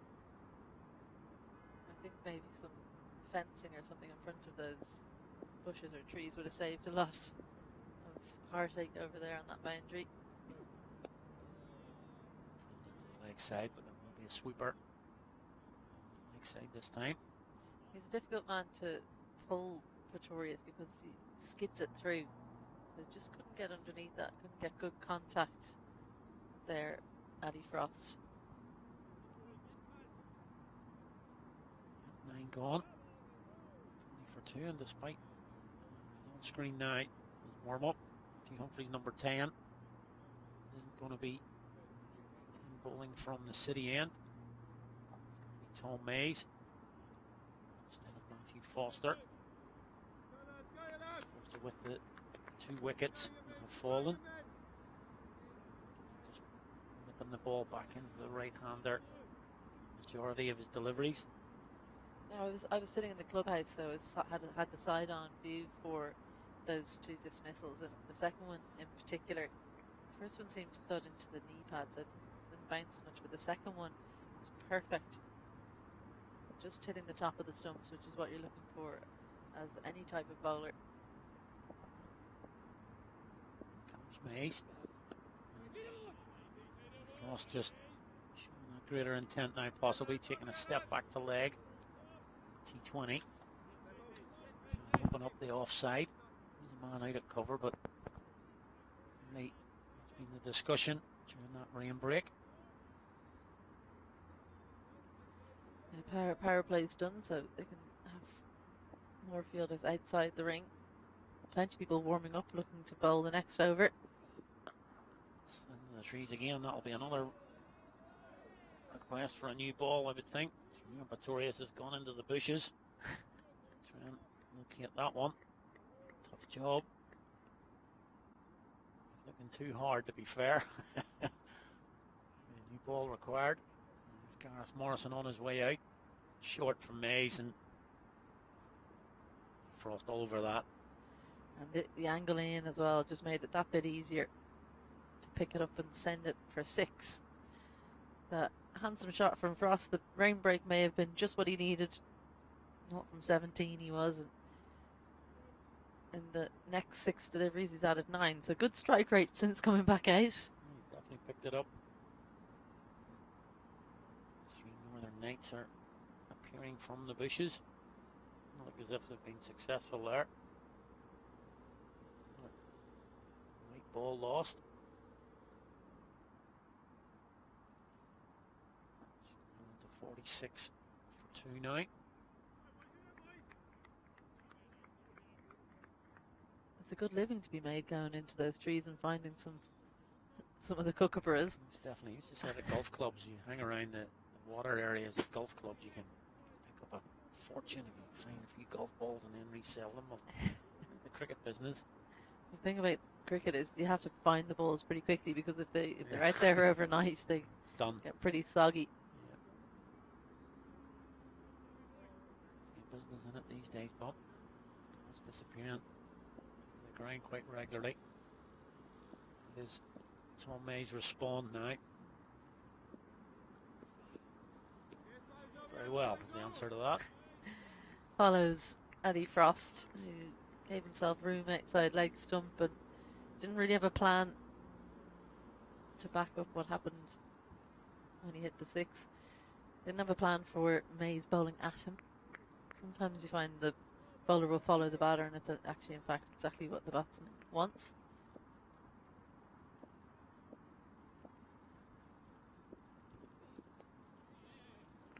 Big edge, work to do for Callets down here. A third, he does well. Restricts it to 1. So definitely, Lee Frost has been given the license here, whether of his own volition or his coach has said. Let's be getting on with it.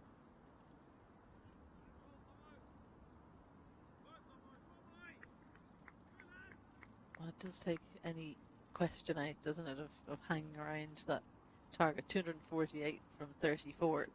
A couple of young lads going to their training down on the second pitch, not quite aware of the etiquette of going behind the bowler's arm. I was their coach standing over in the pavilion here. It'd be the first thing I'd be telling them. Look, lads, never mind your batting and your bowling. You cannot walk behind the bowler's arm. Lesson 1. Is there a youth match on, I think, maybe on the second ground, it looks like. I think so.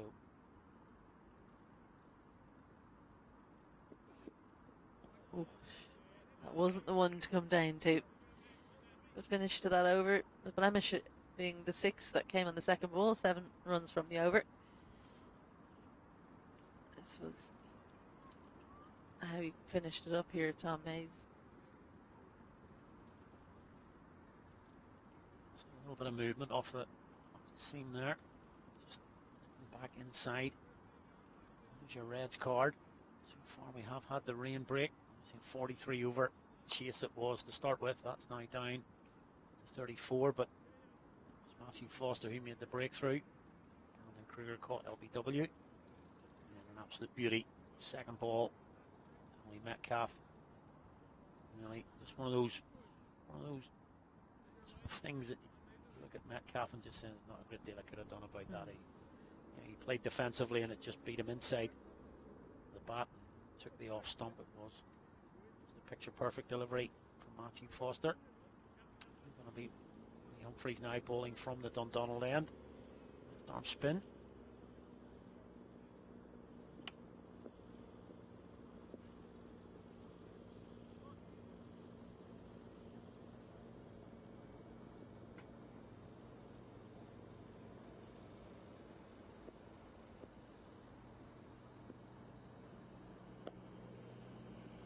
Good signs with a bit of turn there for Matthew Humphreys.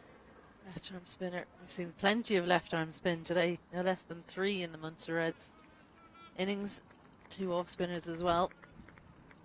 I think yesterday, we watched the innings yesterday, and obviously Humphreys didn't get a bowl yesterday with the rain. Definitely chatting last night, they thought he would be a difficult proposition on this wicket, having watched some of the Reds left arm spinners in the afternoon. Got a turn from this end, certainly. That's probably why he has come on at this Dundonald end. It does take a little bit of turn this wicket down towards the knock side of the ground. Further left you go on screen. What turn it seems to take at Stormont.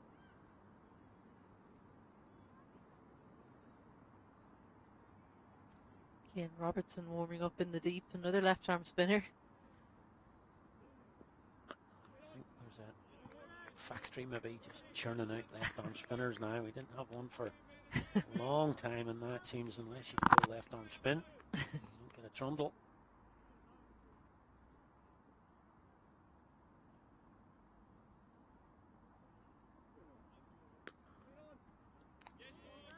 Just hasn't quite got the line right yet, Matthew Humphreys, but good shape. Has changed his pace a couple of times already in just the 4 deliveries.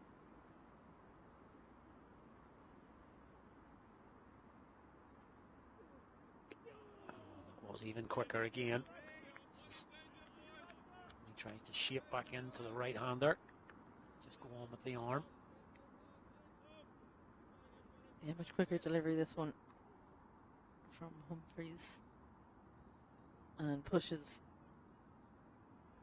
Jack Dixon back on the back foot. It could have easily slid through. So brilliant over to start from Humphreys. Just the one from it, and after 11, Munster has a 48 for 2. Yeah, mixing the pace up there, as you called it, Izzy. Just a little bit quicker with one. The last ball there a little bit slower through the air. That's when he's been good this last year or so. That Wolves to the right, to Nepal. He's a standout spinner.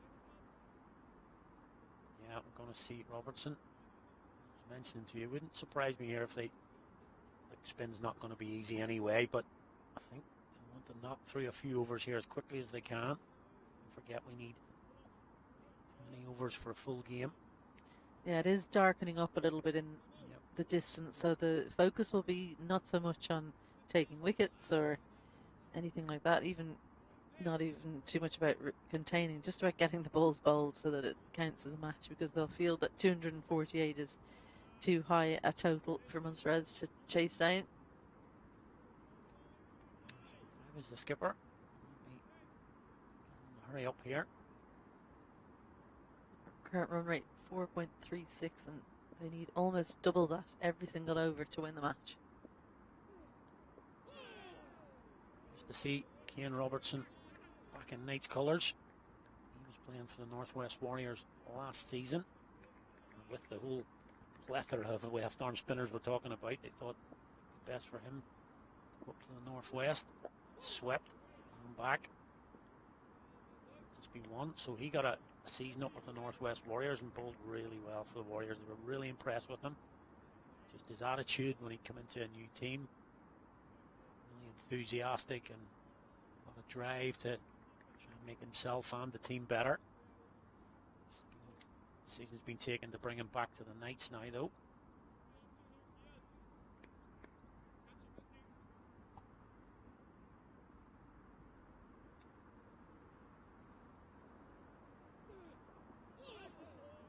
Well, he seems an excitable character. Yeah, that's a very good word for him. A very good word for him. He's enthusiastic. I'll go with enthusiastic. And energetic. All these.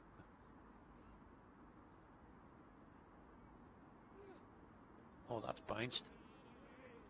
Previous ball. Really get up. That one's bounced. He's bowling at a really good pace for that length he's bowling, because you can't really come forward, but it's not quite short enough to go back either.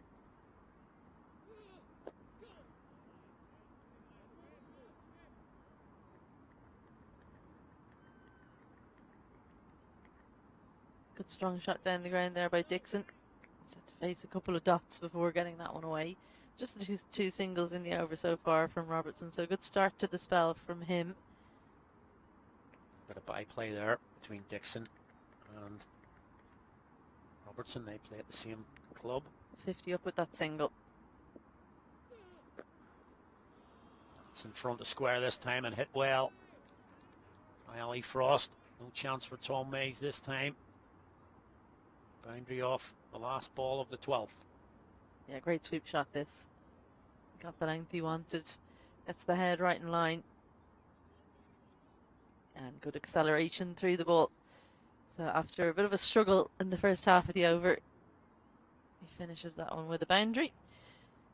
Earlier on, the Knights were sent in to bat first.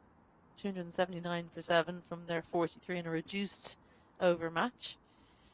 It's been reduced further because of rain that we've had just after the first 7.5 overs, I think it was. And Duckworth Lewis, in the mathematician's wisdom, has judged that the new target's 248. It's been reduced to 34 overs as well in reply. So they need to get a wiggle on. Yeah, and to be fair, they have looked a little bit more aggressive since that rain break. Coming back, 2 spinners all night. Definitely need to up the ante a bit more. Quality spinners, Bob. Yeah, these two guys making it difficult, Humphreys and Robertson.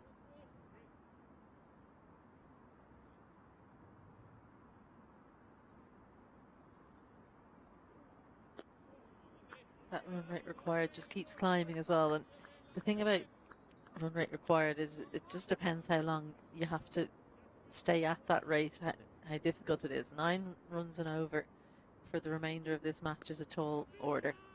If it was for 5 overs, absolutely fine. Yeah, even 10, you would say. Yeah. We can chase 90 off 10, but when you're talking here, we get 22 overs to go along at 9. Yeah. With 2 already in the hutch. Yeah, it's even climbed to 9 already, just with that ball not going for more than 1. So every time they don't get more than 1 in a ball, it's going to climb. We need a few of those maximums that we saw in the first innings as it gets even darker here in Stormont.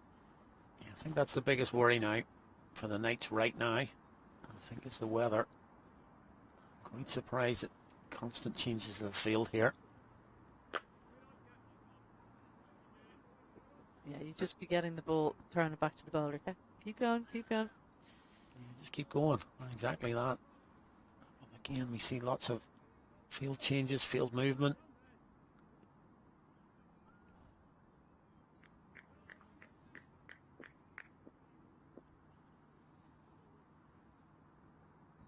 And if we don't get 20 overs in here, I have to say, I have much sympathy for the Knights here. They're not exactly rushing around here. That is 13 done. Still need another 7 before we have a full game. It's getting quite dark. Yeah, 57 for 2 after 13. So another 21 overs remaining in this innings, should there be no more rain, but it does look like it's starting to drizzle a little bit. So Northern Knights, well, they've just been slow in going about their business the last 5 overs in particular. If that was me when they went back out after that rain break, you'd be straight into the spin, first of all. You wouldn't have bowled any more seam, and you wouldn't be worried about the field changes.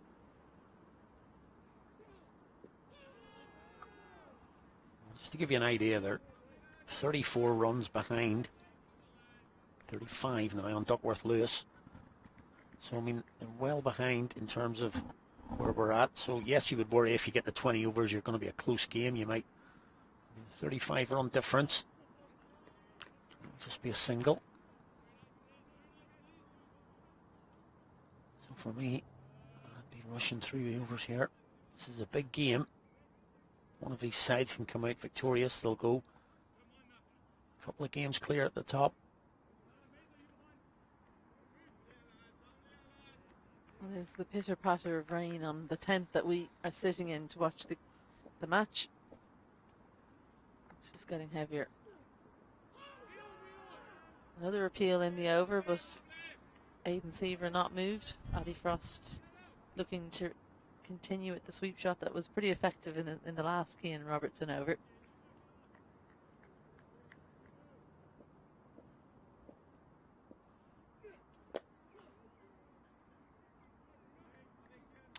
Get hold of that one.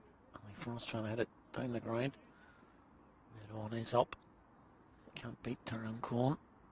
It's amazing to keep watching this run rate required. Every single ball, it goes up.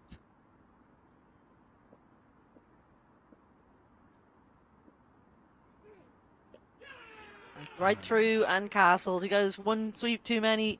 Does Alistair Frost. Well, Cian Robertson, since coming on, he's looked impressive. He's bowled with good patience, good line and length. And Frost, well, he's the 3rd wicket to fall. He'll have to go for 16. And the Munster Reds are 58 for 3. Yes, I think just what you've said there, is he the pace that he's bowled at and the trajectory. He's got a real nice flat axe. He hasn't given it too much air, but he's bowled at a really nice pace. Stump to stump, despite the fact that Frost has got a hold of a couple of sweep shots. That's a nice line he's bowled there. Ends up the victor of that little battle. Well, so clear to see the difference in technique, that he went away from that technique that got him the boundary in the previous over, where he got his head right in line with the ball. That one, he stayed leg side of it and ended up reaching for it. Didn't time it at all. Held up a little bit and he's lost his wicket for it. So coming out at number 5, it's the big man, Nicolaj Damgaard, left-hander. Big hitter from Denmark. And he is someone who can make a big difference because he can score sixes at will when he's on. Yep, that rain is starting to come a little bit more persistent. 58 for 3 from 14. And with that wicket, your Duckworth Lewis has gone even further now. Almost 50 runs of a difference in the power score. And 9.5 the run rate required at this point. So going to reach up around 10 without too much of an effort from the Northern Knights. Matthew Humphreys continues from the Dundonald end. Starts off with a quicker one against Dixon.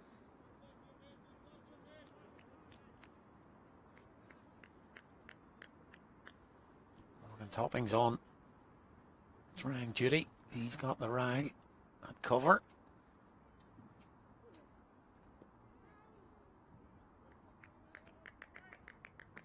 The pace taken right off that one from Humphreys. That's just turned too much. How has that missed is what Matthew Humphreys is thinking there. Yep, done a little bit too much there. Too good. He's batting on leg stump here, Dixon. And he looks, Again. yeah, looks to play through the offside, turns past the edge. It's just the rain continuing to get heavier here. All eyes on the two umpires who are steadfastly looking at the batter. Quick single from Damgard, and it's a good single as well. Well taken. It's definitely not as bright out there as it is on your screen right now. It's not overly heavy, but it's enough at the moment. It's kind of teasing, isn't it? Because it got a little bit heavier there, and then it left eased again. off. It's kind of been the sort of the call over the last hour or so. Every time you think they're going to come off, it eases up, and would be an umpire. And that's beautifully bowled, held back by Humphreys. And you mentioned that Damgard could change this game in a heartbeat. It's gone the other way. And a beautiful piece of bowling, really, from Humphreys. He's held it back. Damgard looking to hit that towards the deep mid-wicket region. He's through the shot, and he's gone. Bowled Humphreys. Yeah, Damgard goes without scoring, and Munster Reds 58 for 3 at this point. He just went through the shot far too early here, Damgard. Held up in the pitch a little bit. As you said, the pace taken off the delivery as well from Humphreys. And a huge amount of turn as well. Damgard may well look at the pitch, but they've been playing on the same pitch the last 2 days. So an excellently bowled delivery from Humphreys as he takes his first. And Munster Reds, well, their par score now, if they were to come off, even though it wouldn't count as a game, it's 124. So losing wickets has a huge impact on that Duckworth Lewis score. New batter in the middle, Jordan Neal from CSNI. Humphreys is a bowler who just doesn't care if the batter's looking up or not. He gets going very quickly. Yeah, a little bit more pace in the Northern Knights now. You can see them rushing around now. It's a little bit too little, too late. It is for me. And in fact now, actually, it might be a bit counterproductive because, yeah, the more they run around, the more it gets the eye line of the umpires, and indeed, the umpires are going to take the players off now, unfortunately. There's your scorecard at the minute for the Reds. Not particularly much to write home about. 11 for Kruger. And a duck for Metcalf, both picked up by Matthew Foster. Only Frost took a long while to get going. And after the rain break, the previous one, tried to be a little bit more aggressive, but he fell to Robertson for 16. And there, Just a couple of balls before the break. Nikolai Damgaard was bowled by Matthew Humphreys, and there's your Knights bowling attack. Pretorius and Foster were excellent up top, did exactly what we had talked about. The Reds, having won the toss earlier, wanted them to do bowl line and length. It was Foster who was the successful one. Just the one over for Tom Mays, and then spin was brought on. But yeah, it'll be an anxious wait now for the Northern Knights coach and staff. They're massively on top in this game, but if the rain does not desist and we have a no result for me, is it? There'll be a bit of chat in that dressing room about why we didn't get 20 overs in. Well, one of the reasons is they bowled Tom Mays that one over, and it was a big mistake for me. Could have fit another 2 or 3 overs in that time. Instead of said they bowled the over the seamer, and Pretorius bowled an extra one as well. Yeah, well, just looking over to the right where the weather's coming from, it is a little bit brighter, but it's going to be an anxious wait. That's what we're looking at, and the Knights will be worried now. Got to get 20 overs in. We've only bowled 15. So as I say, the rain has come again. We're going to take a short break while the players are off the field, but we'll be back with you, hopefully, as soon as they come back on. Just to say, it looks like it stopped raining over where the clubhouse is, so don't go too far. Do stay tuned, stay with us, because hopefully we'll have the resumption of play before too long. But we'll take a break, so stay with us.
And welcome back. One more of these interminable delays, and I think we'll all jump off the pavilion. Hopefully we can get finished now with this. We need to see this through to the end, hopefully, when the weather will play ball with us. John Kenny, Isabel Joyce, hopefully seeing you through to near the end of play. 59 for 4. It's been readjusted. We've lost overs. There's 12 to go, and they need 161, but 4 wickets down. It's very much in the hands of the Northern Knights.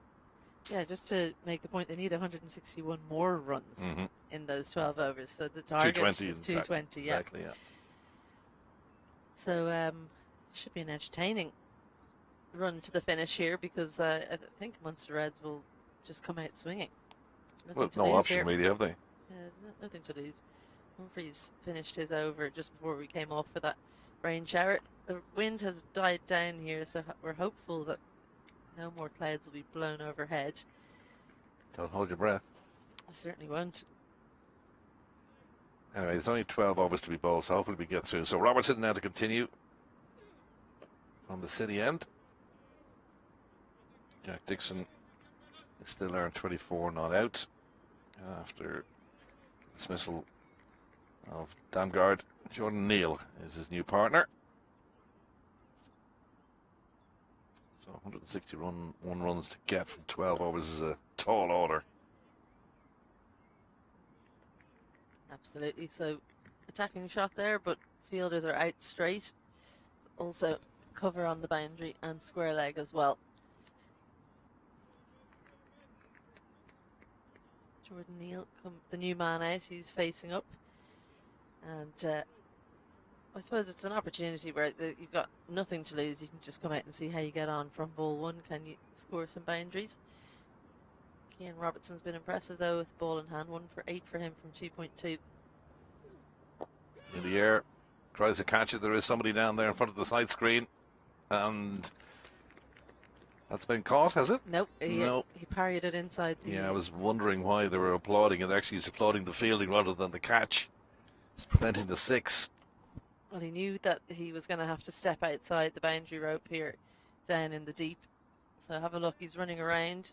Does well to get there. But here he's just pushed it in.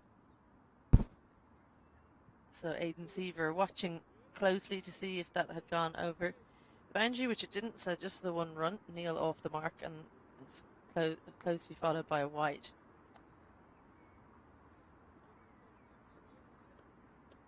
Good piece of fielding. For a second I thought he caught it.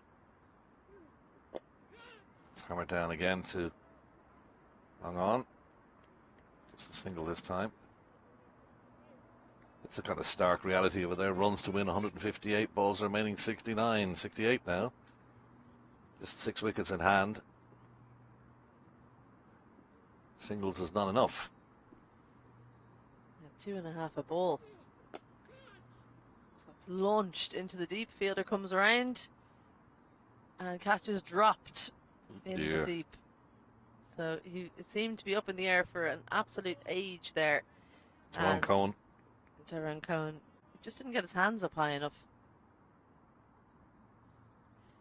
Do you think he was concerned about the ball going over the boundary rope anyway? So watch and watch and watch. Here he's still well inside the boundary rope there, and it's a dolly. Really, never got himself set underneath the ball, his hands reaching out too far. Yeah, I think you're right. I think he was worried about the boundary rope, so he'd rather than take an extra step, he turned. Yeah. So if he'd taken a second to just make himself aware of where the boundary rope was, he would have done better. I'd be disappointed with that. This kind of standard there, the kind of catches you should be taking. Anyway, that wraps up that over. 66 balls remaining, 152 to win. 68 for 4 now at the end of 16 overs. 11 to go. Got to do some quick maths there. How many runs is that per ball? 2.3? 2.3, yeah. Is that about right? So a boundary ball. Ish. A boundary every 4 balls, I think it is. So it should be entertaining if nothing else, because they'll keep looking to score boundaries here, and they'll either get them or the wickets will be taken. Matthew Humphreys, who did that good piece of fielding in the deep down at long off, he'll be continuing to bowl from the Dundonald end. So left arm spin operating from both ends here. Northern Knights looking for their second consecutive win. Just the Knights, just the one game the Knights and Munster have played. Leinster have played 2, so have the Warriors. They've only got 2 points each from a non-result against each other. Match abandoned. This one hopefully will get to its conclusion. I think we should finally get through these 11 overs in the next 45 minutes or so and get a result. Yeah, well, I mean, they really just need 4 overs. Once it gets to 20 overs, even if the rain does come, it'll count as a fixture, which will be music to the Northern Knights' ears because they're well on top here. That's cracked down the ground. It's going to go the distance and some. Great carry on the boundaries today. Super, yeah. People aren't just getting it over the rope; they're getting it over the rope and then some. Catches this quite high on the back, but good conviction in the shot. Down on one knee. It was quite full, wasn't it? Was. So he had to clear his front leg to make room to get the arms through. Fine shot from Neil. Doubles the score in one shot, puts him into the double figures. 146 and 64, 6 wickets in hand. Hopefully the entertainment that Isabel Joyce has been talking about is going to keep coming. We just need about 15 or 20 more of those 6s and we'll be on track.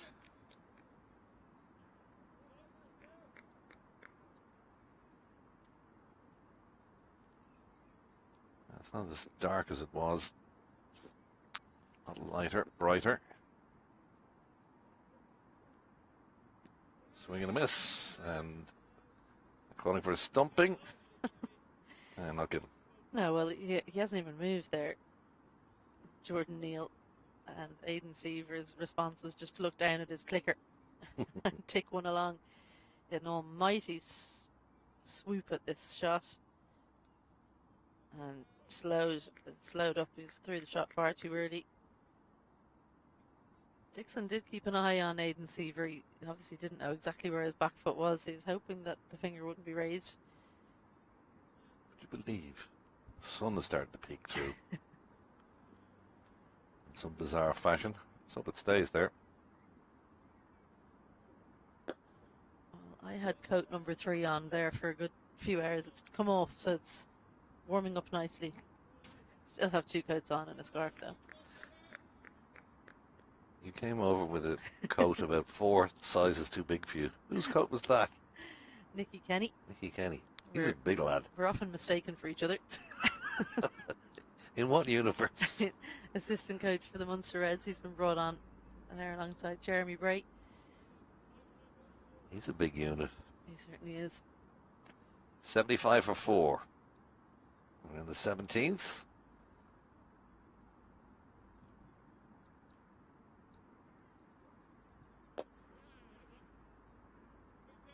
There's a man out there, so just a single to wrap up that Humphreys over. Just the big 6 from that, so 8 from it. That's not good enough from Munster's point of view. Dixon on to 27, Neil on 13. 60 balls remaining, 144 to win. Well, they can treat this sort of like a power hitting practice session. The Munster Reds come out and see how far and how often you can hit the ball against some decent spin in the opposition. Cian Robertson down one end and Matthew Humphreys down the other. So it's almost like a live net. The Reds next in action against the Warriors in Oak Hill on the 5th of June. And on the same day, the Knights against Leinster here in Stormont. Hopefully get a break from the weather in both venues. Sent quickly back. Dixon wasn't interested in going for the quick single there. Yeah, one of those T20s in the morning, right? And then the other T20 in the afternoon. So cricket all day. Watch it all here. It's in the air, miles in the air. There's got to be somebody underneath it. Yeah, it's going to be the bowler. Takes it. Nicely caught. Straight up, spoon it straight up in the air. And all Robertson had to do was catch that because coming steepling down, but took his hands out above his head, snatched it, grabbed it, 5 wickets down. as Dixon departs for 27. A little bit of extra bounce did for Dixon there. He came across the ball, but he would have done better looking to go straight as he tried to swipe that one leg side.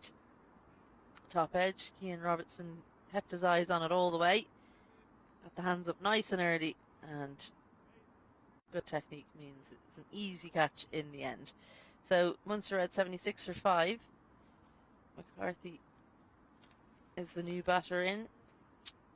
Liam McCarthy, that is, the opening bowler. He's a pretty handy batter. Coming out at number 7 for the Munster Reds. He'll be disappointed with how the game went today. I think they were cock-a-hoop to win that toss and bowl first, but it was a long day in the field, retrieving a lot of balls from the trees and bushes around the ground. And now he's coming out in his team in real trouble with 144 required from just 59 deliveries. 27 extras as well, and a lot of them wides. The balls had to be re-bowled, so that's kept them in the field for what, 20 minutes longer than probably it should have. Yeah, if they were supposed to spend 3 hours in the field, they spent 3 hours 20 just bowling 43 overs. So it was a punishing afternoon. Left-handed McCarthy to face up to Cian Robertson, who'll stay around the wicket to the left-hander. Oh, it's cracked away. Did say he could bat. It's a good stop on the boundary, though. He's going to run through for 2. Should go back for the 3rd. Good fielding down there. Plenty of commitment from Matt Humphreys. He stopped a certain 6 in the previous over. And that one was going for 4 before he stuck a paw out and diverted it back into play. Yeah, he judged it really well, didn't he? Pushed it back inside. I think he probably hit the ball with his hand a little bit harder than he meant to, so they managed to get 2 more while he chased it inside the rope. He did save 1.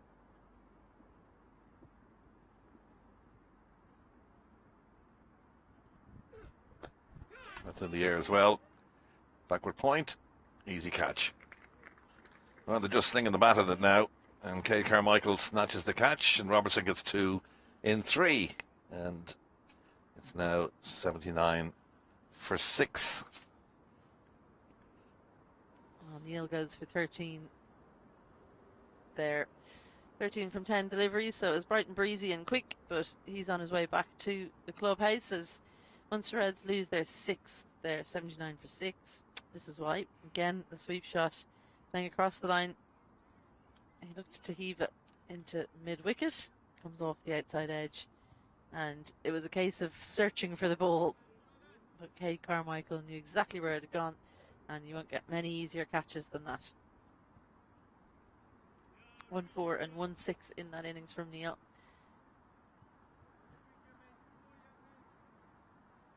Carson McCullough is the new batsman, the 19-year-old from Belfast, the CIYMS club.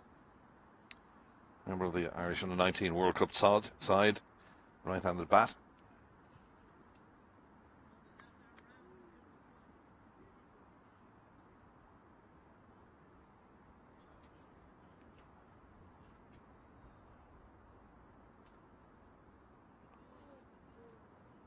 Something going wrong there with the run-up for Cian Robertson, so it doesn't release the ball.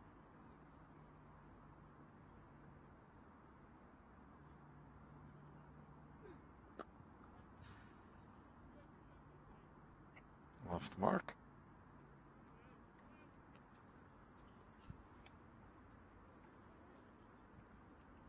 A lot missing from the Munster Red sides as well as the Northern Knights, obviously with the World Cup coming up. Oh, PJ Moore had a bizarre hamstring injury, you were telling me last night. Yeah, he jumped to catch a ball, and when he landed he slipped and tore his hamstring, so a pretty unlucky one. Painful as well. Difficult to come back from a hamstring tear. McCarthy looks to play a reverse sweep. It won't be wides because he did change his stance, so it'll just be byes, which is pretty unlucky for Sam Topping behind the stumps. 2 boys. Yeah, no Curtis Camphor, obviously part of the Irish squad. Gareth Delaney. Matt Ford not involved either. Jerome Kane is part of the squad. Munster Reds, he's not here either. Mike Frost was missing yesterday doing exams when he came in as a spin substitute for the seamer Zubair Khan.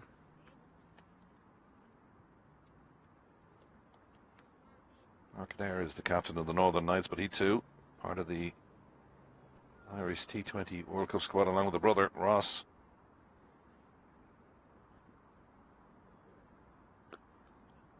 Well, they are one of the teams that changes the least, I think. The Northern Knights, when the internationals go away, it doesn't seem to have as much of an impact. No. They're a little bit more settled than the other teams. Humphreys continuing now. He'll be into his 5th over, 1 for 14 for him so far. It's been a theme of the day, really, for the spinners. The first few overs being quite tight, and then when they get later on into their spell, certainly in the first innings, they get a bit more expensive, but can't really see that being that theme continuing this evening because Munster Reds losing wickets at such regularity. Yeah, there's no option but to go for it. Well behind the 8 ball at this stage. Oh. There's a perfect example of it as McCarthy plays right across the line, and looking that 3 stumps are still standing. Yeah, it's a really slow delivery, and that's been a good delivery from Matt Humphreys in this spell. Just not being afraid to take the pace right off. He does do that. He's happy to run up when the batter is looking down as he's setting up. So McCarthy just stepping away there.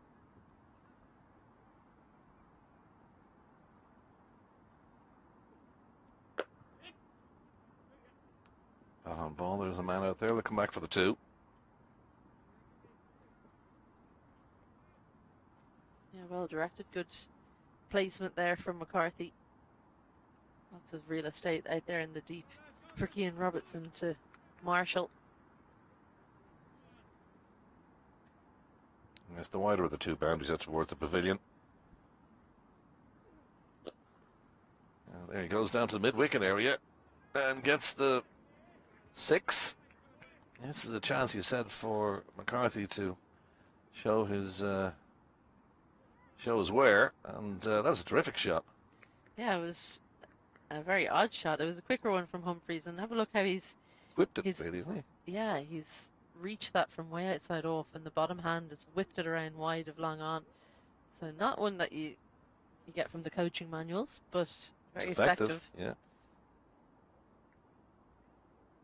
9 from this over so far.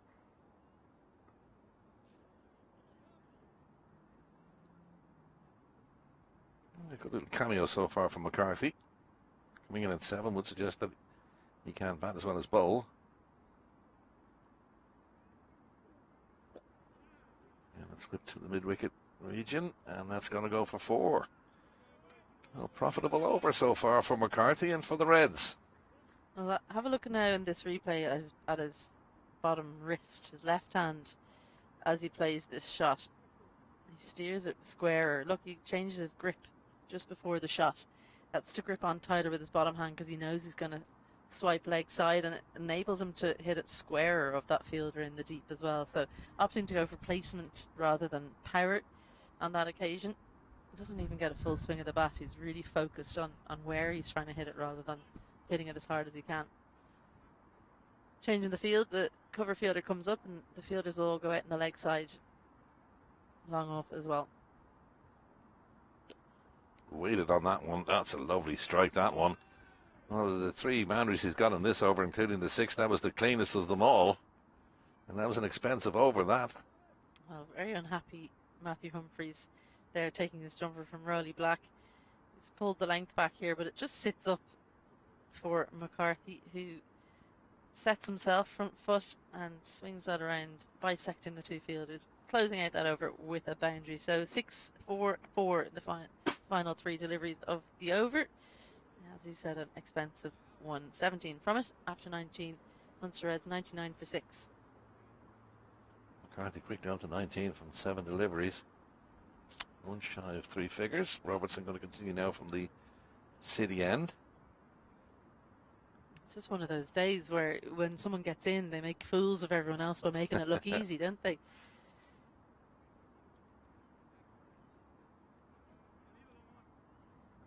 He did say it was an opportunity for the likes of McCarthy and Well, McCullough just to have a dash. What I'm amazed by is I said that they get more expensive as they go on, and I didn't think it was going to happen there. And I'm sure, of course, goes for more than double what he had in the previous 4 overs in his fifth. Well, they're just waiting for the two fielders to come back onto the field again. They went fishing for that ball in the trees away to our left-hand side. They're now back on the field to play, and they've changed the ball. So Robertson to continue now from the city end. A little adjustment in the field for him too. Runs to win, 121, 48 balls remaining, so we're closing in on needing 3 a ball.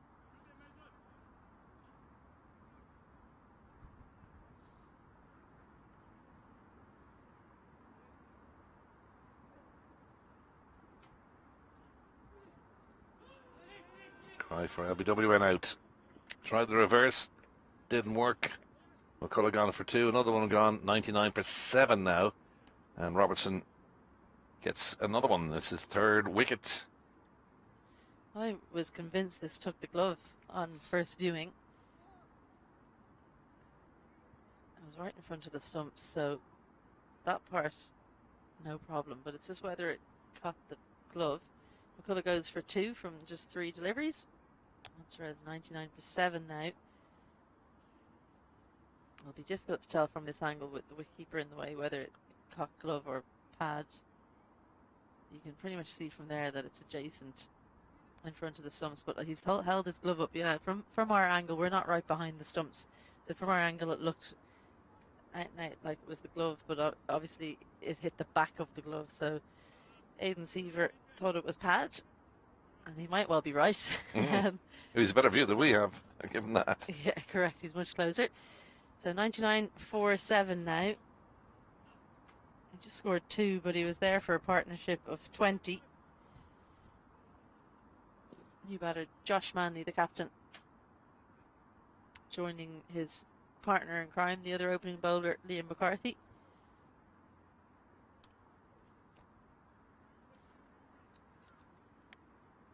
Nine overs, 1 for 49 earlier today for Josh Manley.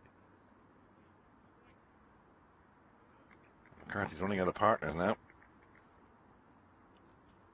McCullough gone. Manley at the crease.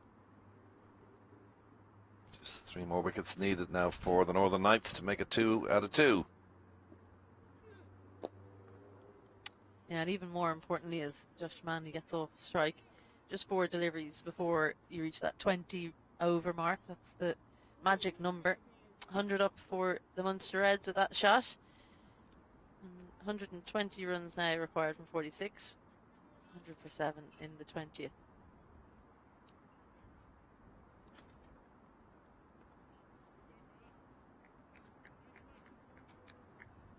What a spell this has been from Robertson. 4 for 21. He'll be eyeing up 5 wickets at least, if not more. Yeah, next week in Oak Hill we've got a T20 game and a 50 over match back to back. It's a good shot down the ground. Fielder won't cut that one off. Are we seeing the 5th over problem happening to Cian Robertson? All of the spinners have struggled when they've got to this stage in their allotment. Liam McCarthy, good technique, lifts that one over the boundary rope for 6. Very quickly on to 25. Robertson now going over the wicket.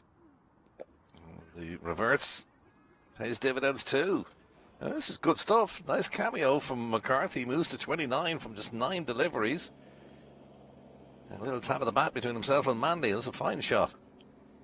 He's very good to watch, isn't he? Have a look at his hands. He changes the grip quite early. He brings the left foot out for the reverse sweep. Good power as well. Good hockey player is McCarthy. So he's using all of his skills, bringing them into cricket. A wicket and 11 runs off this Robertson over so far.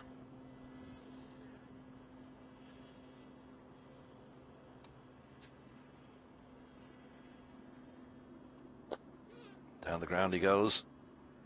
Won't cut that off either. That's very profitable stuff for McCarthy. He's enjoying himself out there. It's just a case of seeing how many he can get. It must be good fun out there for him. He's enjoying left arm spin, as he well should as a left-hander. Gives himself a little bit of room. Doesn't get all of it, but the placement's good again. You know all about this. Everybody likes to see their averages come up, even in a losing cause. 33 off 10 is pretty significant hitting.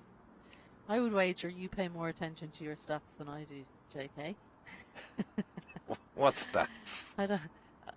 I try not to bat and ball in cricket matches these days. Do you not? You're probably much more aware of what you're scoring than I am. I'm always interested in the people I'm coaching. Oh, I see what you mean. Yes. Look at their stats. Pass on what you know. That's it. Rather than doing it yourself. Correct.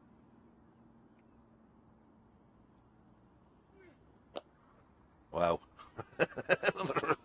another turning the hands over and whacking it for another 4 for McCarthy. 1, 6, 4, 4, 4. And a wicket as well. It's over. Well, it's all been happening, hasn't it? Back around the wicket, and well, you won't get more difficult deliveries than that for a reverse, or should I say switch hit. When you swap your feet around as well, it's a switch hit. So 19 from the over.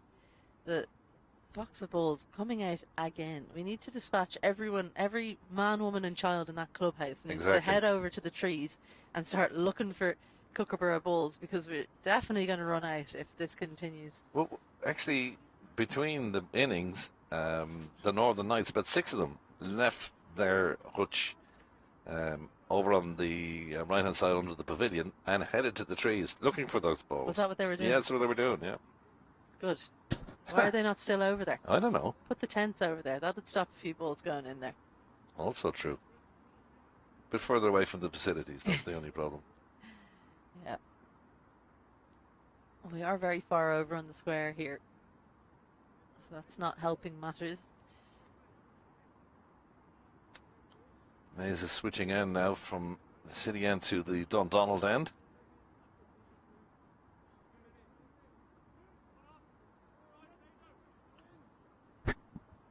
Thanks for the moment to Isabel.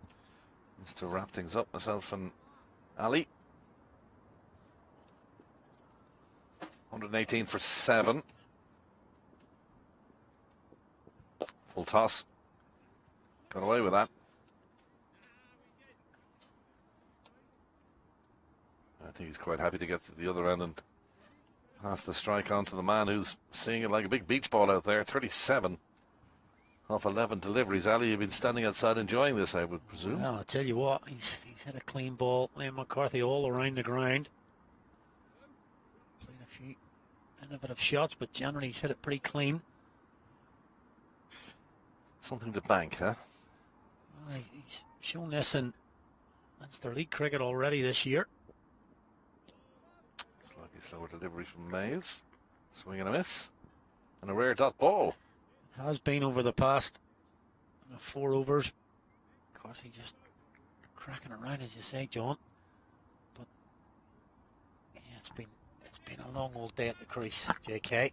Long old day here in the commentary box as well. I tell you, that's what I'm kind of getting at. It's just been really slow. I've got to give credit to our HPV studio crew. A big full toss there. And it's cracked away, but they're only going to get a single off that. But thanks to our HPV studios, boys. Here are the boys in the tent, and also the 2 lads out in the wind and the rain all day with the camera. Not easy, but I hope you're enjoying what you're seeing so far. On and off day for all of us. Yeah, it's been a long day, and definitely something that we need to look at in terms of pace of play here. It's been very slow today. Even that last over from Cian Robertson took 6 minutes to bowl spin. Yes, I know Glenn McCarthy's going at it a bit here, but 6 minutes to bowl over a spin when basically it was the last over that you needed the ball before the 20. Now got a game, of course. Will be a result today now. So Mays has just reigned the scoring rate over the past 4 overs in here. Just going for singles this over. That's to vary things up, Mays. Slower deliveries, cutters.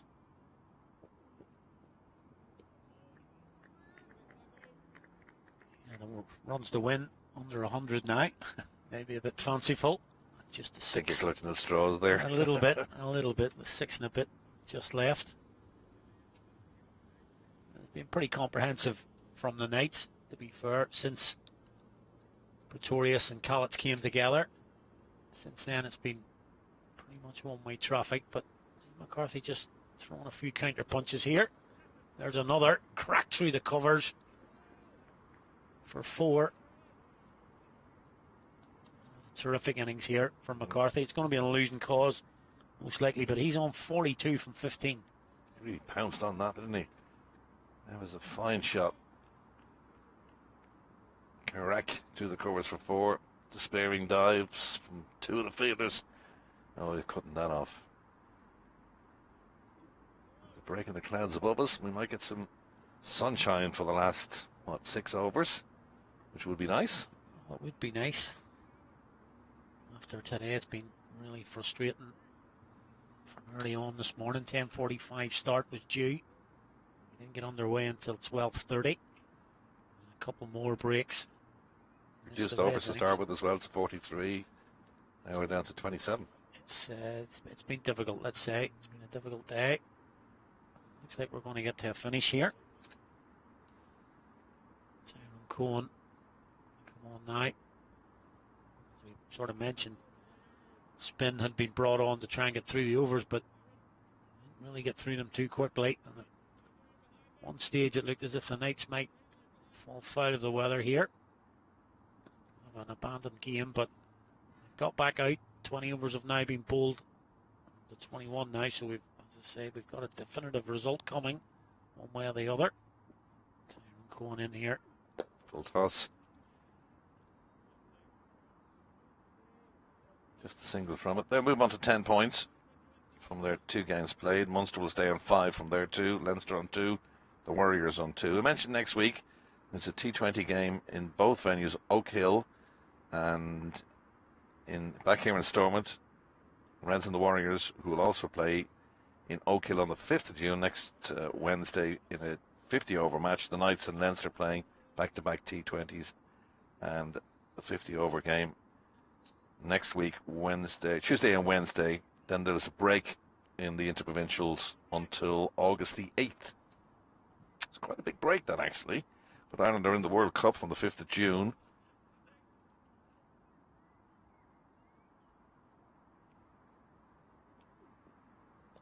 Yeah, going to be a busy old day, the 5th of June. 2 inter-pro games on. Ireland have got a certain game on that day as well. 3:30 Irish time, New York. Ireland against India. Should be a belter. You feeling confident about the Irish? What you've seen recently? Yeah, I was talking with Izzy a little bit earlier on, and just the way they've gone into a World Cup. That's a good shot, nice and clean again from McCarthy. There'll be another boundary. He's pushing up for a half century here off less than 20 balls by the look of it. So he's stand out here. May not have gone well for him with the ball today. He's certainly giving it a good go with the bat, clearing that front leg and pulling it into that vacant space. You were talking about the World Cup. Yeah, just the way they're going in. You've been around football World Cups, John, for a while, and just the build up to it is always sort of a bit of a worrying time. And he's gone. That's he's a shame. Gone. That's a shame. I'd love to have seen him get his half century there. He's played so well, Liam McCarthy, and tried to just play a reverse sweep there, but missed it. And Tyrone Cohen, I thought maybe the umpire might have given him a little bit of a sympathy vote there. But unfortunately, got to be fair to everybody. You can't do that, and he's given the LBW decision. But what a knock there from Liam McCarthy, 46 from 18, strike rate 255, 7 fours and 2 sixes. Well, we get the changes. You can wrap up what you were thinking about, which this is the wicket again before we actually talk about that. McCarthy trying switch hit. Plumb in front. Yeah, I think that's fair. I think Plumb in that's front. fair on the Even replay. from this angle, I mean, and the Yeah, on the replay, I think that's a fair point. And a yeah, same with reasonable the build decision. up to the Yeah. World Cup. The Irish team actually have won that series, beat Pakistan one of those 2 games, the series in Amsterdam against Scotland and the Netherlands as well, and looked very comfortable in some of those games too. Yeah, they did. So build-ups look good. They got a game against Sri Lanka to come, which is their last warm-up game in New York. They'll get used to the conditions there. Yeah, I think that's the only thing is just conditions where you don't really know what you're going into out in America. We're based in New York and then in Florida, so you're just not sure what the conditions are going to be. So that's my only little concern. I think there's only one selection headache. Maybe I think Josh Little will be certain to come back into the Oh, definitely 11. from the IPL, yeah. And then you're probably looking at Barry McCarthy, Does Barry McCarthy or stay Craig in? Young. Or Craig yeah, Young. it's one of those two. Interesting to see him bowling Craig Young at the death in one of those games in Amsterdam as well, just to give him a chance, give him the opportunity to see if he could do it. He didn't bowl that badly, actually, in fairness, in the Certainly coming down the straight. The second game he had 11 to defend and did so. And just I would have said Barry McCarthy would have been ahead of him going into that series, but just for that little extra bonus, he may have evened it up a wee bit. But it's good that they've got the choice because there may be an injury or two. And Ireland fairly well set in the seam bowling. But again, we don't know the conditions in terms of will it take spin. But at the minute they're looking at a fairly settled lineup, and most players are in form.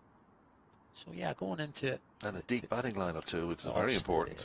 It's really crazy. Just the first game there, in that series, Fian Hand coming in at 10, really as deep as it goes. That helps the top order as well because they know they've got a long tail and can really go for it from ball 1. So yeah, look, it's obviously big game against India first up.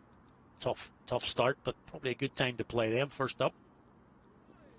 And new batsman is Harry Dyer, beating the outside of the bat there. Cohen, he takes a wicket in that, concedes 5 runs. That ends his over.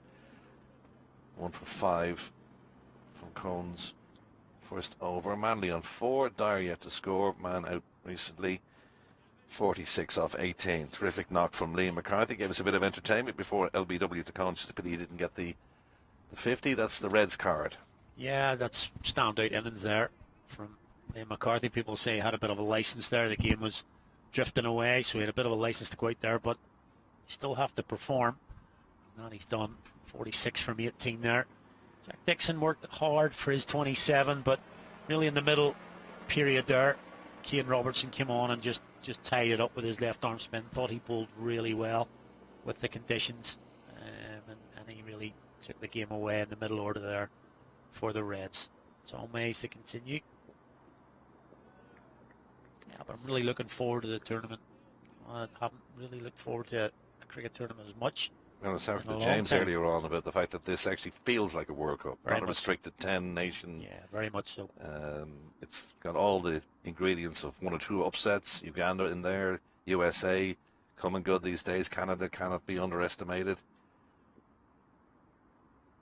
Watch out for Namibia as well. England's group. They're a very underrated side. I think that's straight up in the air. John May's going to call it. Catch your own, and he does so. Josh Manley straight up in the air. Another caught and bowled.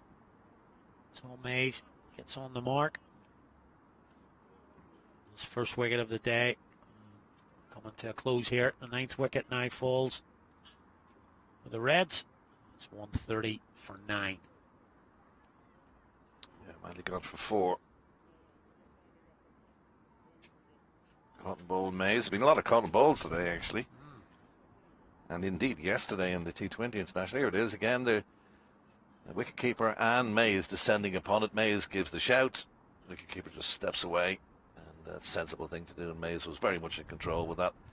And a good catch, making his ground well. So, last batsman in, Mike Frost. Yeah, Mike Frost to the wicket. Last man in, number 11. 10 and 11 out there. It'll be a good win from here for the Reds. Duckworth Lewis at the minute is 211. My word, and they're 130 for 9. Probably won't see these overs. That's 5 to go, 4 and a bit to go. Mays will be looking for another wicket.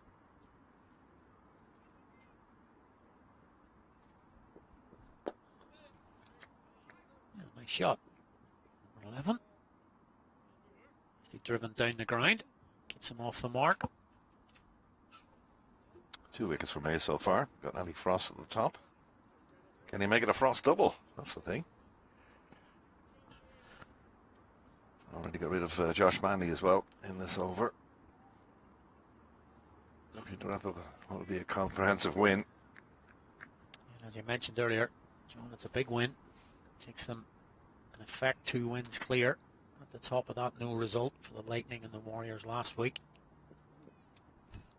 So we'll have the 2 games next week. And the Lightning come here to Stormont. The Reds take on the Warriors. So after that, as you mentioned, there's a break. But certainly if the Knights can win today, they're very much on the verge of now, and then win next week, it'll put them into the break in a really good position to try and defend this IP50 Cup. You know, Leinster are going to come out fighting. Oh, for sure next week. Both in the T20 game where they top the table. They're in a really good position in the T20 trophy, but as I say, it'll be 2 big games next week between the Knights and the Lightning.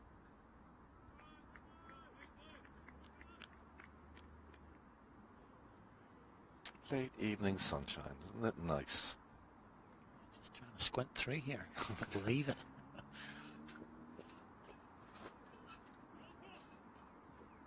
Mays going after the ball himself.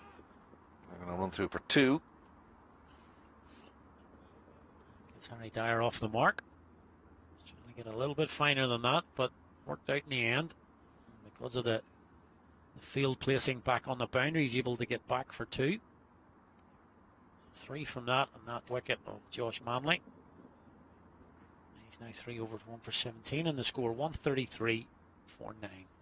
John, don't tell me this sun is now going to come I can't see a thing. right at the desk. We actually can't see onto the ground now. Hand on forehead. Unbelievable. Incredible.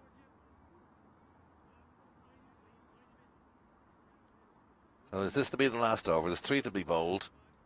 This could well be the last one. The last pair are in. Frost on 1, Dyer on 2. 1, 3, 3 for 9. Wait. Tyrone Coon, the look of it. Yeah. Going to continue from the city end.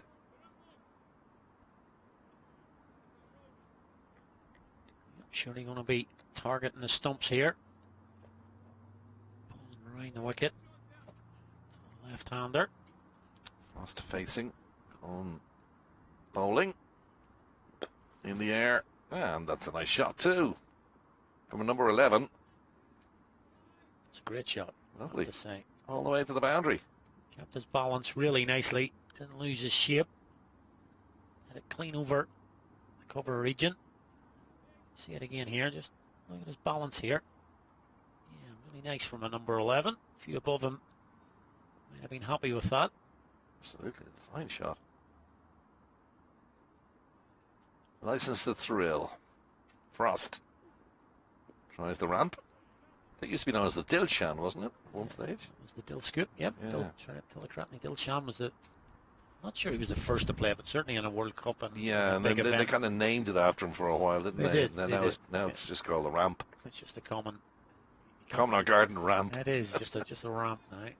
Everybody's playing it.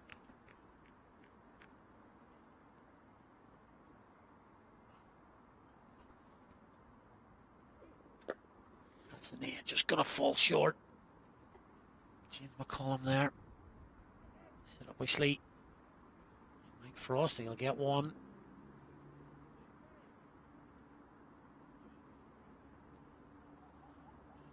Frost moves to 6. Dyer on 2 still. Dying embers of this game here at Stormont. It's a lovely setting when the sun is out. Pain in the neck when it's raining. Yeah, it's pretty much the call there. Yeah, and it's just been a very frustrating day with the weather, and indeed yesterday. Lost a couple of games now over the past couple of weeks. Very frustrating. Has that been caught? And they're claiming it. And Aidan Seaver says no. Just a little click on his number clicker. I think Harry Dyer's walking here. Is he? He is walking. I think he's walking. Yeah, that's good sportsmanship. It's an excellent piece of cricket from Harry Dyer. Young fella who's trying to make his way in the game. Could have stood there. But you can see just on the replay there, he looked down at the umpire. Just a nice piece of cricket there from Harry Dyer. Knew he'd hit that, and when the catch was taken, kudos to young Dyer. He could have stood there. Plenty of cricketers wouldn't have done that. Absolutely, yeah. And as I say, he's trying to make his way in the game, but just a nice piece of cricket there from Harry Dyer. So that closes out the Munster Reds innings on 138. Northern Knights have been victorious today by 81 runs on Duckworth Lewis. Good performance from the Knights, you have to say. They've been the better side for the majority of the game today. Put into bat. It was difficult early on. They saw through that opening partnership, and then when Ryan Pretorius and Ben Callets got together, they put on 156, and that was the crucial partnership in the game. Look at the scorecards now. In a second, batting and bowling from both sides, but that was, a good piece of sportsmanship. He knew you did it. The umpire at the other end wasn't sure, so he gave the benefit of the doubt to the batsman, but the batsman then turned around, whipped off the glove, shook players' hands around it to acknowledge the end of the game. So Dyer goes for 2, Frost unbeaten on 6 as the players make their way off. Don't do the man of the matches these days, but Ben Callets would be obviously the obvious choice with his 104. Yeah, he's leading his team off here. They've pushed him out in front there to lead off the Knights. Ben Callets with 104, his maiden list A 100. So yeah, I think it would be pretty churlish not to give a player of the match to Ben Callets today. Pretorius with his 90. Cian Robertson with 4 wickets, all Knights. And that sort of tells the story of the game, really. It's been the Northern Knights show today. It's just a matter of really whether the weather was going to frustrate them. In the end, it hasn't been the case. They've bowled out the Munster Reds 138. So here's your cards, all the way back to what seems like an eternity ago this morning. It didn't happen at 10:45. We started at 12:30 on a 43 over game. McCollum and Sam Topping saw off the new ball. It was difficult. They did so. McCollum was done by a beauty from McCarthy for 18. And a middle order sort of wobble with Carmichael going for 1. Morgan Topping for 2. But then that big partnership there between Ben Callets and Pretorius. Pretorius went for 91, but Ben Callets hung around to the end of the innings. He was not out on 104 from 85 balls. His first list A 100 in the Interprovincials and the 4th for the NCU. The partnerships, decent one at the top, as I say, from McCullum and Topping, just to see off that new ball in difficult conditions.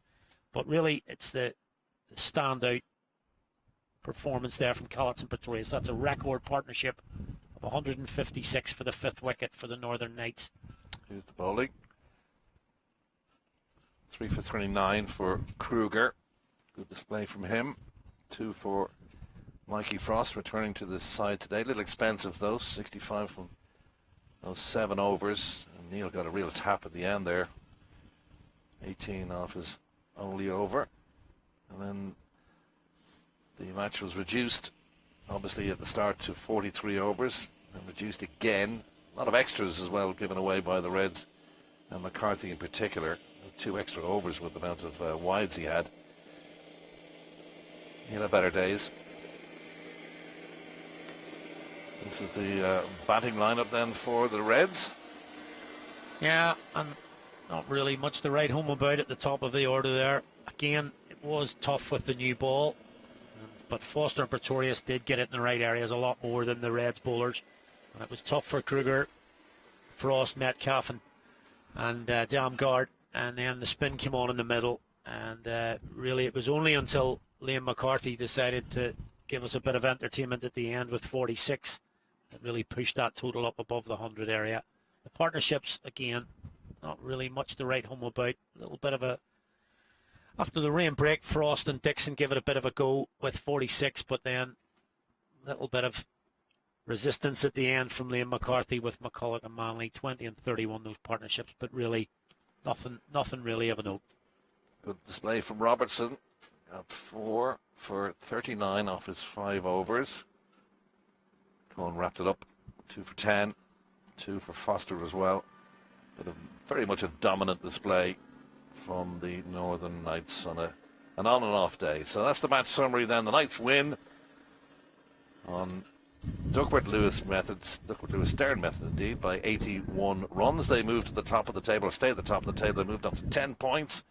And the Knights stay, or the Reds, I should say, stay on 5. Hope you've enjoyed the coverage on and off, though, all day. Hope you stuck with us.